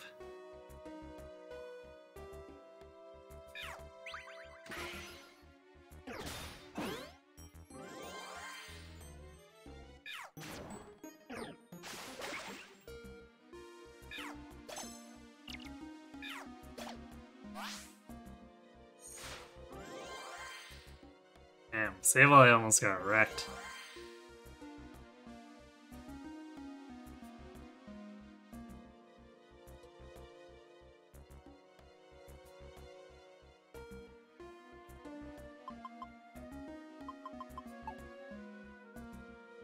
Your main is keeping Steamroll, because it's too good to give up. Your second is training Riled up for second or Small Stomach.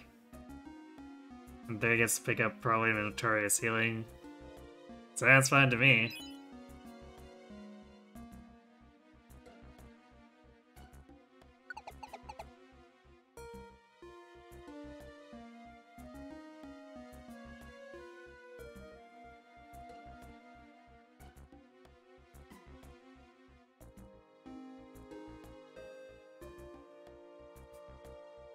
Well, hello there.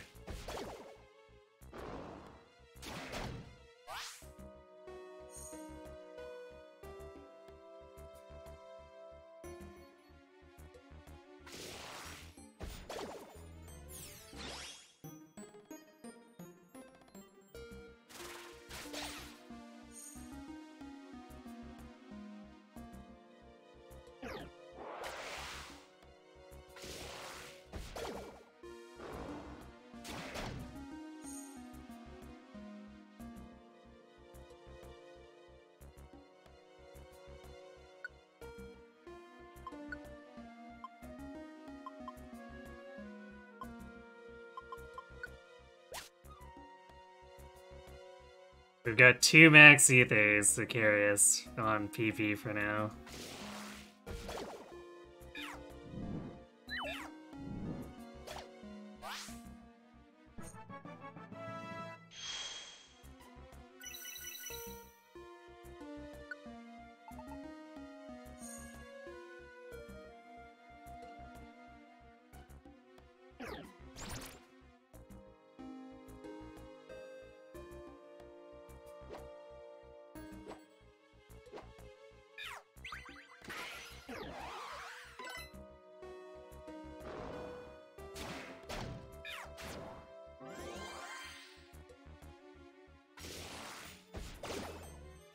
We're getting a lot of simultaneous spawns now. That's worrisome.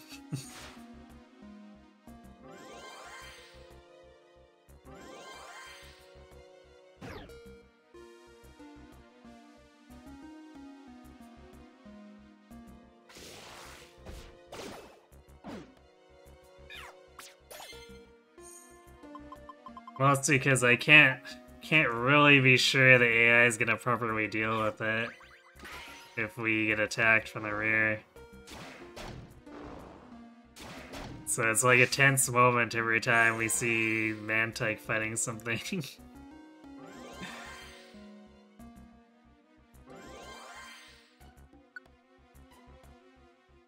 Ah, I got jebaited by a sticky item again.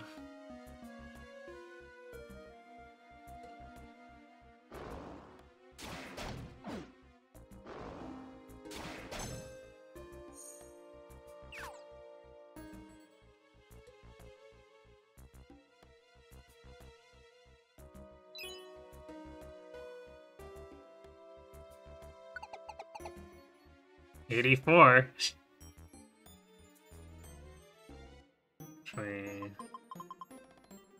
That's a max either.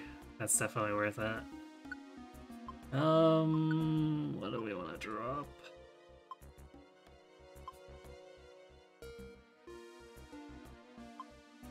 Not sure if all dodge is that useful. I am holding all power up just in case Lugia is looking sketchy.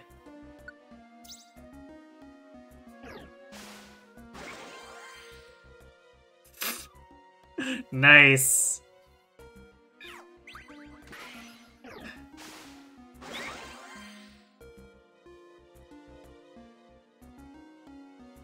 Mantic with the pro plays absorbing Hydro Pump.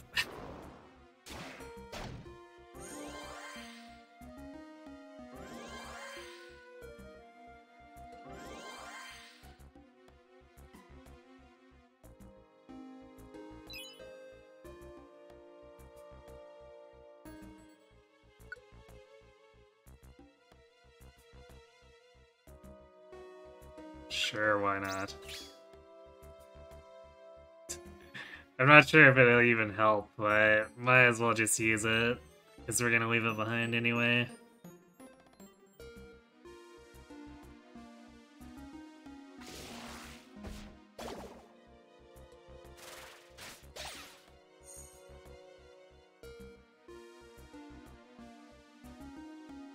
Although I know one area, or I guess one scenario where Nullify would probably be really helpful. Which would be in places with a lot of, the Geodude line, where they're just spamming Sturdy.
Damn, it's another one of those big fours, too.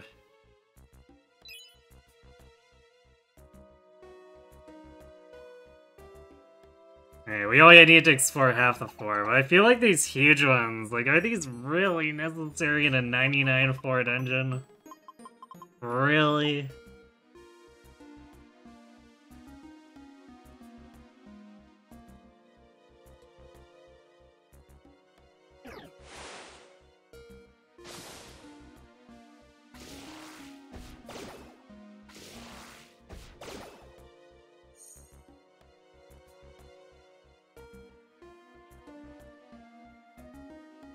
Like, hey, if you add or have a water Pokemon, you can totally get some cash, which is exactly what you want 86 floors into a dungeon like this.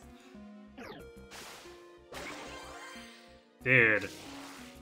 Screw off.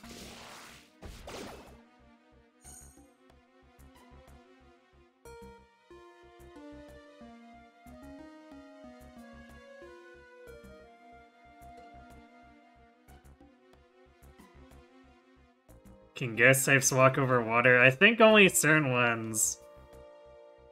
Because I think I tried it with Sableye before and couldn't, but the Miss Magius can float over things and through walls.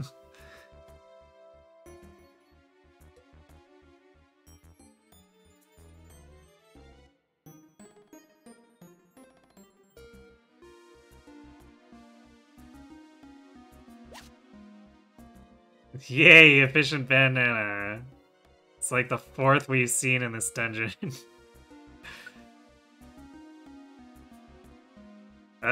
Sure. Yay, we trawled for some money. Amazing.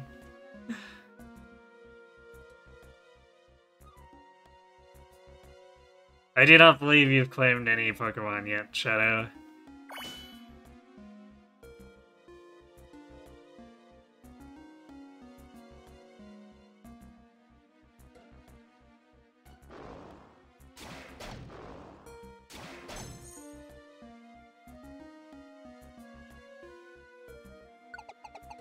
$89.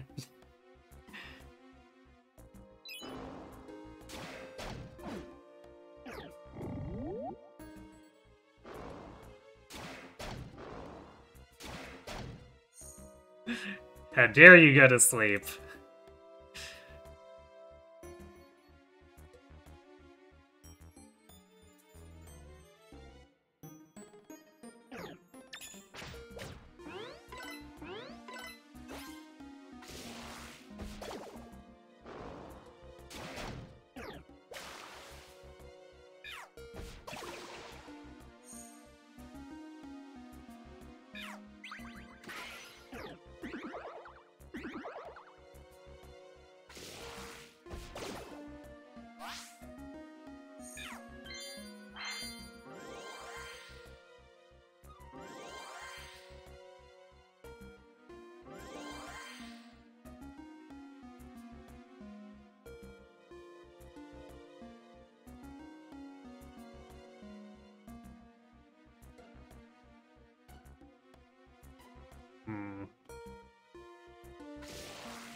It's gonna be another one of those for us, isn't it?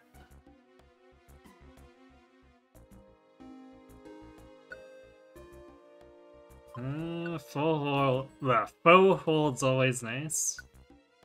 I'd rather have that than a bandana we're never gonna use.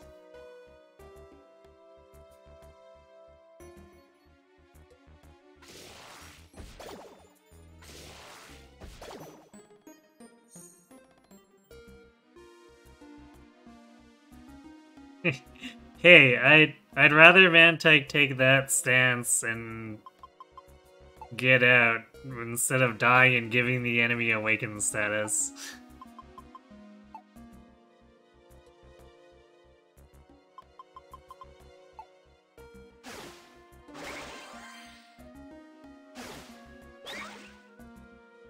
Gross.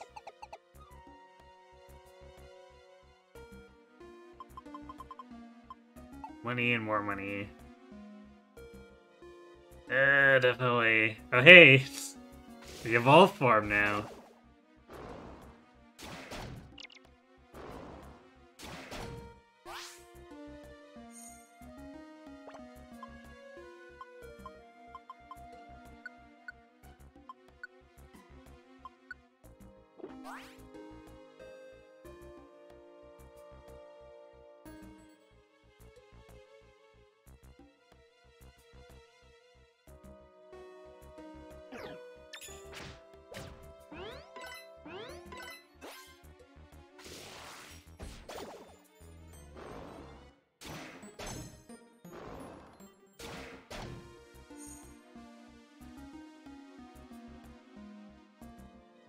Money may make the world go round, but you're not gonna convince me to go out of my way to waste belly to get it here.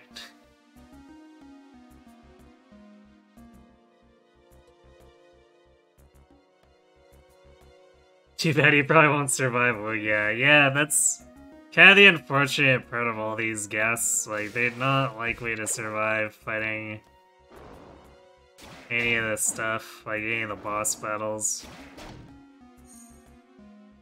It's just typically not in the cards.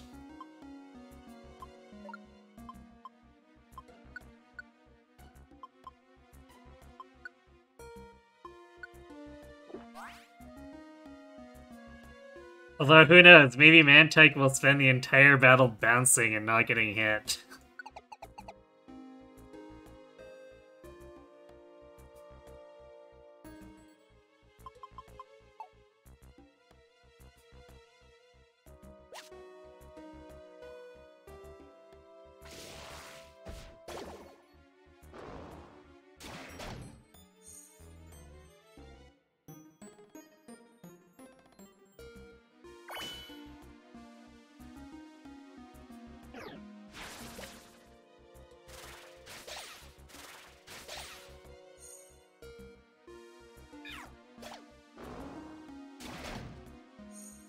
that was rude.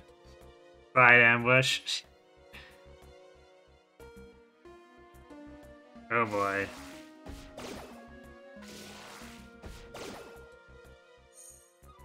Any one of these lanterns could probably have discharge. Which is just like, oh, joy.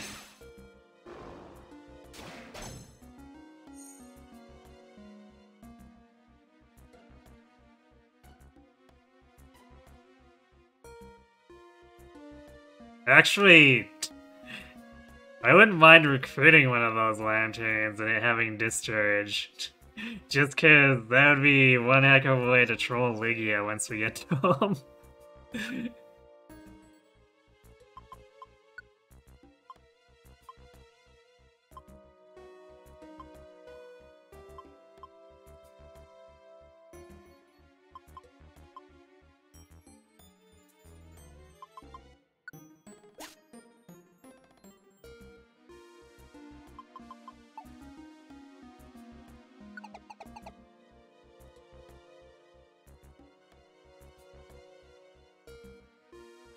Yes, he has the guest tax enlistment PP, which is, again, great if you happen to pick up a guest who has an AoE.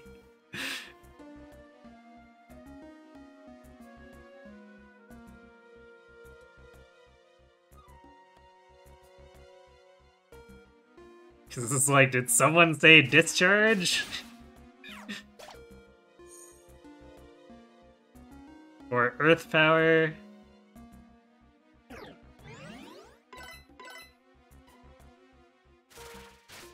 I think there's another one that the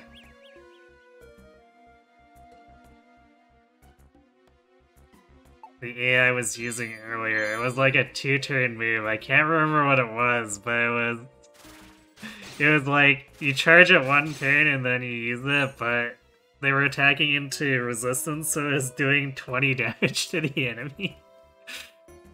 So it was taking forever to do anything.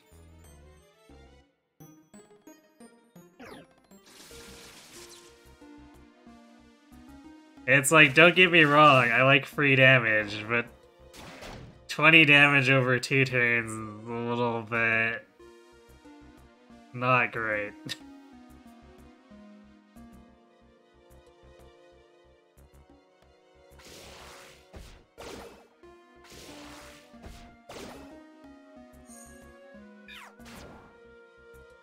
Oh, now, okay, it's a credaway. You wanna help Mantike? Instead of just sitting there?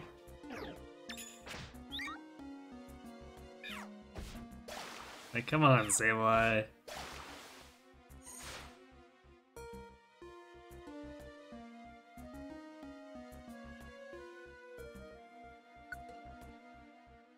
Protein.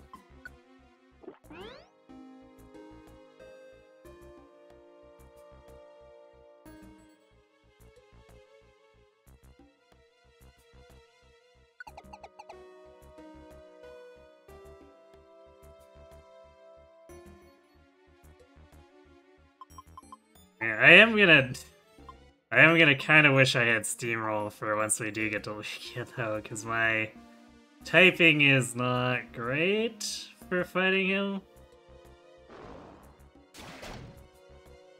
So I might just end up having to use items a bunch.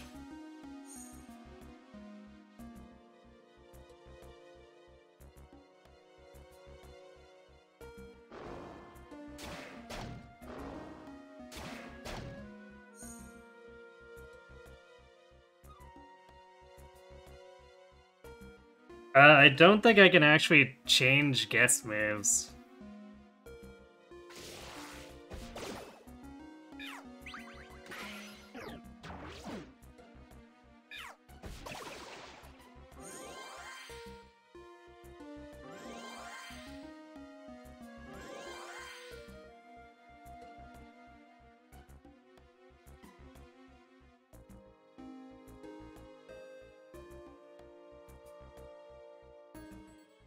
Man, this is a small floor and we're still taking forever to get through it.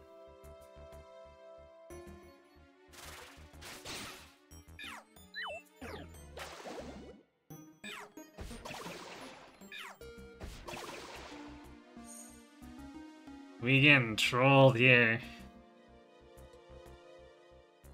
I guess they're still technically left side, yeah.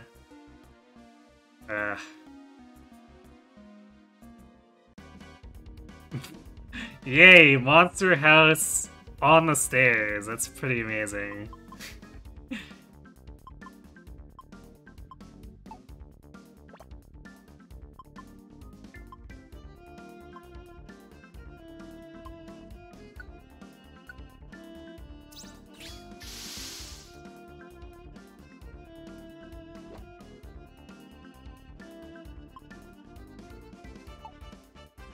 The heck?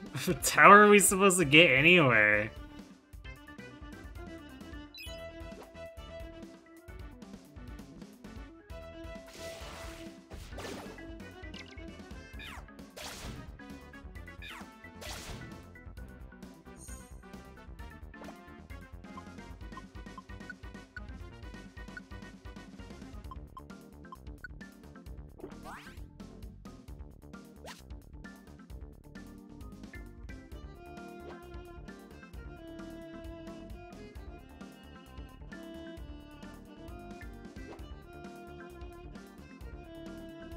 I guess we'll do this one.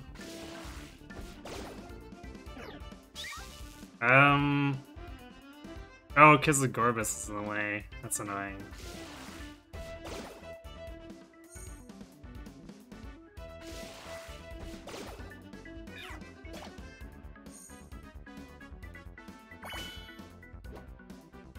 Oh my god, what is with these traps?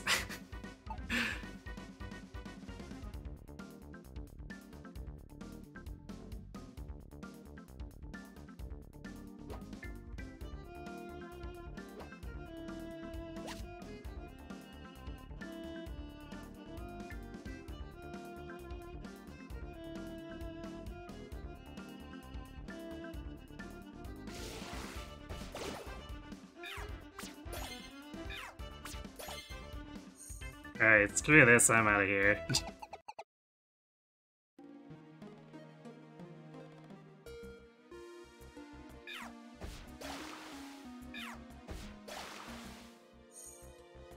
Well, if nothing else, that was pretty interesting.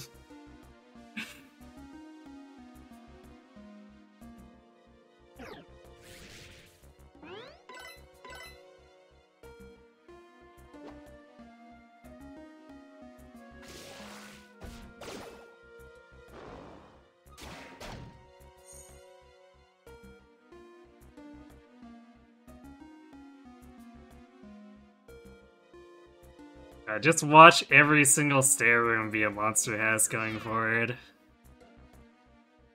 Alright, I guess it's not the case here, but...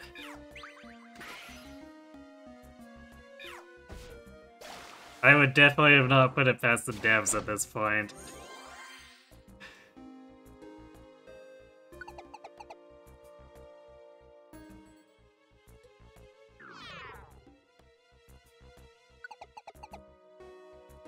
"96.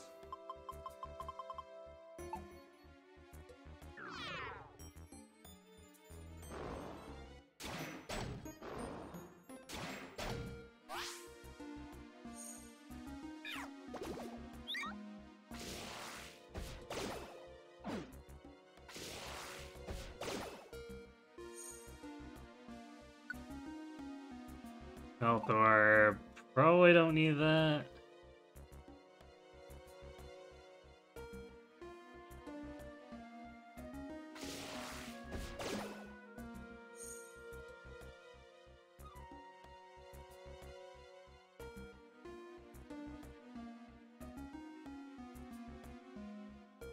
Yeah, I think partners can only pick it up as well.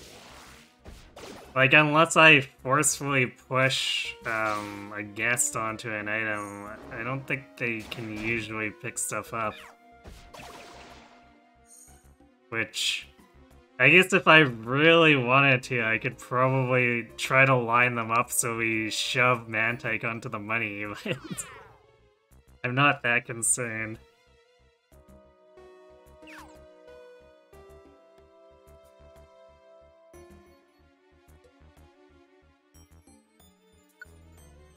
Rare quality. Why are we getting a rare quality orb on floor 96? Game plays.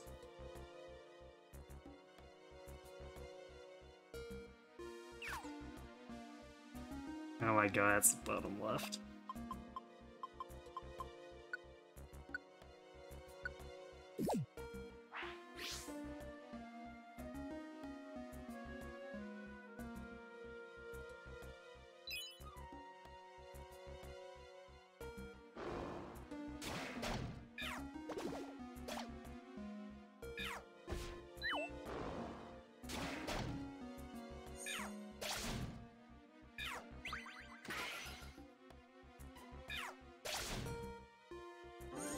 Hooray! Sableye making use of Shadow Claw again.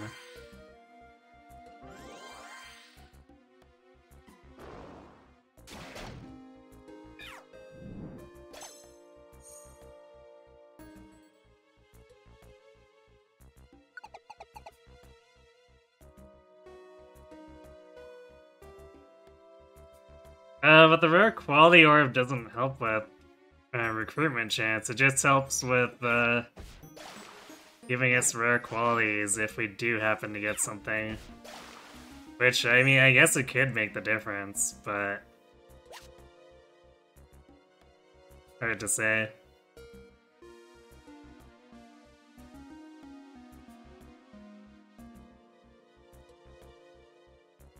A lot of orbs. Slumber orb. I mean, we've got all these Petrify orbs, like, holds that are so much better. I guess if I had the inventory space, I'd totally take more crowd control, but we're at a point where I don't think I can hold more. I guess I could drop the stamina band.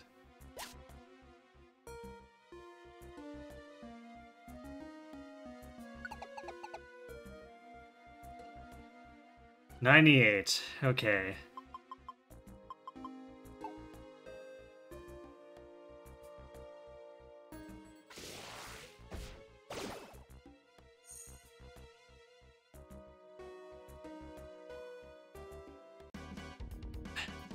Monster House.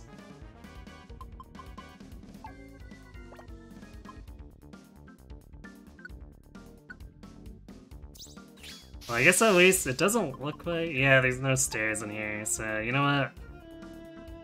I'm just not dealing with that.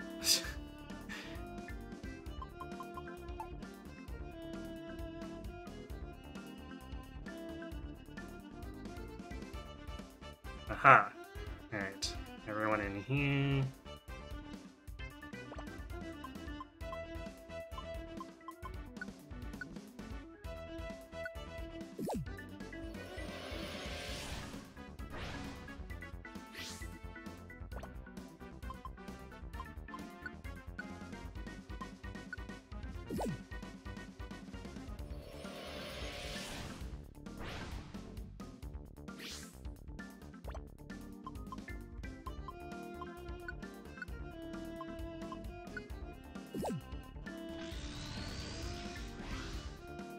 And Mega Sableye.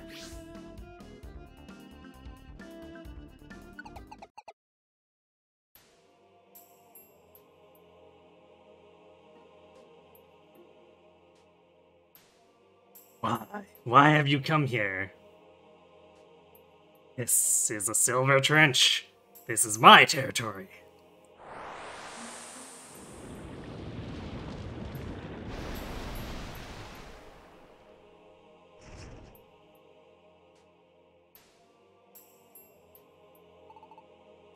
My name is Lugia. I am the Guardian of the Seas. To protect the sea, I have settled here. If you dare to challenge me, so be it. I will rise to your challenge. Cast aside all thoughts. Unleash every bit of your power. With your life at stake, bring it on.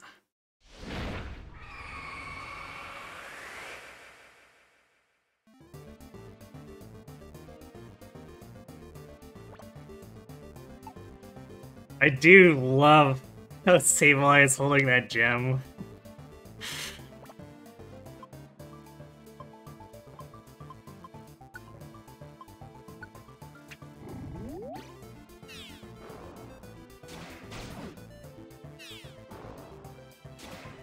Alright, so we're gonna abuse the sleep seeds and stuff while we can, because as soon as Lugia goes Mega, we're not gonna be able to do much about it. So, crowd control now, while we have a chance. Although it looks like he's recovering faster already.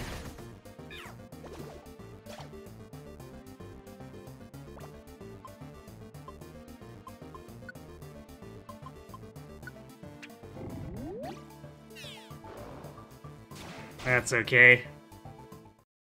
Wait, what? No Mega? Or...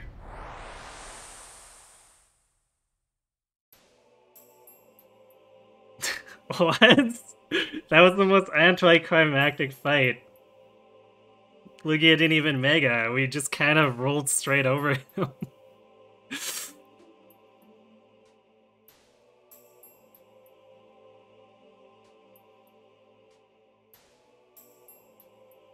Well, I guess Team Fluffy's courage in the fierce battle left an impression on Lugia.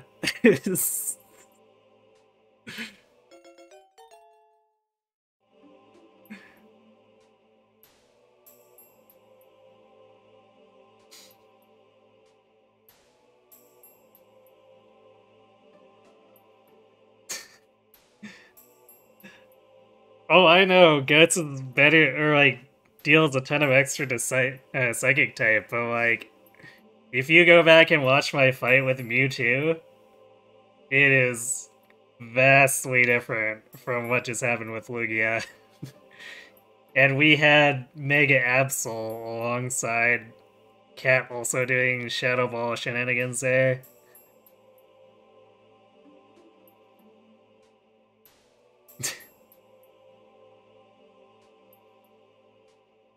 Cause like, okay. Like for these kinds of battles, normally they Mega or they Awaken. Like we had that happen with Rayquaza and Mewtwo, but Lugia is just like, you know what? Nah, I'm fine.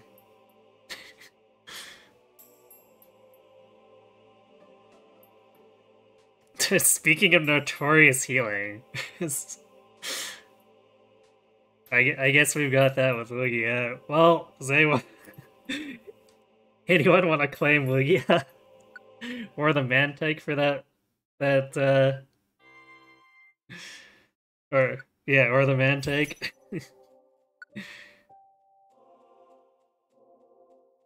Since I guess we get to actually keep that one.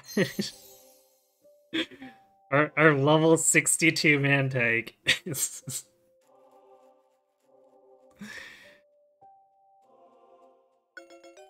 Just let me know and we'll go to the camp after.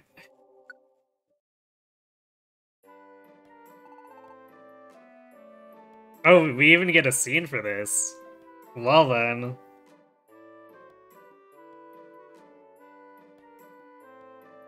So, okay, let me get this straight. Lugia slacked off in the fight, but unlike Mewtwo and Rayquaza, we get a special scene with Xatu.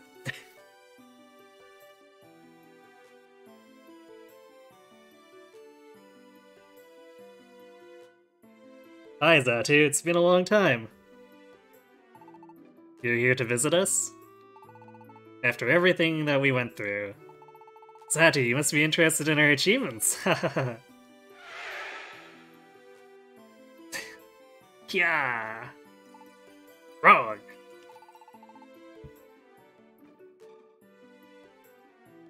Shopping in Pokemon Square is what I came to do.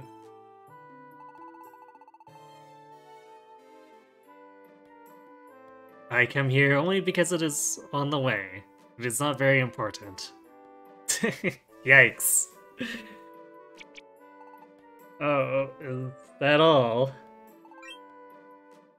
Hey, Xatu. Oh, hey, there you are. Didn't know you'd be here. You had me looking, Xatu. What is it? Well, to the northeast of Mount Thunder, there's a gigantic cave. There wasn't anything like that there before, hey? Wow, Blastoise has a knack for just, like, finding super dangerous places.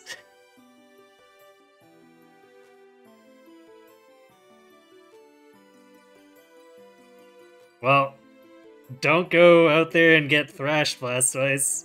That's all I gotta say. So, I figured Zatu would know something. Jeez, there's no need to shout. I shall call it the Meteor Cave. Meteor Cave? It was when Rayquaza destroyed the falling star. Its broken pieces they scattered across the skies. One tumbled to the earth. It fell into a mountain and made the cavern you speak of. Blastoise? Did you explore inside the Meteor Cave? Yeah. Just a little. The place was crawling with these weird things. If we hadn't already unlocked the Unown area, I would guess that it's Unown's.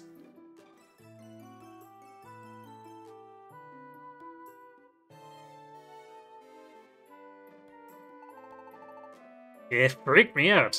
I couldn't stay there long. Surprise, surprise, Blastoise is kind of cowardly. What's that? Hey, you cat. If you were to see that dungeon, you'd be intimidated too. Would we? Would we really? We beat Mewtwo, Blastoise. I've never seen anything like it before. There were downright bizarre things in there that I'm not sure were even Pokemon. Zatu, do you have any idea what the things are in that place? I draw a blank. I do not know. However, that cavern, the collision that caused it had to be enormous.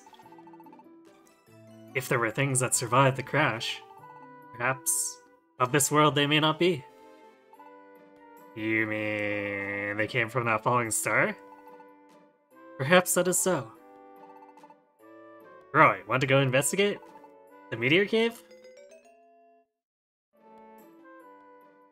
Yay! Well, I guess we at least have the next thing it's pointing us to. We're a platinum ranked team and we've taken down Pokemon gods. We fear no weird things. Indeed.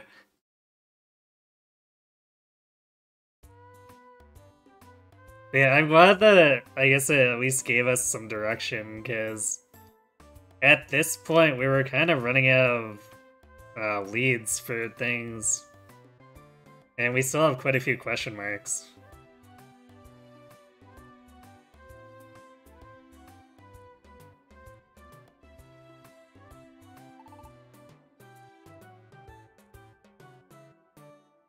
Alright, well, I guess let's go empty our bag. We carried out all this fat loot.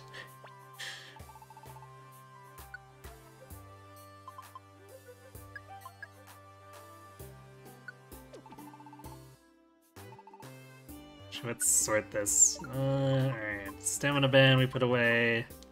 Put away an oranberry.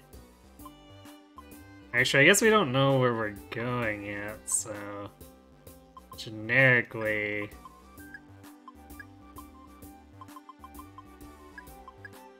so we'll put away a bunch of the stuff that we wouldn't normally bring anyway. But this is a lot of full-hold orbs. Let's carry 2 plus a Petrify.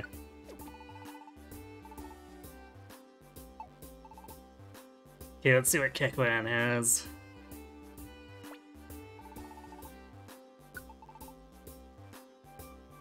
Invitation, Apple, One-Shot Orb, Sleep Seed's good.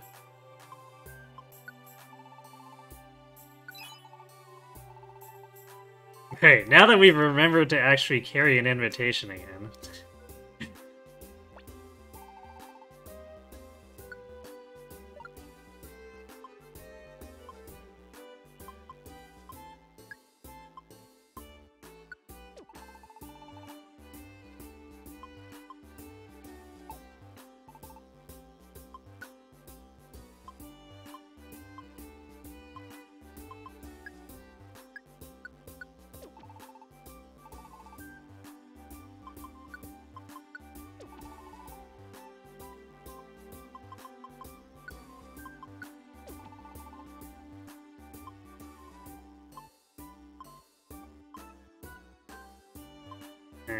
I missing? Oh, I haven't used a bunch of these stat-based days. I should probably go do that.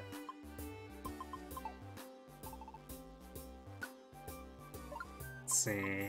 I guess we've covered everything.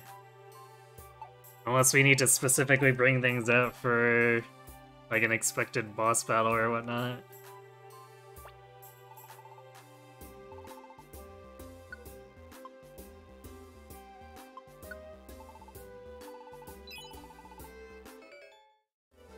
Yay, an apple! In for another 99 floor slog. I mean, I've come to expect that from the game at this point, so I would not be surprised.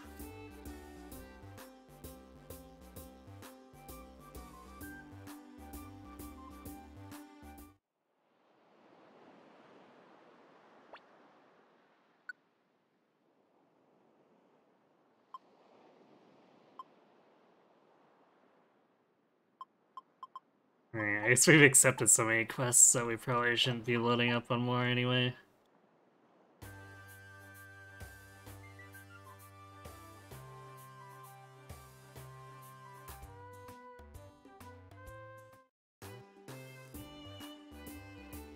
Oh, I guess let's use those stat-based days. While listening to amazing music.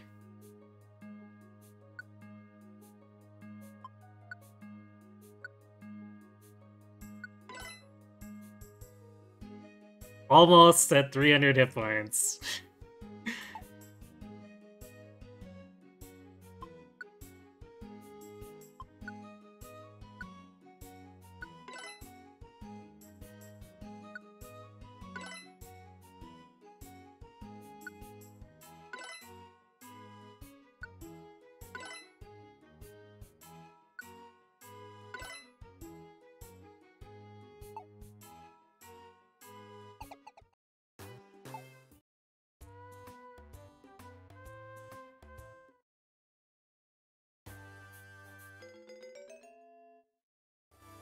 Video Cave is only 24s, with rescue unavailable. Was a Western Cave like that too?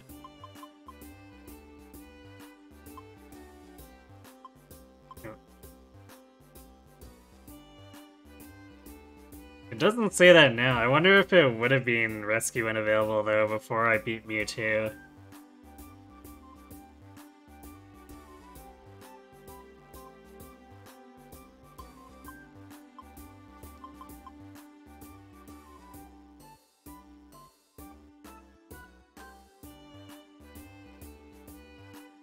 It's only one type of Pokemon, though. That's interesting. And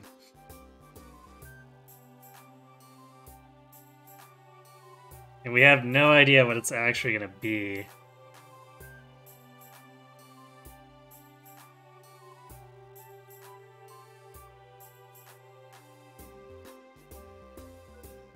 Alright, I'm gonna go refill my drink real quick, and then we'll see what's in here. So be right back.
Alright, I'm back.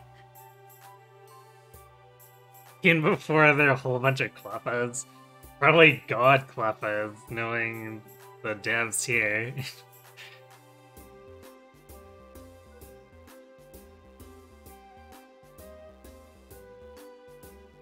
Hello group, where's your boy Spaghetti at? I'm not sure who you're talking about.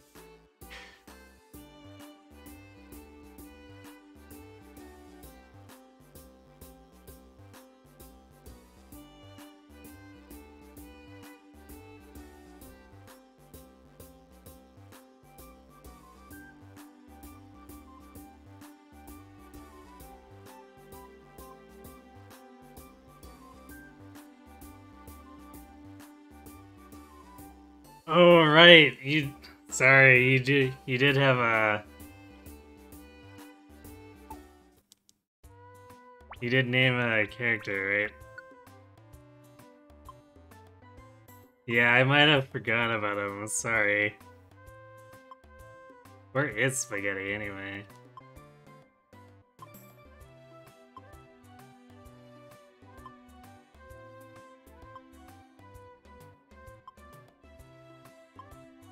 Ah yes. Sorry, we haven't really done much with the Duskull.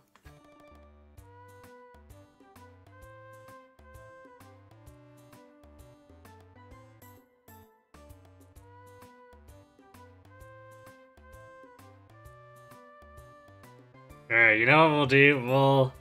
We'll evolve him up and retrofit his moves and take him into this next dungeon.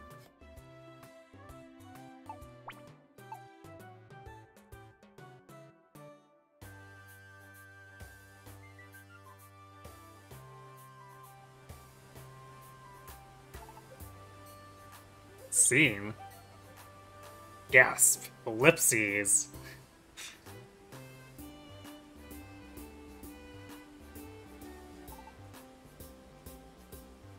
Alright, this is Gengar's old team. We found it at last. Yes, find it we did. I wish it will finally come true. Here's Cheshire. Hey now, don't forget about my wish. Listen, Eggins, we must keep this a secret just between the two of us. We can't tell any Pokemon, not even Gengar. You know that. Let's decide on how we're going to do this. First... yeah! I don't know anything. Me too. I don't know the thing. I don't know anything about making wishes come true. I know that.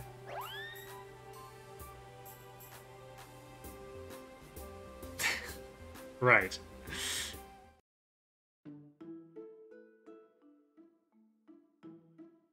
Awakened ones, you have reached the luminous cave. Have you come to evolve? We have come to evolve Spaghetti.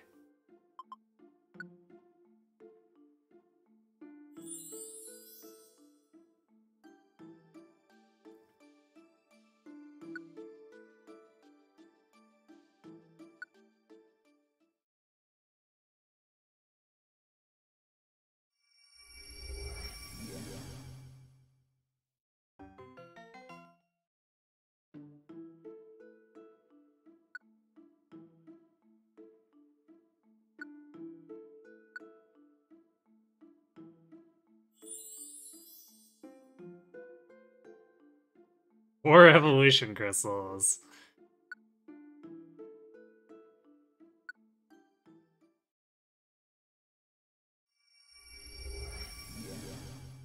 This lake is a little green.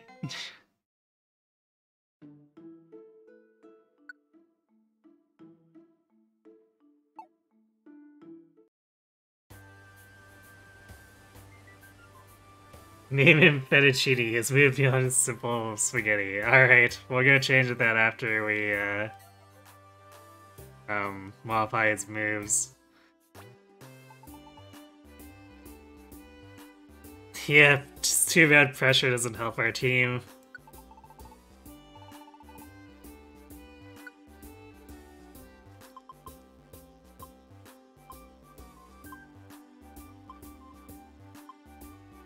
is he?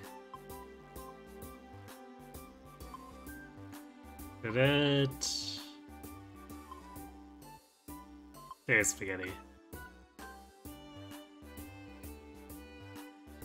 Alright, well, Shadow Ball, no-brainer.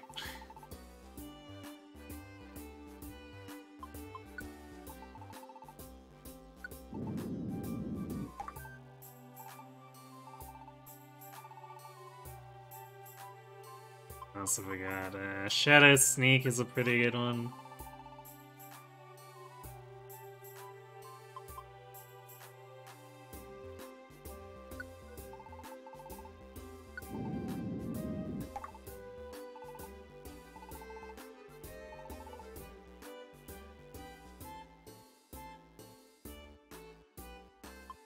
Gravity? Oh, right. Let's see, Astonish. X. Thunder Punch.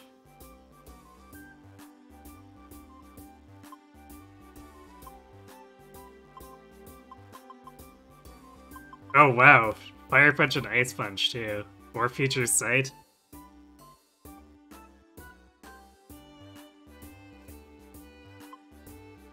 Or a Shadow Punch. You know, just in case we didn't have enough Shadow moves. Although it never misses.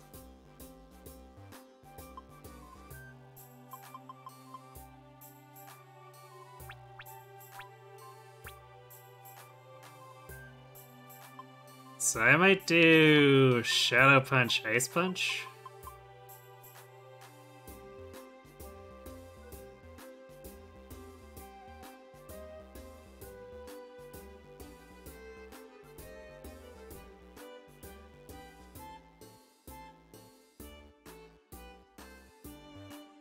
Team R2 Leary still a non-starter. Yeah, sorry I don't do Leering.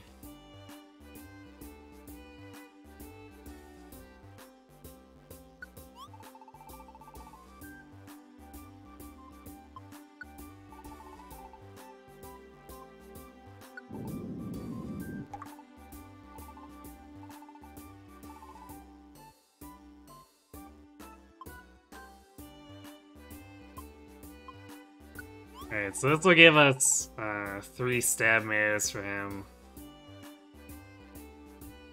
Actually,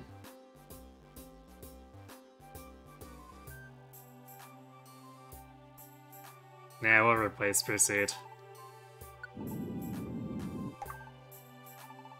So now we've got 3 stab moves, and then if something goes wrong and we're fighting too much normal type for some reason, we've got Ice Punch. And if it happens to be something weak to ice, well, rip the stuff that's weak to ice.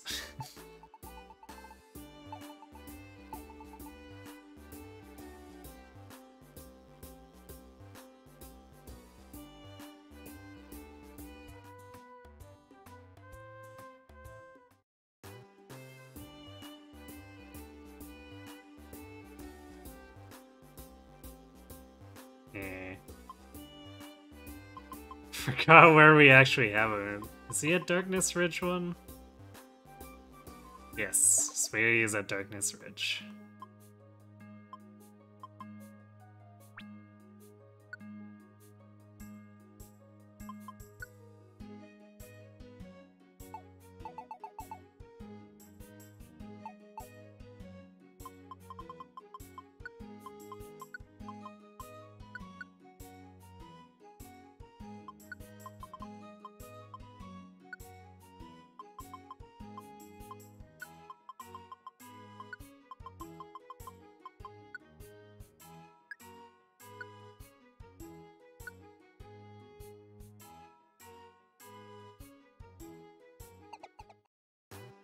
Alright.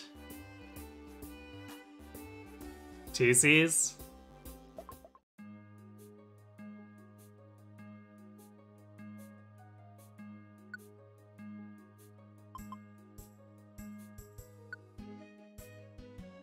Okay, well we can fix that easily now, I think. Yeah.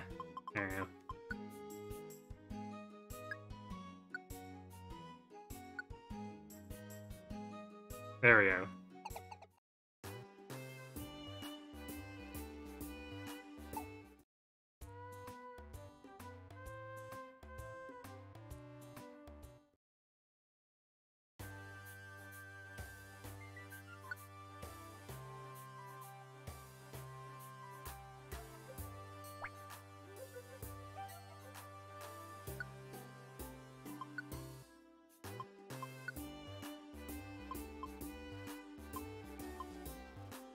I don't think I got that warning when we did the Mewtwo one, so this will be potentially interesting.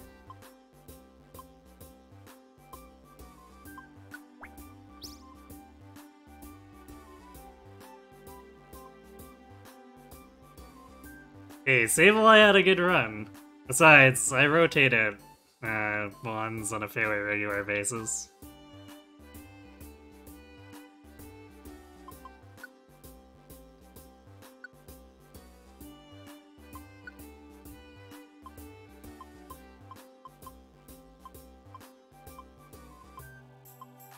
Alright, we're gonna bring the good stuff.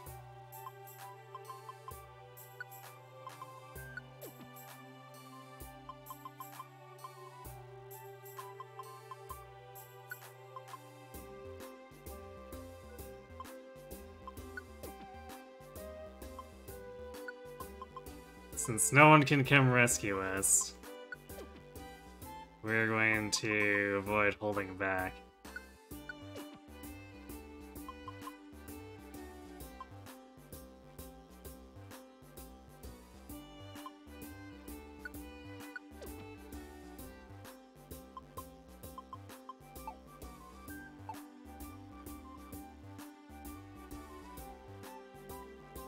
Alright, Shadow, thanks for watching. Have a good rest.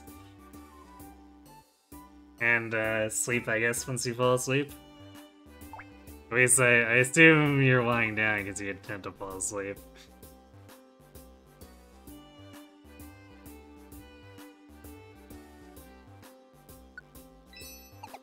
Alright, here we go.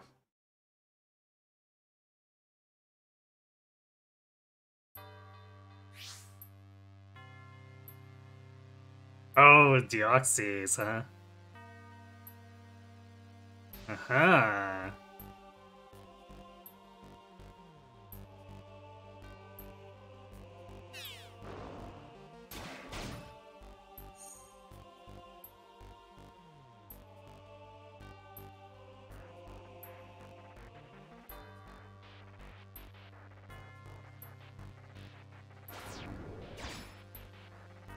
Ow!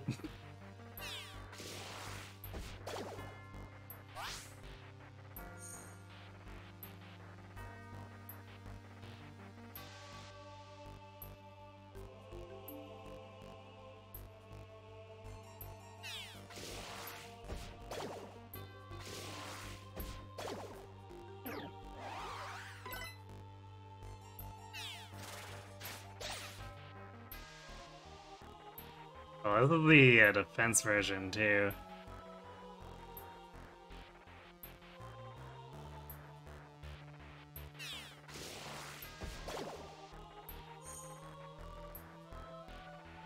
Well, it's gonna make things interesting.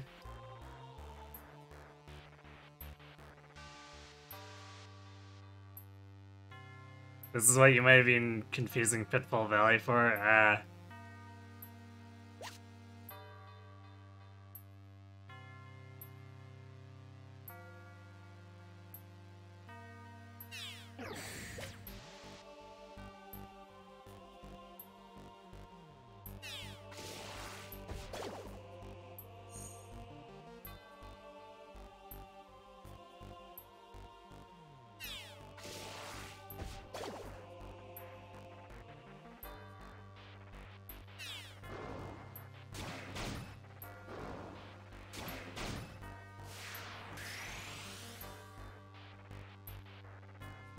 Oh, we have to kill a bunch to open the stairs, too.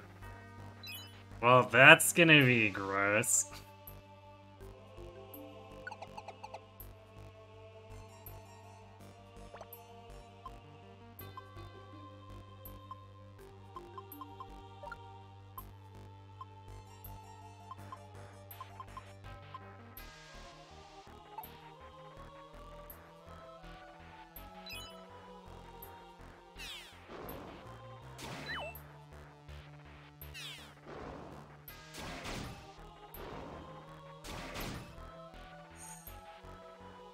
Although Cat deals a hilarious amount of damage.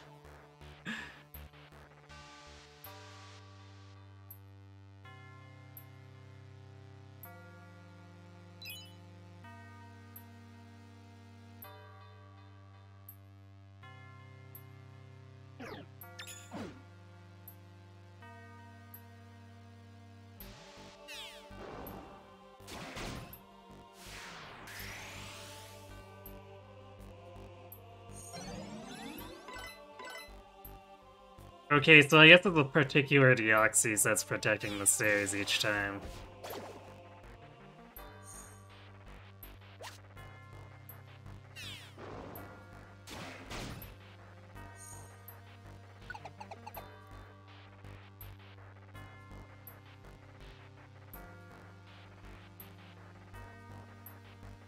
Yeah, Dustar can't... I mean, I don't think Cat would be able to see either.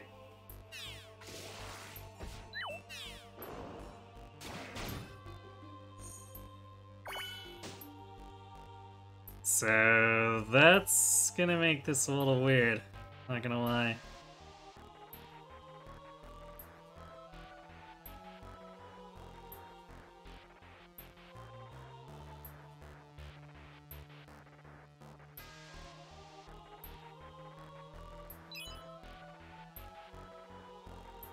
This is definitely a more interesting dungeon than Lugia's, though. I'm digging it.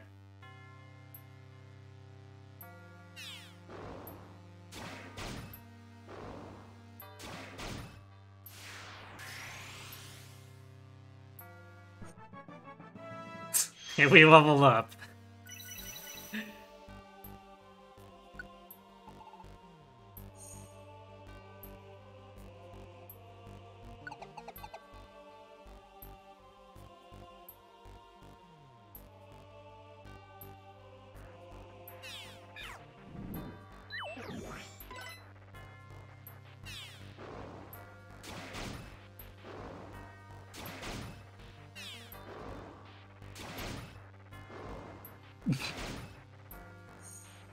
This is the sound of a psychic enemy crying.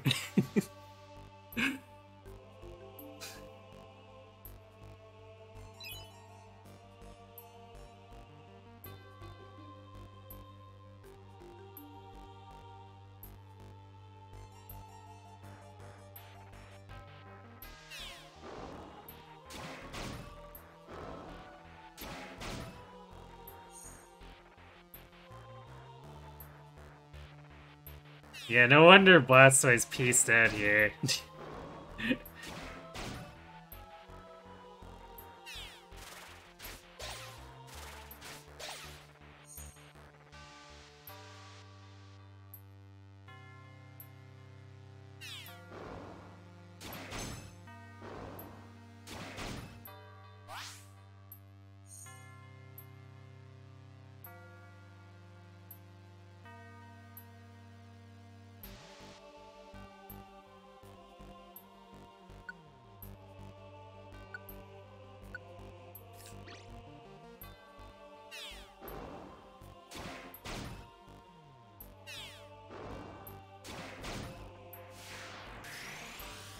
How is...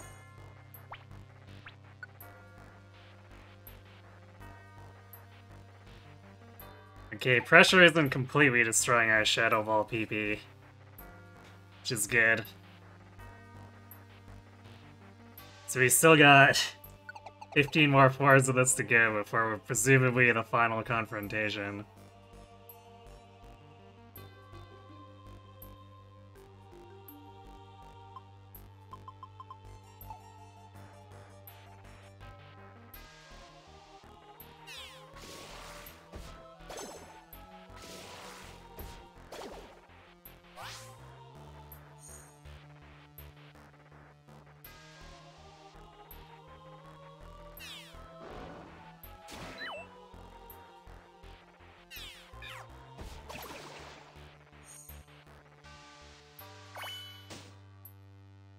Well, at least the attack forms are super squishy, so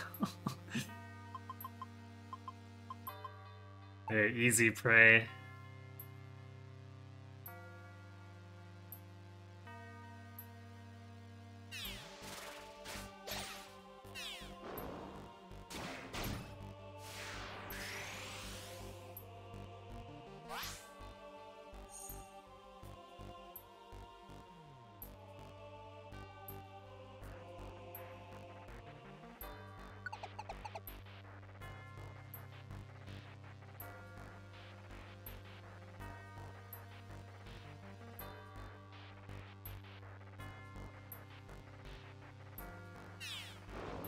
Wow, what's with all the apples?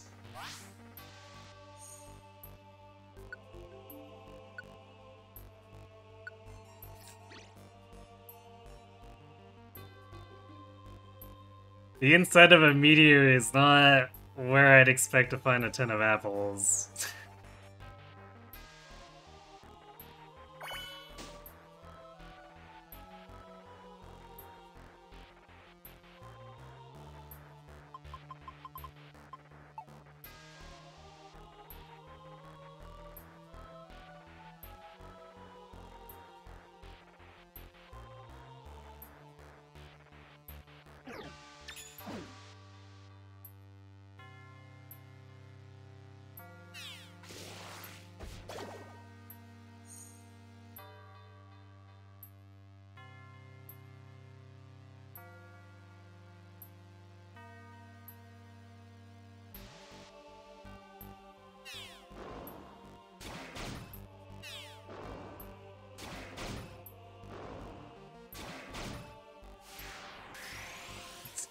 I like how the stairs guardian followed us all the way out over here.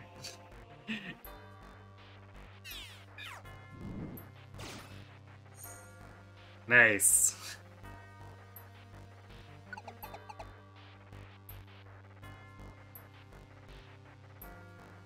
Maybe aliens like eating apples. Maybe. I guess that's what... Maybe that's what, Deoxys came here for. It's like, alright. I'm gonna ride here in a meteor, and I'm gonna steal all of their food.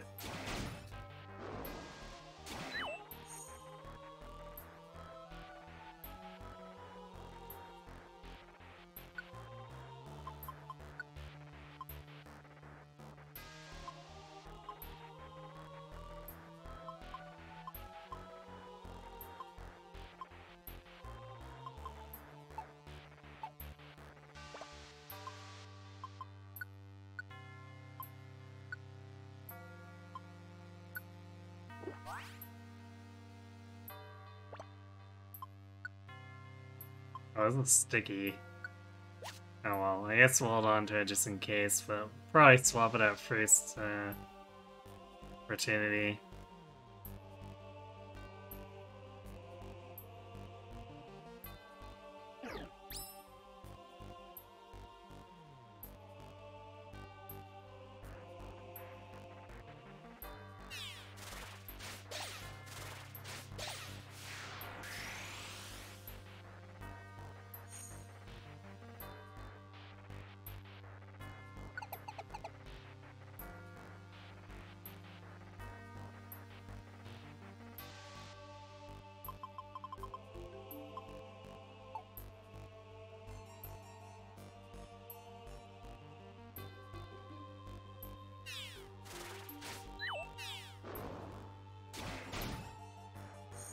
Correct.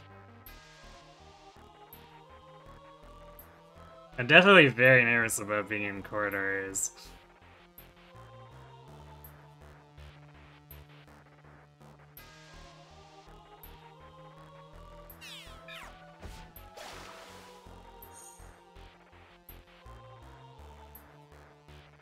So our ability to defend ourselves there is very limited.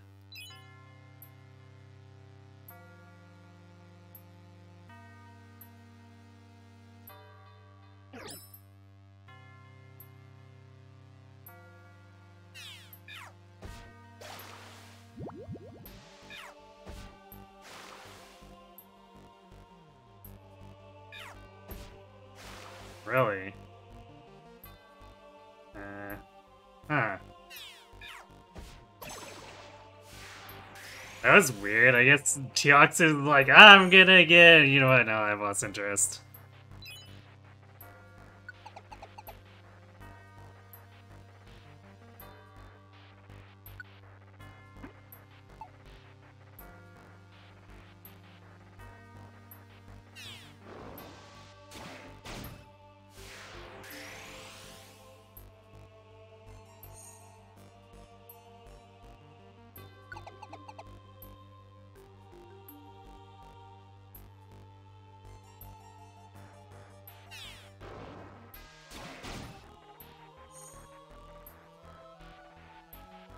Man.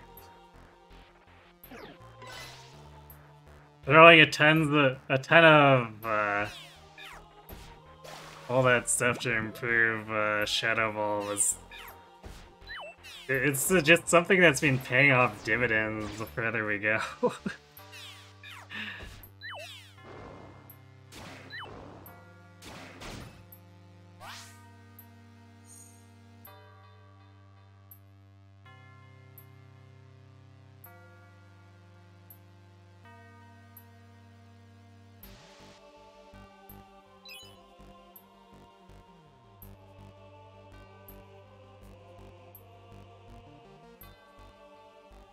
That is the defense one. We're gonna push back and... Oh, hey! Cat can actually see him.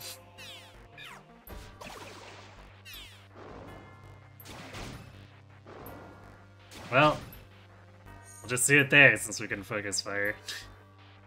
Okay, so corners are good against Deoxys. Good to know.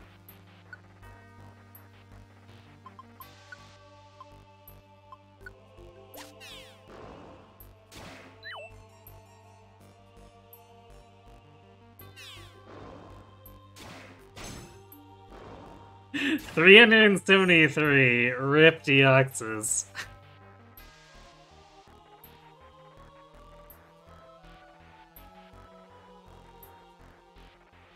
Yeah, it seems like he's not quite as strong as he could be offensively, although...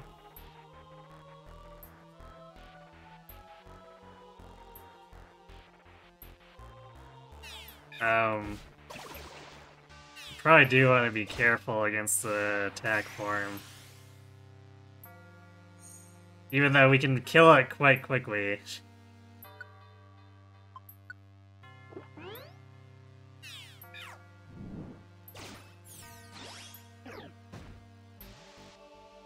Spikes?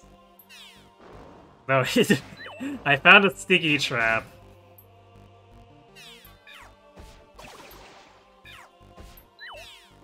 I didn't even mean to find it, I was just trying to waste a turn.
Okay, so I can tank it easily, but still gotta watch out for everyone else.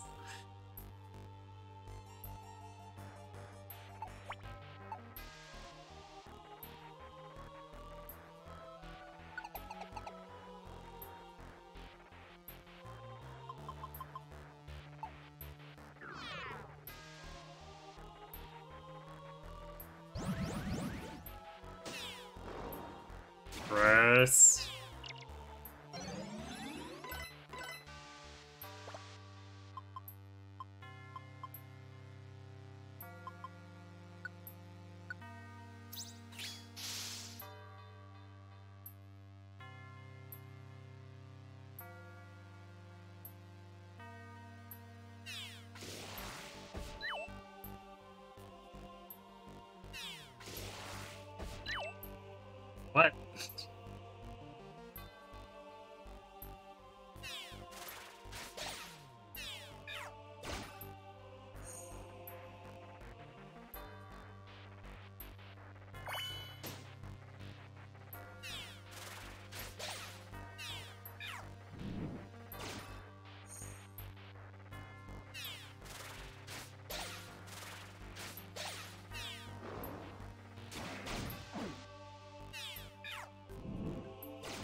Damn it, come on.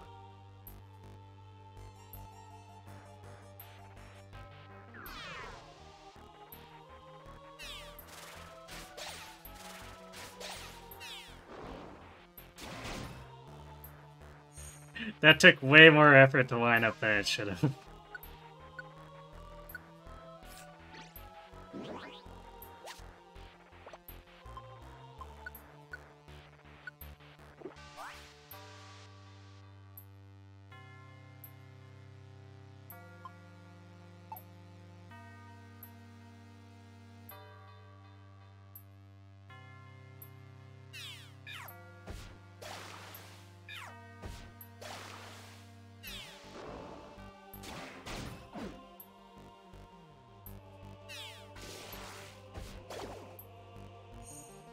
Yeah, what is fettuccine down to 0 on Shadow Ball? Can probably leave it until Shadow sneaks down. Man, spawn rate's going up in here.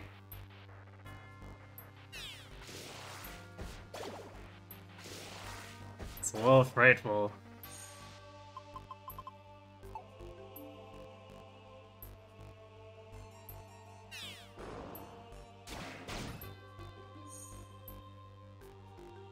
We didn't even get out of that room until like 5 minutes after we entered the floor. Nice. Not in that case.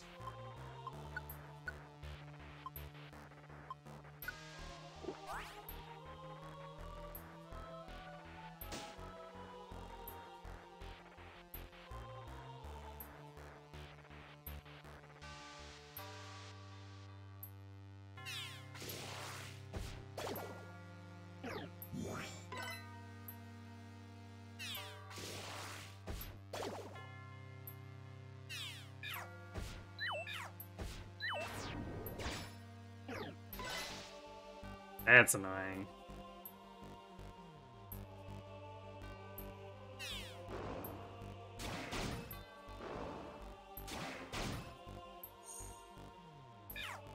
Oops, that's not what I wanted to do.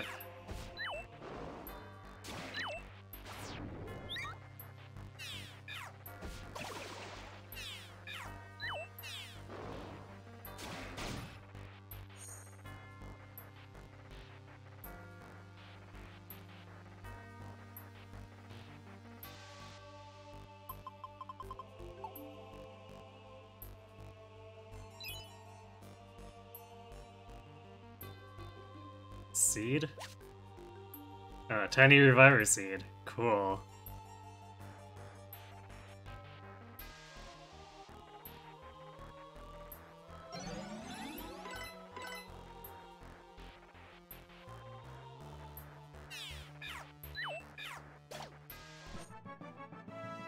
Yay, leveling up off of beating up Deoxys ghosts.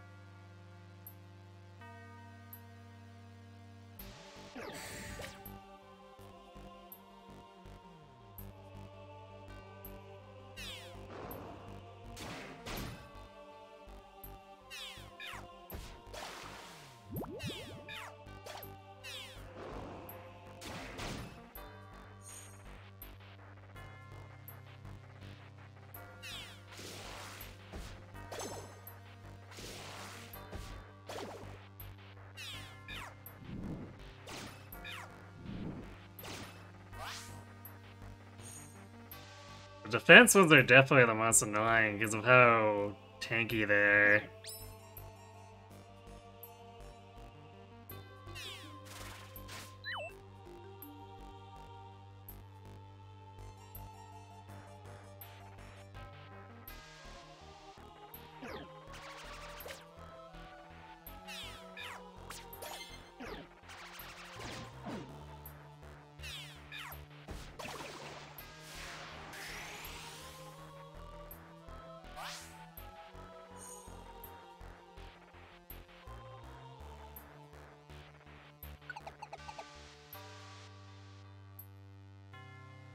And of course, since they can take multiple hits, it leaves us open to possibly getting surrounded.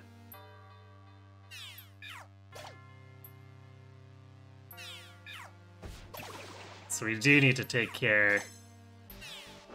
Just on our positioning mostly. Because individually, these Deoxys aren't that strong.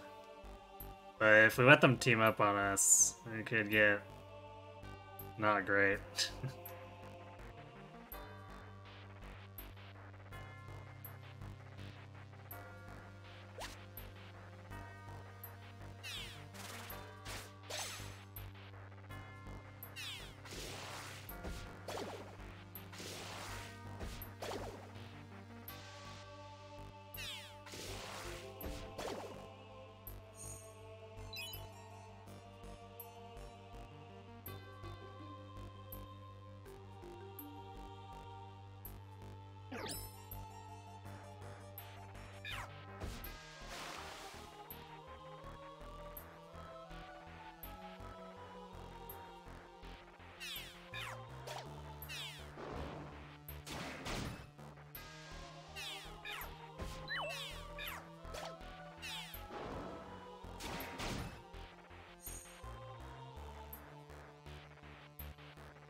And the evasion ones, or the speed Deoxys, definitely make me glad that we have Swift and Shadow Punch. Helps us get around that double team nonsense.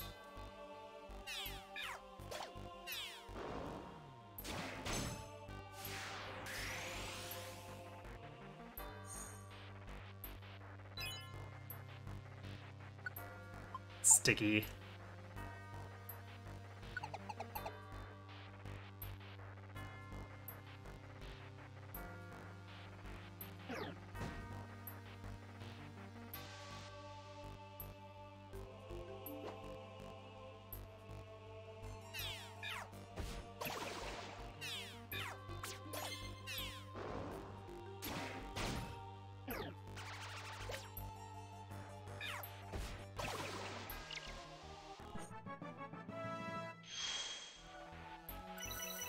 Level 85.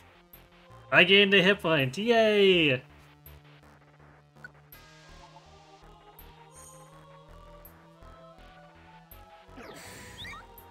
I am also a very, very fast dinosaur.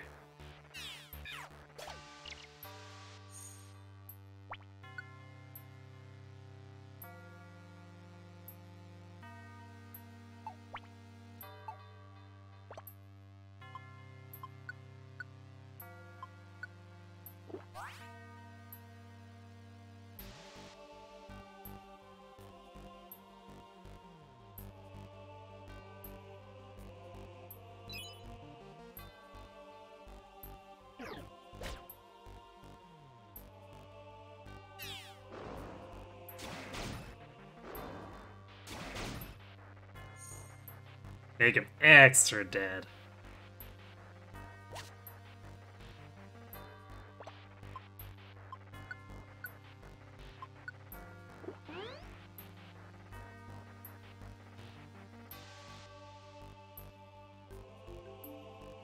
Nice.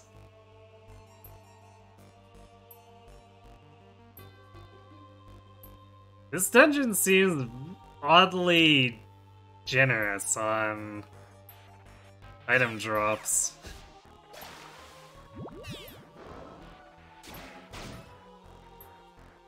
Like, for the kind of warning we were given going in, I would have expected them to have basically nothing.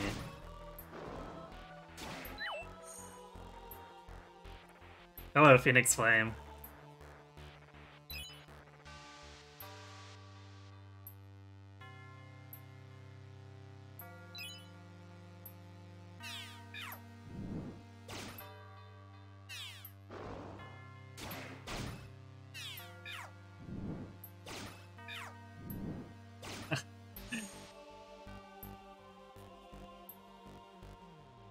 It really does seem like it's very difficult to go wrong loading up on ghost moves.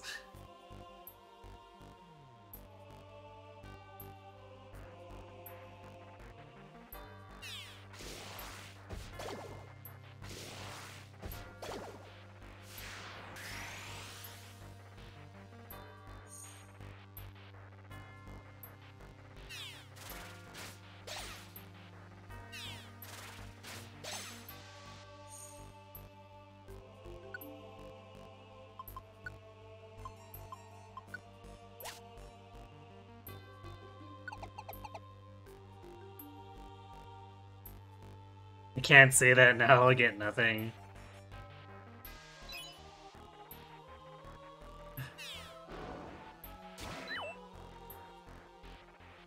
I mean, we're almost at the end anyway, so even if the game decides to withdraw any generosity for the rest of the floors, we're probably fine.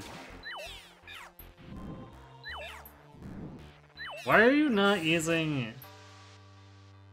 Use your Shadow Punch. Are you out of PP for Shadow Punch? Nope, use that full. The heck?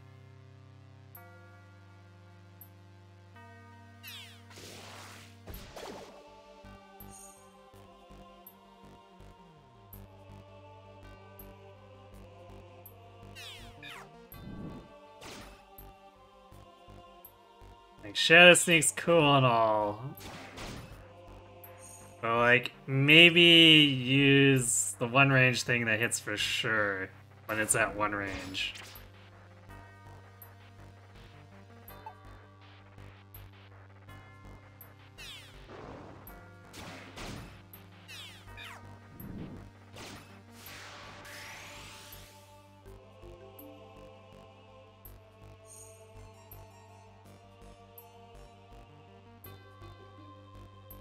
No, not gonna eat the cherry berry. I mean, I would if we weren't constantly being assailed by the ghosts of Deoxys. At this point I'm at like hour 80 or so. I've done fairly minimal grinding, and a good portion of that I think I owe to having XP based on my EV from basically like hour 5. I've basically not had to go out of my way to grind anyone. Like, I haven't used the dojo at all. Anyone off the bench that I want to use is basically at a usable level. And my two main characters are basically over-leveled for most of the game. So, in short, experience-based, if you're wanting to avoid grinding.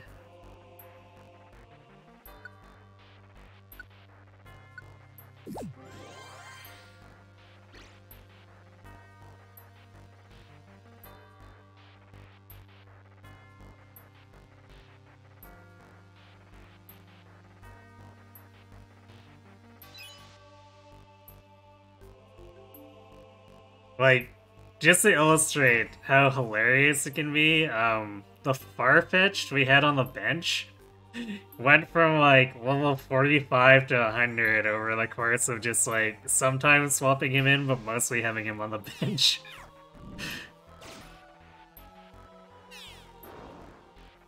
And that was pretty much all normal play. Like, arguably, I've actually done way fewer jobs than I should have. And everyone's still at a very healthy experience level, so...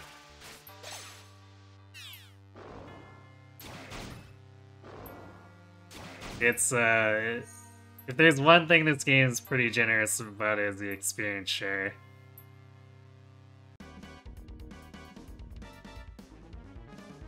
That is a monster house of Deoxys.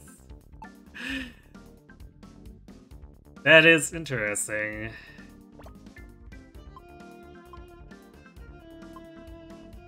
In fact, yeah, I say, you know what, sir, that is very interesting, but won't you please die?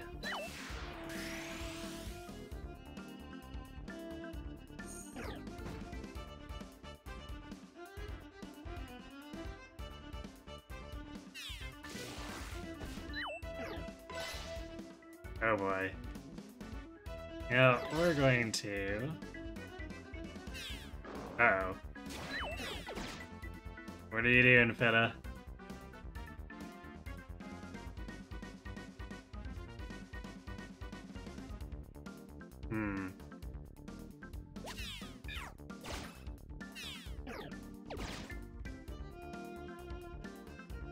Well, I guess that's the downside of having a ghost Pokemon.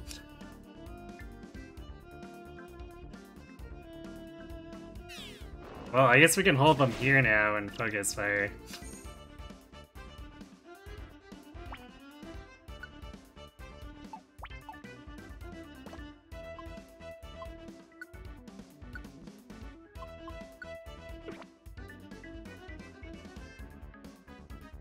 Yeah, I pushed Vegeta into a wall, but I thought he would have followed me, like, along the top of the wall.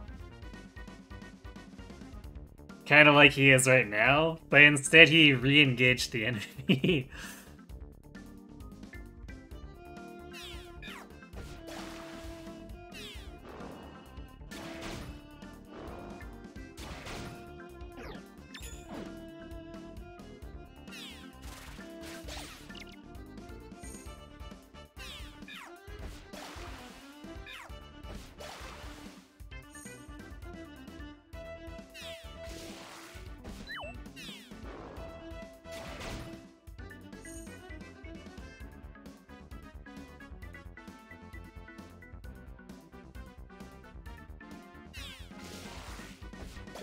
Yeah, I kind of figured that after he went and did that.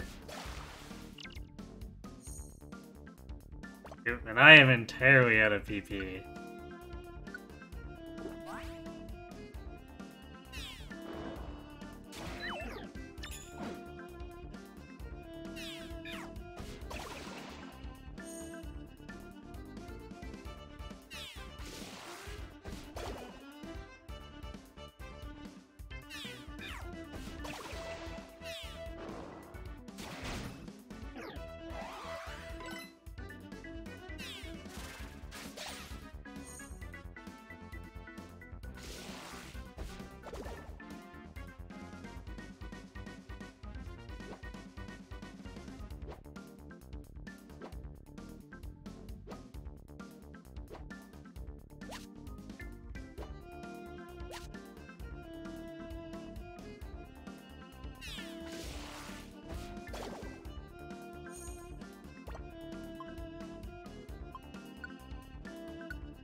I do have to get points for creativity in having a monster house of yourself.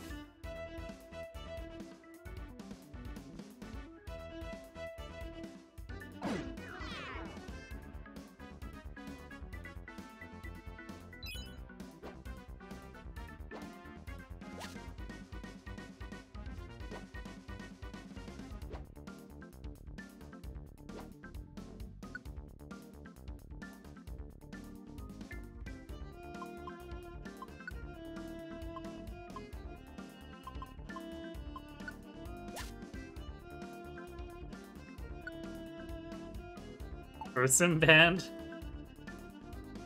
Interesting choice of thing to have in here.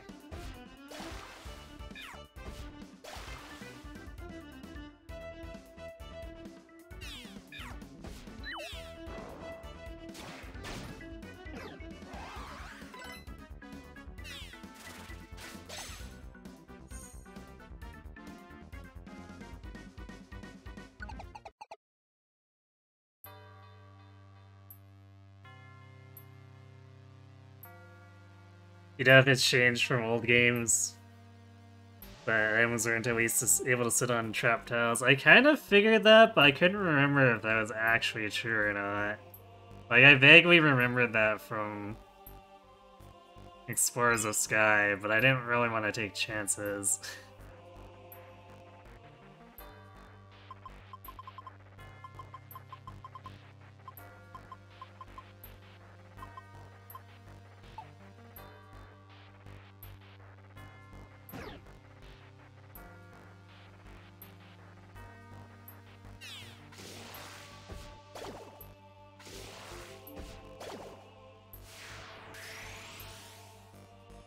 Used to be that if you wanted to check for traps, you'd throw one, and it would fit, line it on, it would reel and bounce to a different tile. Man, that's some cool, if odd tech that I would have liked to see.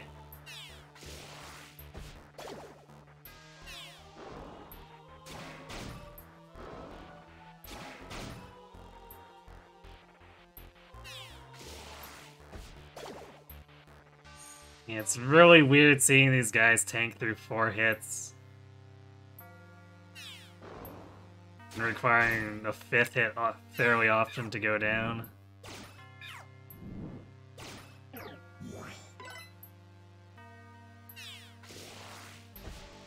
Because, like, normally we just nuke anything we come across without any issue, but Deoxys' defense is so ridiculously bulky.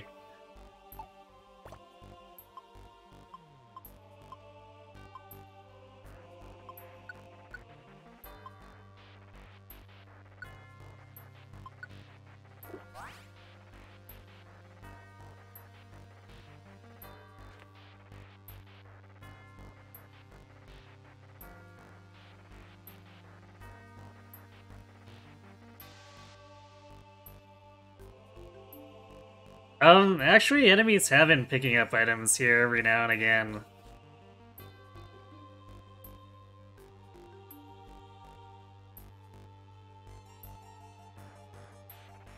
It's just, I think we've been getting a lot of dungeons where there aren't many items spawning, so... Either I pick up or consume the items, and there's very few that the enemy is left with in order to pick up, but... They have occasionally gotten a few things, usually stuff that doesn't help them whatsoever, but occasionally they have grabbed stuff.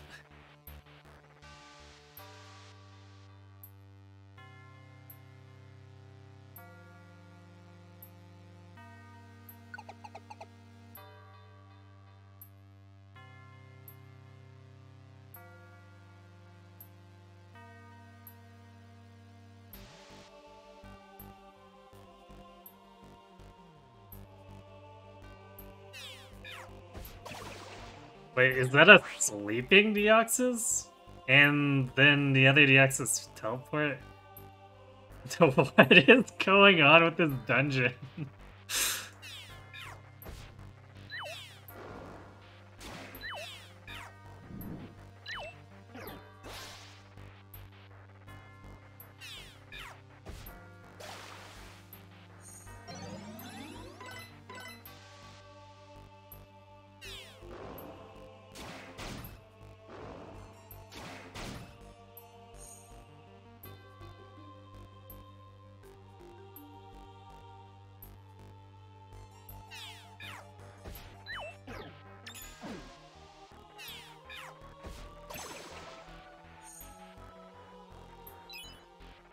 Like, is Deoxys just doing this on purpose? Does Deoxys think that it's funny to have, like, these ghost psychic images just randomly sleeping in a room?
The double shadow punch.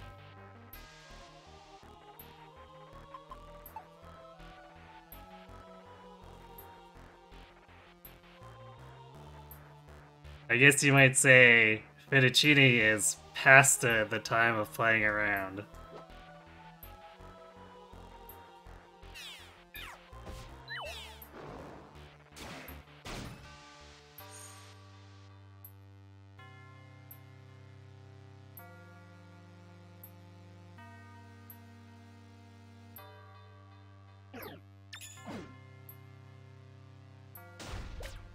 Wait, what? I guess there was a blast trap that we managed to not trigger before, and then I pushed Cat into it.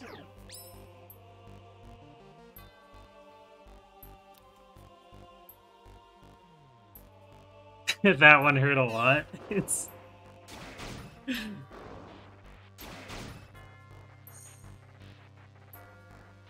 Sorry, not sorry?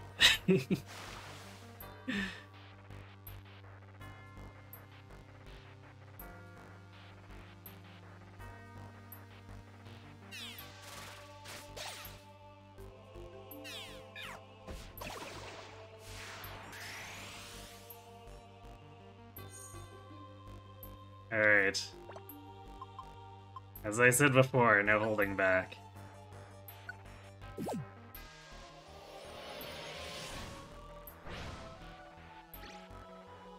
So we going in, and we going in hot.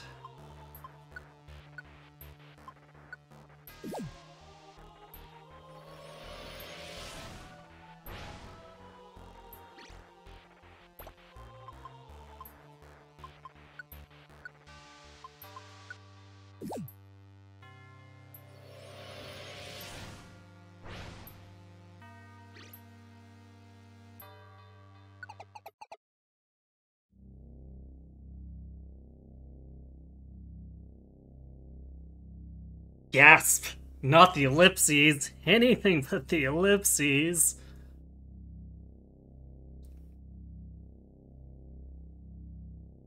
Where am I?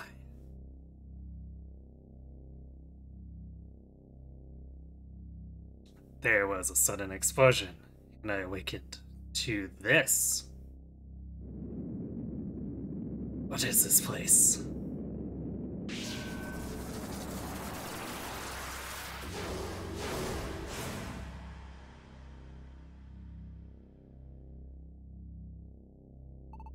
I am Deoxys. I came from space. If you know, tell me. I must know. What happened here?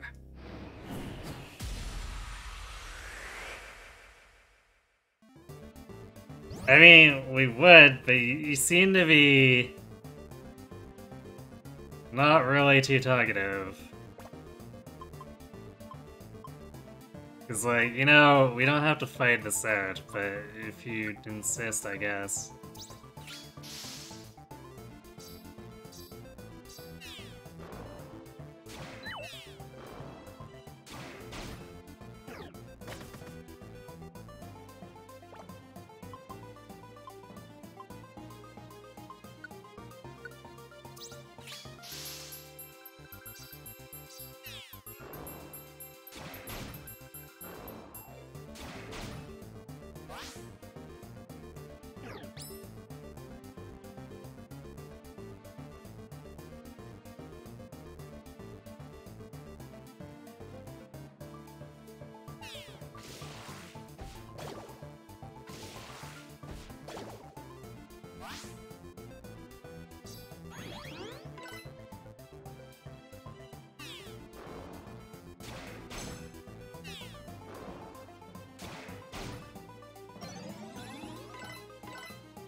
I guess we didn't bring much else here aside from...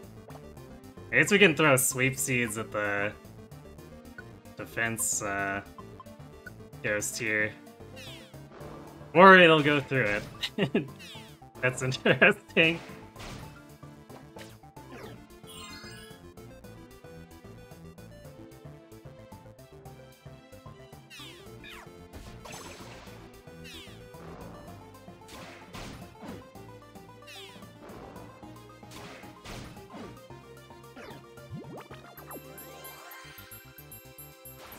Really?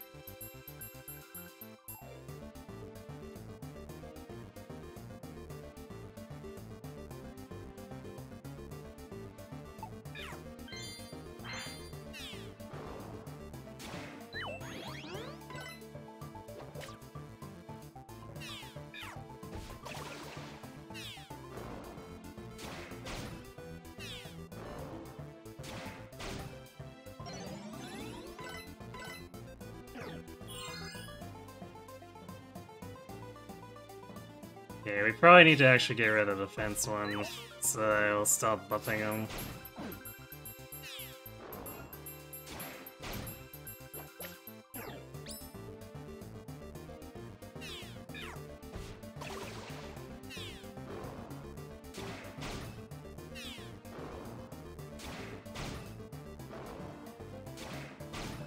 But we're hitting so many times, maybe we should...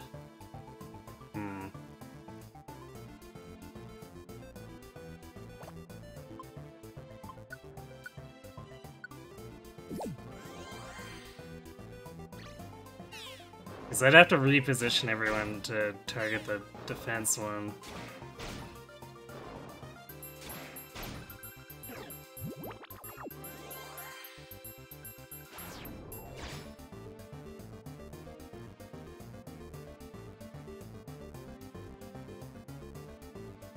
Alright, I think that's what we're gonna do here. Because we need to stop this guy from buffing.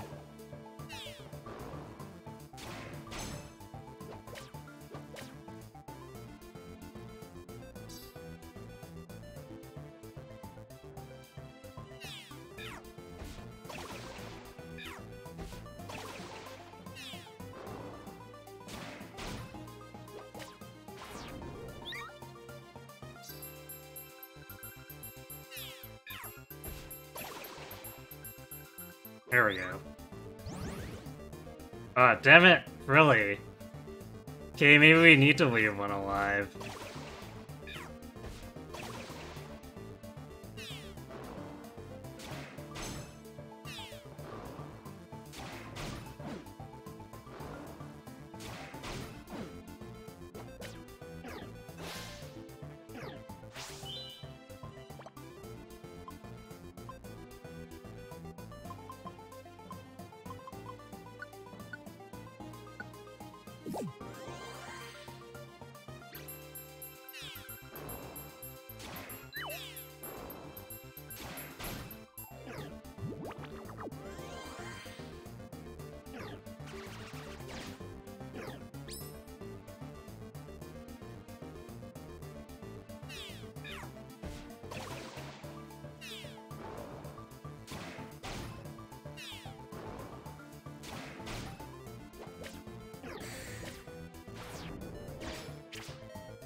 Although he's taking full damage now, maybe if Cat and Fettuccine are able to blast him hard enough.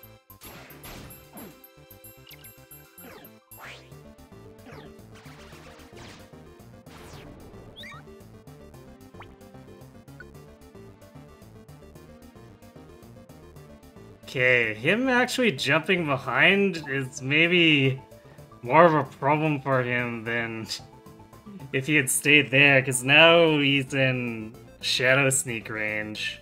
Shadow Punch and Shadow Sneak.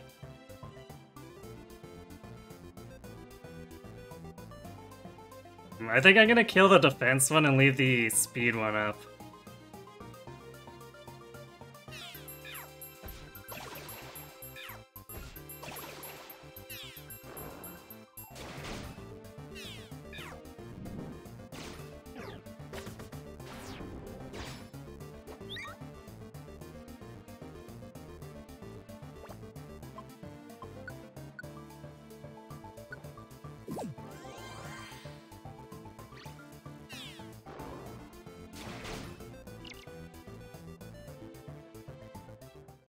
Nice, we got him.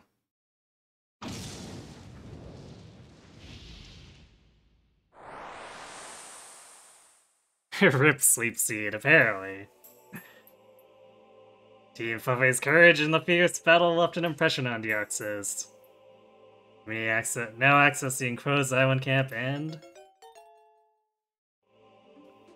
Wait, it's lower level than Lugia?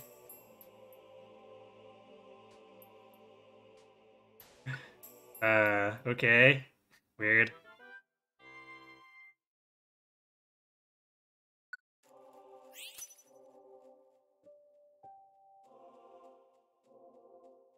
Everything in that dungeon was 55? Huh. Why was it worth so much experience then? Because we're getting 400. That's like the amount we were getting from the level 62s and Lugia's.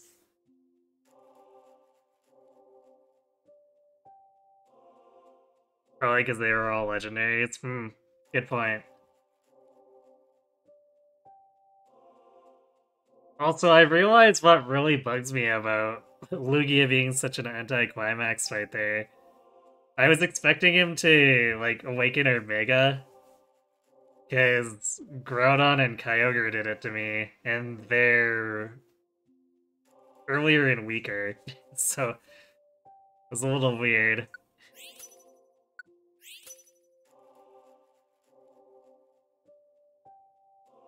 Wild Charge TM. For, you know, that Raichu, whenever I actually don't get it.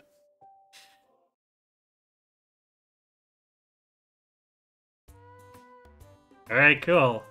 That's, definitely more progress than I expected.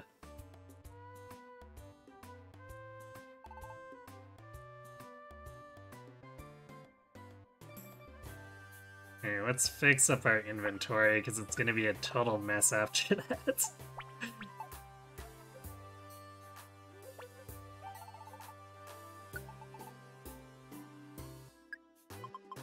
Hey, tiny reviver seeds.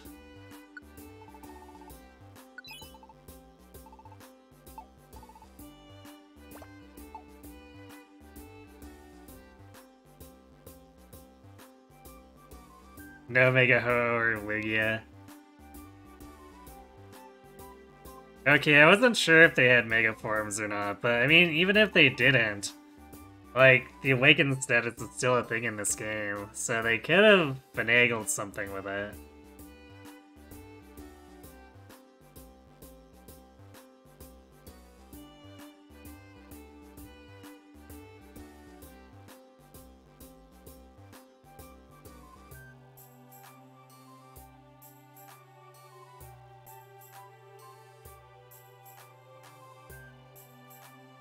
Can do all the post dungeons in any order, so levels seem out of place, like Ray being level 70 for a lot of the first bosses you fight post.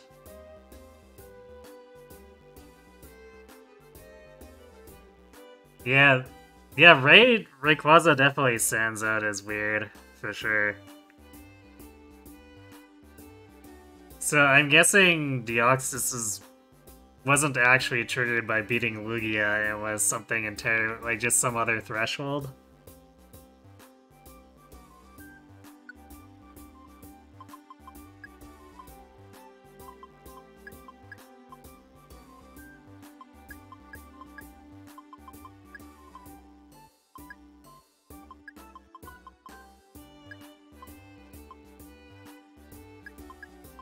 Wow, we actually came out like positive reviver seeds from that dungeon.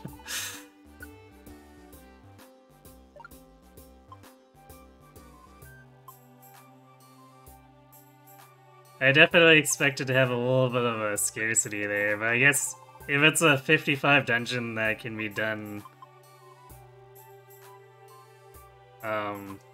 sort of in any order, then I can understand why maybe they were going a little bit easier.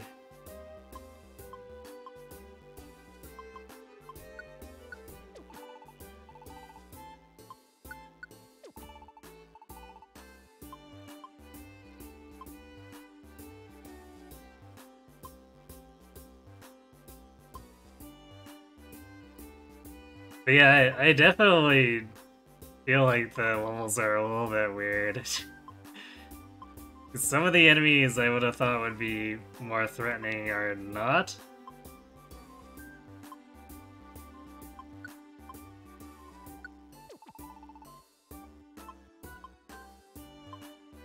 which just strikes me as bizarre.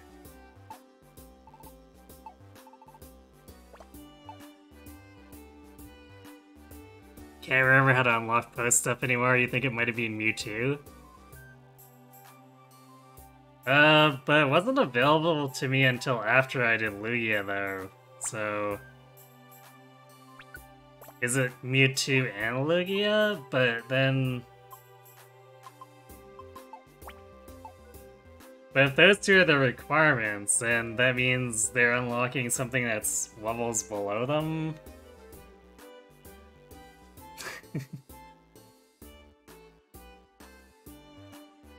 So I guess in conclusion, game's a little strange.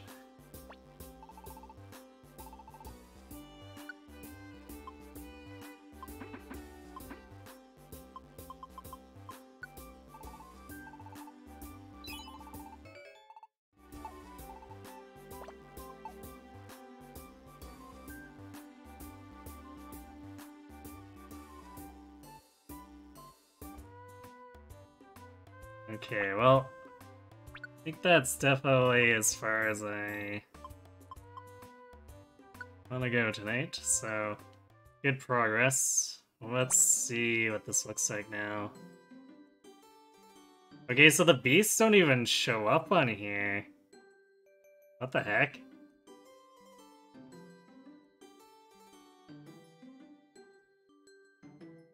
That leaves me with... Alright, so one of the question marks is Mew.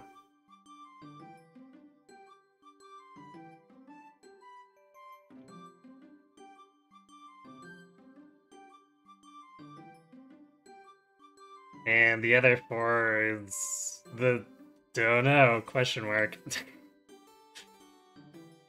Like, what are we even missing anymore as far as available legendaries?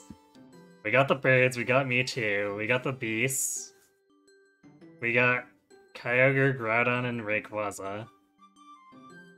We got the Aeon twins. We have Lugia and Ho-Oh. And of course Deoxys. So like, what's missing? Aside from Mew.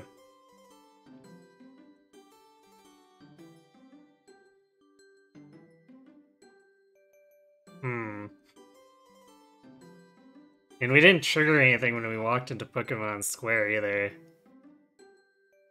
So... Actually, you know what? Before we call it...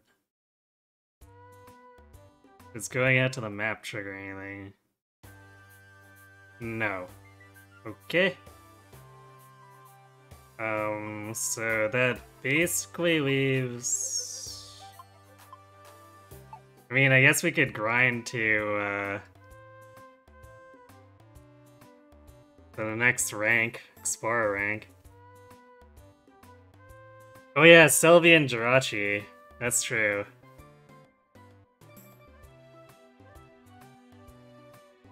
The last one is tedious. Do you mean the last one is Mew? Because I've already had Mew spoiled for me. Which, like, by request. Because I was having issues figuring out what was going on with Buried Relic. No, it's not. It's not Mew. Oh dear. So there's two tedious mythic / legendaries to find. Joy.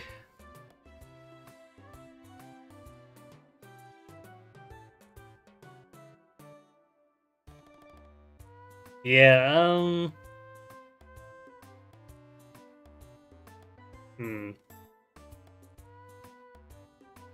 I guess I'll get it figured out between now and Wednesday, but gut feeling, we'll maybe do jobs to the next rank. And if that doesn't get me anything, I'll probably start asking for hints.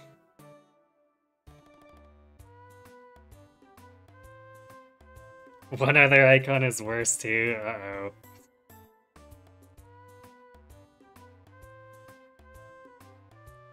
So what you're saying is we might be starting to tap out of the reasonable stuff.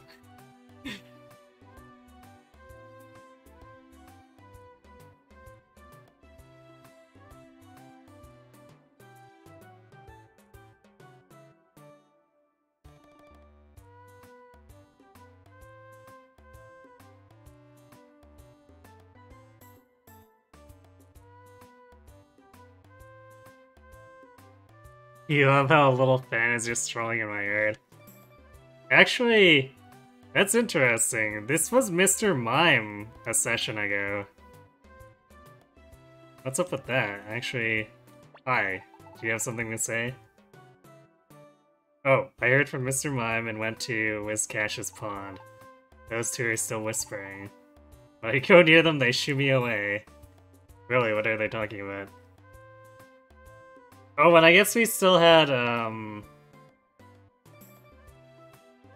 Gengar's old team. They ran away. I don't know where we'd find them, but they were talking about something. Okay, you know what? Since the fan P is pointing us in a direction, let's go talk to Mr. Mime and Wizcash. Wait. I thought Mr. Mime was talking to Wizcash. Where's Mr. Mime?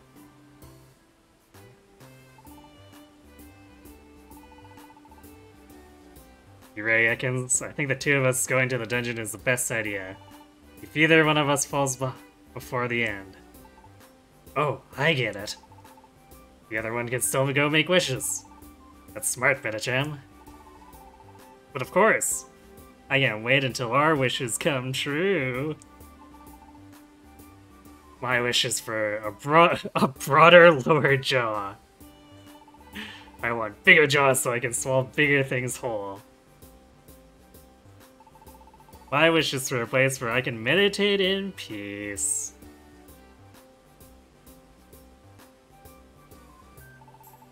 With no one to bother me.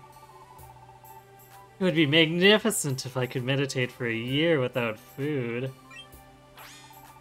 Yeah!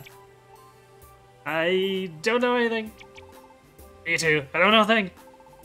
I don't know anything about a dungeon that makes wishes come true. I know nothing. You know, they keep talking within earshot of Wizcash.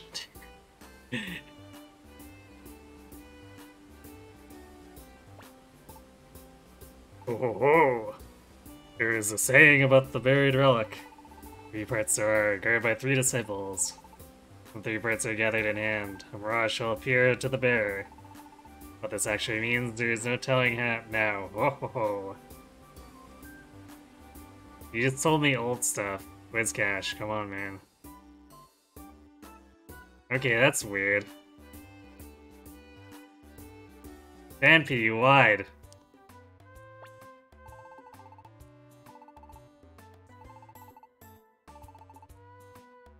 Okay, he doesn't say anything different. Vanpy, what are you smoking?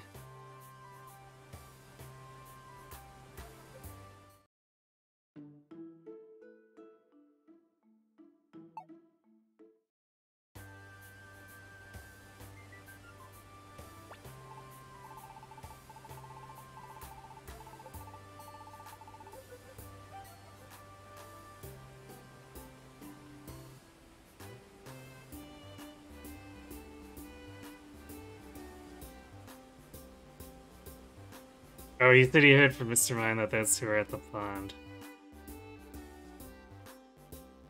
Wait, what?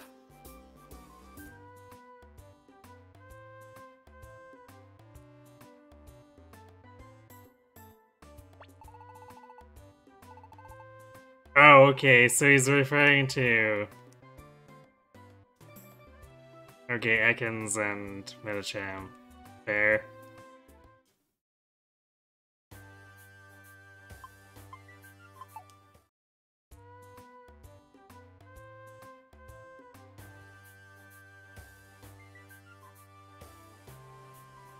They're gone now, though.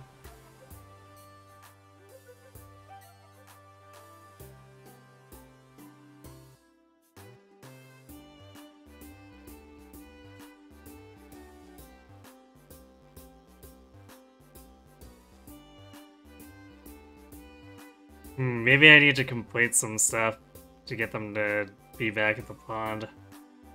Because they didn't reveal where the dungeon is.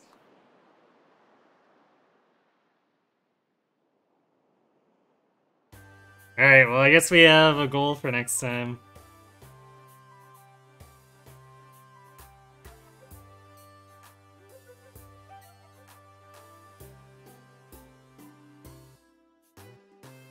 Yeah, they said different things from last time. So yeah, probably need to just finish some jobs and come eavesdrop on them again. So I guess we can multitask. So yeah, Wednesday we'll work our way towards whatever's above platinum, while also trying to figure out what exactly those two are doing. And maybe eventually they'll actually reveal the dungeon so we can go do it.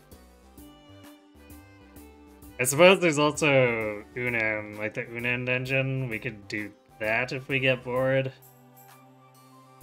But I think I'd prefer to pursue Metacham and Ekans first. Just because their stuff seems more interesting. Anyhow, that is going to be it for me for tonight. I'm going to be on call this coming week, so unfortunately there's going to be no Resetless. I'm thinking we might do, or have another round at the most anime episode in PSO2 again. People seem to be relatively amused by it, so why not poke into it some more? And then I guess depending on what happens on Wednesday, we'll determine what we do in this on Sunday. Because I have no idea what's going on. Anyway, thanks for watching everyone. Hope to see you Wednesday and have yourselves a good night.